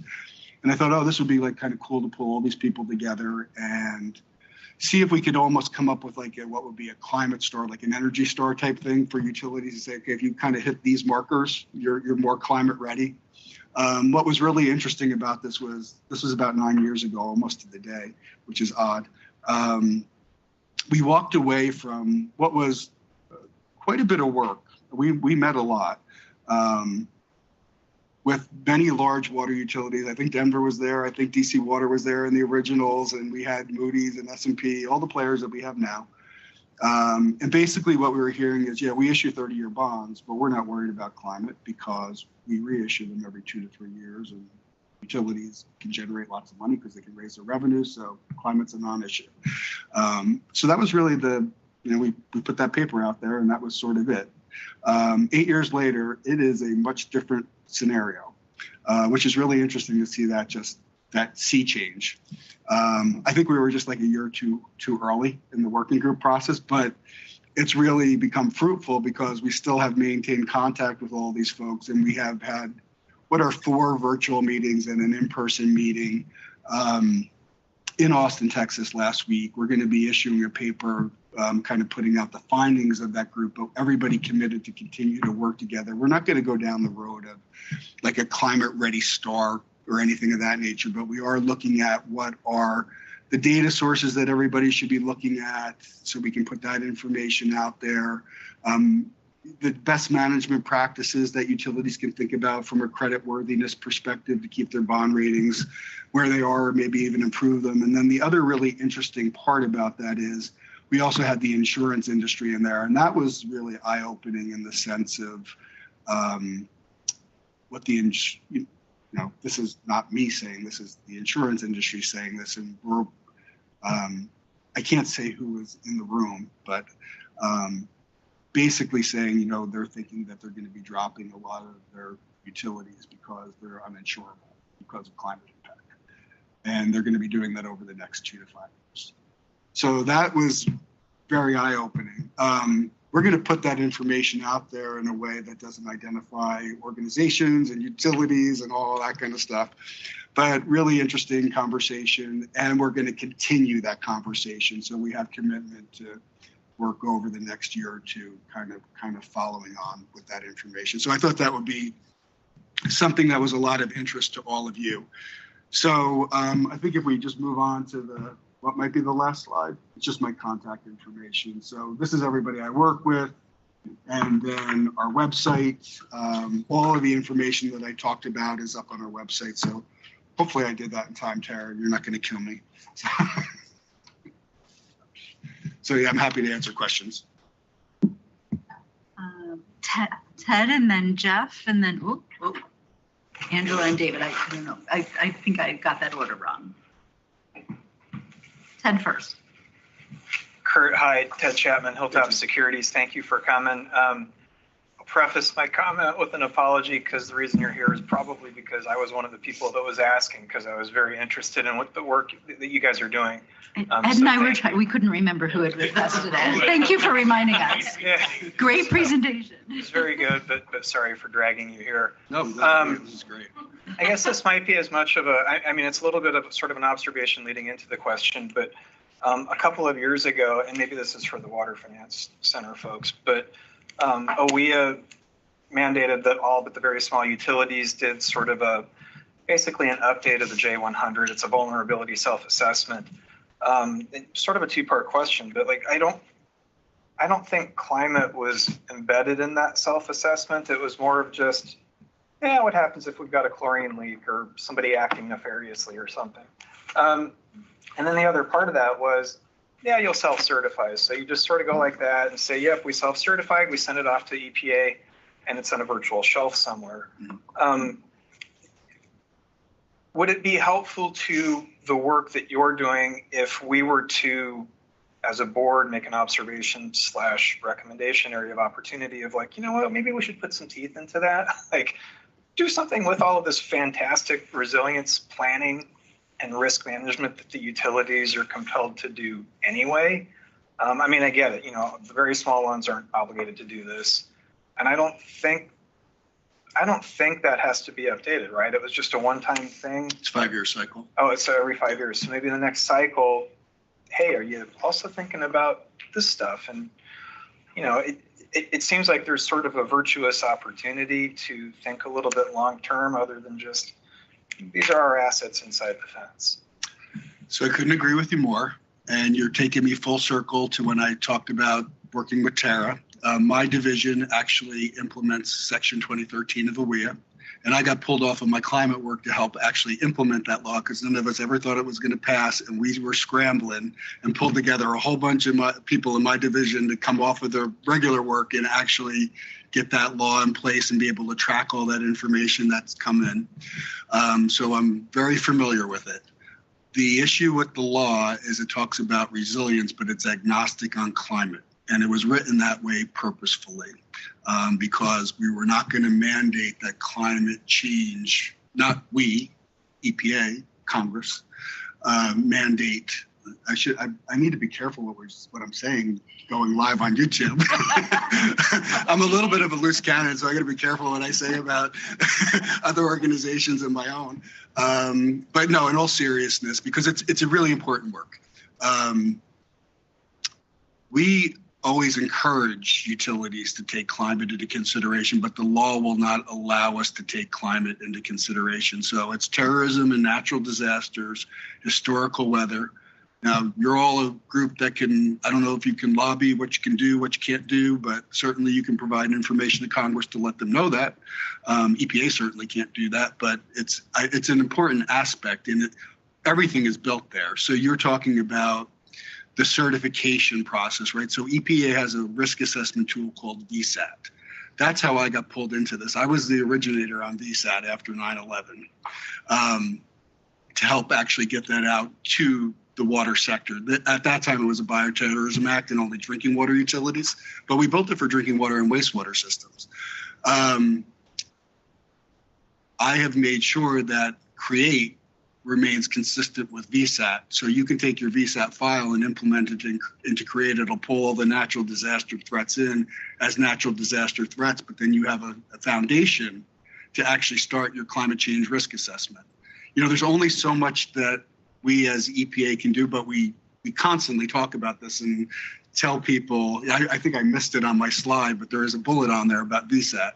So, yeah, I understand where you're coming from, but unfortunately the law does bind us in a way that we can't go down that road, but we suggest it. Yeah. So let's go Jeff, then Angela, then David, and then... Thank you, although I thought I was last in line there. I'm just turning my card up. Jeff Deal from Rhode Island Infrastructure Bank. I do thank you again for a great presentation and the work you've done. I'm not sure that anybody from Rhode Island has ever participated in any years, but I'd have to say for us, I think climate resiliency and resiliency broadly got a lot of attention in our utilities, especially wastewater, from an event in 2010. It was not a hurricane, it was a massive rainstorm. It was riverine flooding that not only blocked I-95, but the neighboring Warwick wastewater treatment facility. You should think about putting a picture of that up on your website. It is basically an aerial photo of the wastewater treatment facility with a huge brown puddle around it that extends over I-95 and shut down the plant for a couple of weeks. That was a big wake-up call for Rhode Island in terms of looking at the resiliency of its water utilities. And I think we've done a lot of work on that, although clearly some of the things here could be quite helpful. And, it's not only SRF funding, but also, our Department of Environmental Management has a wastewater treatment facility resiliency grant program. It's been funded, I think, a couple of times, and also our own, the Infrastructure Bank or Municipal Resilience program that encompasses some of the smaller utilities, certainly not some of the bigger ones. But again, I think that's one of the things that we've taken a look at, and I'd stress also, even though we are the ocean state, one of the things that we continue to struggle with our communities and the utilities is it's not just those that are on the coast and storm surge, it's also riverine. And we've had more challenge in getting, frankly, our communities that are inland or on rivers. We've got a lot of them in Rhode Island, really looking at that. So again, I'd stress, not just all about storm surge and hurricanes, but riverine flooding as well, and the impacts there. But I think a lot of work has been done, and we've certainly been focused on it from an SRF basis. I think a lot of it continues to be, is it free money or is it money that's being paid for by the ratepayers ultimately to make these facilities and assets more resilient? And I think that's certainly one of the things that EPA needs to continue to consider without trying to give away more of the SRF money, is how do we fund this increase in climate resiliency at our utilities, and not just on the back of ratepayers. Thank you. I think we have done some work in Rhode Island. I'll go back and take a look tonight. I was going to say, I think we've done some work in Rhode Island, so I'll go back and take a look. But I do remember that storm here because we were impacted pretty heavily in DC also. Remember everything being flooded, especially Philadelphia got it terribly. Yeah. What was that? Is that what it was? Yeah. I can't remember. That was something different. Okay. David? Or no, Andrew, sorry. I don't remember my order anymore. Angela Montoya Brickmont from Denver Water. Thank you for coming. I'm glad Ted pulled you here. One of the charges we're looking at is how to make technical assistance more sustainable. And you said something that was a little scary, that people will go through it, the model, and then stop. And I'm curious if you've delved into why and what might get them to go to that next step. And you did mention connecting them to all the funding sources, but I'd be curious to hear what you think is the gap.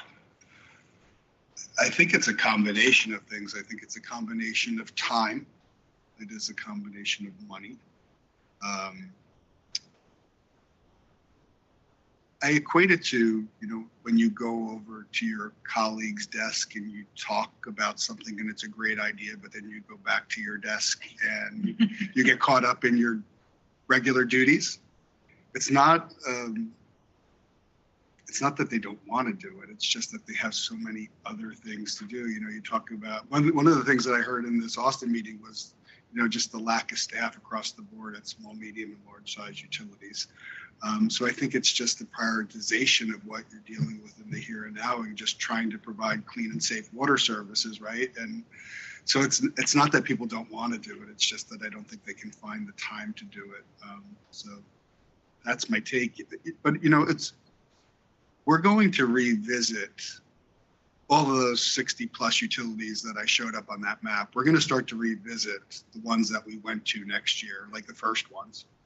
And if they want to work with us again, we're going to offer it up. And those are the types of questions that we can not only ask them, but I also think we ought to be asking the utilities that we're working with now about the hurdles that they see, especially if we connect them to the funds and say, okay, here it is.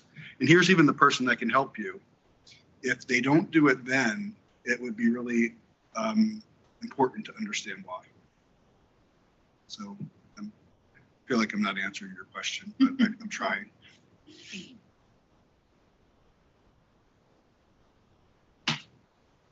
So before David goes, I want to share, not everybody's going to see this, but literally on my to-do list, the second one is New Jersey Infrastructure Bank. I've had this thought in my head about New Jersey's infrastructure bank for like the past 2 months. So now that I know who you are.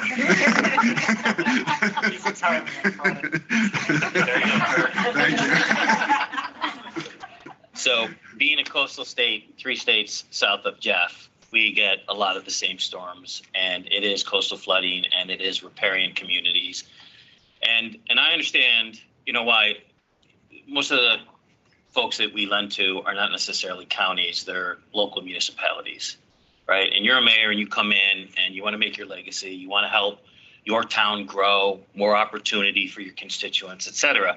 And there's a disconnect between growth and resiliency if you're going to start planning for the fact that you may lose X amount of acreage in your town because you're building resiliency for higher sea level rise or river flooding, et cetera, right?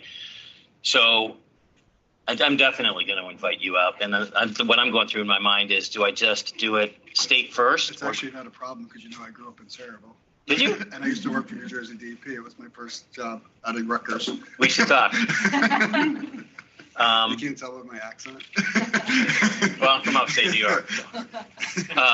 So I guess anyway, the point of all of this is how do we convince the people that would be either on the board or in charge of the city unit responsible for making these plans and probably cannibalizing some of their revenue generating ideas to actually bite at this? Like, to me, that's the hurdle that I have to get over.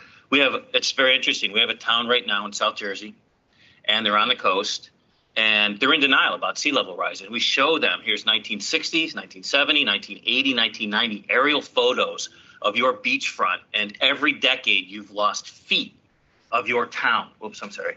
And they want to build a new waste treatment plant, and they want to do a 30-year loan.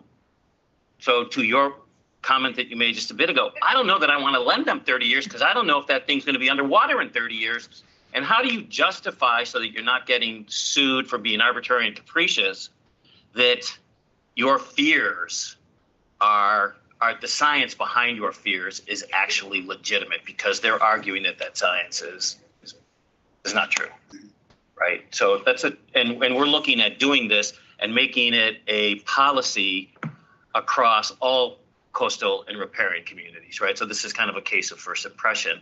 And I can tell you, it has taken us years with this town. And we're just at the point right now where we're ready to close a loan. And I'm waiting for the state to tell me just how long they think resiliency, is it a 24-year useful life? Is it in fact a 30 or 40-year useful life, right? But if the feds and the state have policies that say, here's where we think coastal flooding is going to be, it gives me something to put teeth into when I limit the loan versus what they normally would be if they weren't a coastal community. So there's a lot to talk about there. Let me try and do my best. I think without actual regulation in place, that's a difficult thing to do, to kind of get those clauses on to say, okay, we're only going to give you money if. That's difficulty. So if we think about what happened after Sandy, because New Jersey was so impacted by that, right? In order to get those rebuild funds, coastal communities, it was arbitrary, but it was based on some science. Everything had to be 9 foot, FEMA plus 9 feet, whatever it is. I think it was 9 feet, but whatever. Because now when I go up to Hoboken, New Jersey, and I look at the utility air, everything, all the compressors, everything, they're up in the air, right? We're paying for that. Right, but it makes sense. Like, it makes sense. I think without those sort of teeth, it's difficult. This is probably my prejudice, but growing up in New Jersey and being so connected to it, I get that there are climate science deniers out there, but I would imagine the majority of utilities in New Jersey aren't. So this is one interesting example, right? We could, and we can talk about this, walk them through the climate change risk assessment process. Like, maybe if we bring in the right people and the people from their utility, that could be helpful. We could, talk about getting them on our FY24 technical assistance list if you think that's going to be helpful, so that it would be worthwhile to be taking all climate into consideration, right? Like in order to rebuild properly. Sure. So that, that's something that maybe we can do at a federal level that might be of some help. I'm trying to think of I had another thought about something that you said. I know. So maybe we should talk offline about this, but because I'm not being articulate right now, and I want to think about it a little bit more, and I'm really sorry. But I do have some more thoughts on this. Do we have time for one more question? Lucy, you've been a very popular. Oh, that's cool. Stacy Brown, Freeburg Environmental. I was very interested in your comments in your presentation. I was on your Create tool on my phone here as you're talking. It's pretty cool stuff. I'm curious on relative to your comments about the insurance industry and some of the things. You're going to get me in trouble now. No, it's okay. I'm good. Specifically in getting feedback from the industry, I'm curious relative to they're talking about policy exclusions and the types of exposures and threats. I mean, obviously, it's a wide-ranging series of threats, certainly for coastal plants and things like that, but also inland. And so, for example, in areas where there could be a forest fire, extreme forest fire events and fouling a plant and things like that. So any information or commentary on that, I'd be very interested to get some of the feedback that you've heard. So you're talking about inland threats and whether or not we consider them? Is that? Yeah, because I think the coastal threats to me are quite obvious, but maybe some of the inland threats. So we've worked with many utilities inland. So the data that we provide, whether it's precipitation, temperature, like I talked about wildfire, it's there for folks to. I think it was just the examples we were talking about here. We're not just coastal oriented. It is easier to talk about sea level rise. We can all understand it. But just for instance, one of the very first real technical assistance process we went through was with Faribault, Minnesota.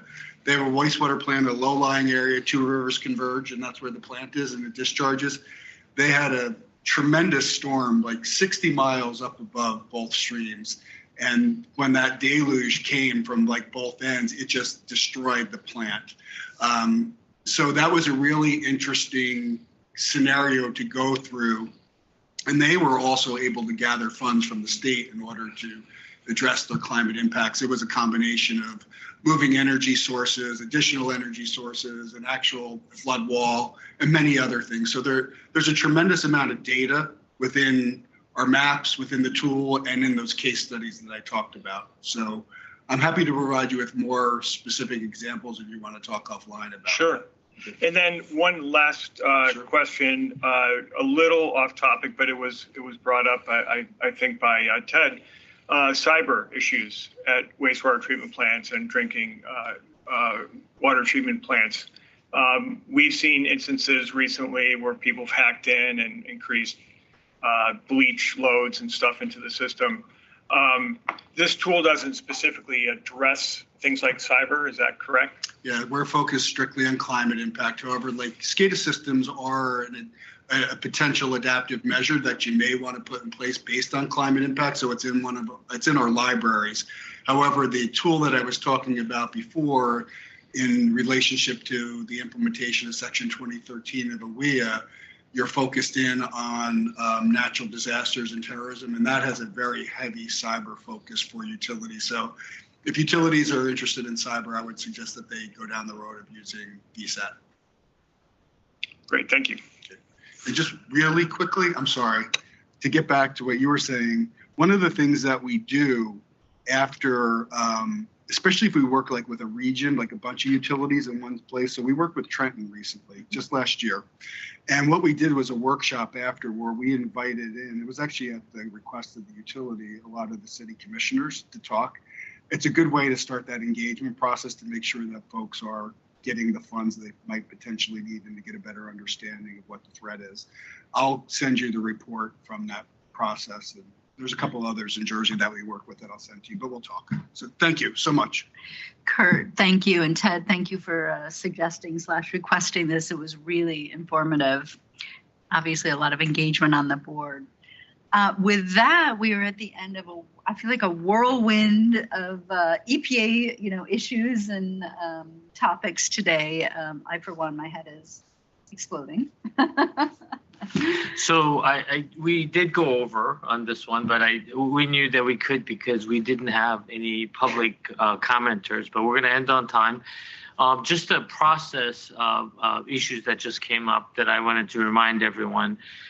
If you could just remind yourself of the ethics obligations. I think Kurt kind of mentioned lobbying and et cetera of the membership. I would appreciate that. But I also wanted to remind everyone based on what Ted said in terms of what are some things, recommendations that you could make to the agency.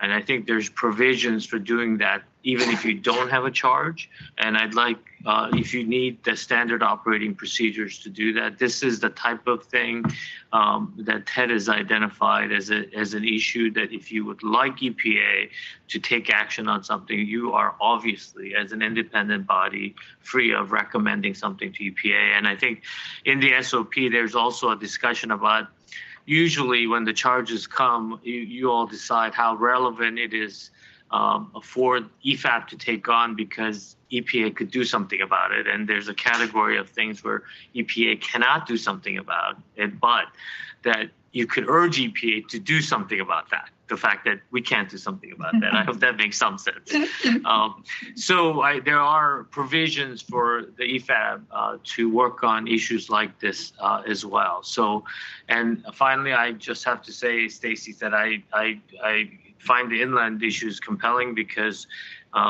this year we had to deal with on the rivers. I'm from a region with the two of the mightiest rivers, mighty Missouri and the Mississippi, and we've had water flow issues, supply issues, and with the ice dams, which comes more frequently now with climate change, we've actually had threatening levels where power utilities could not take water in, or then the drinking water systems could not take water in, and it was getting to be a pretty dire situation, and it's happening more often now. We didn't even know how to get rid of ice damming. That was another regulatory problem. So I think this is the type of issue that Kurt, I think, and others are very interested in hearing about.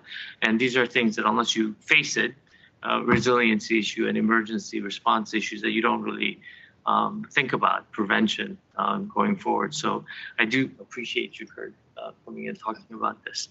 Okay, so any comments or questions before we adjourn? We're getting back at 9. And I think we have some, if you could stick around for a few minutes, which we're going to have a little bit of conversation about tomorrow that is not a public conversation. So we're going to do that after the meeting adjourns. So any comments or questions?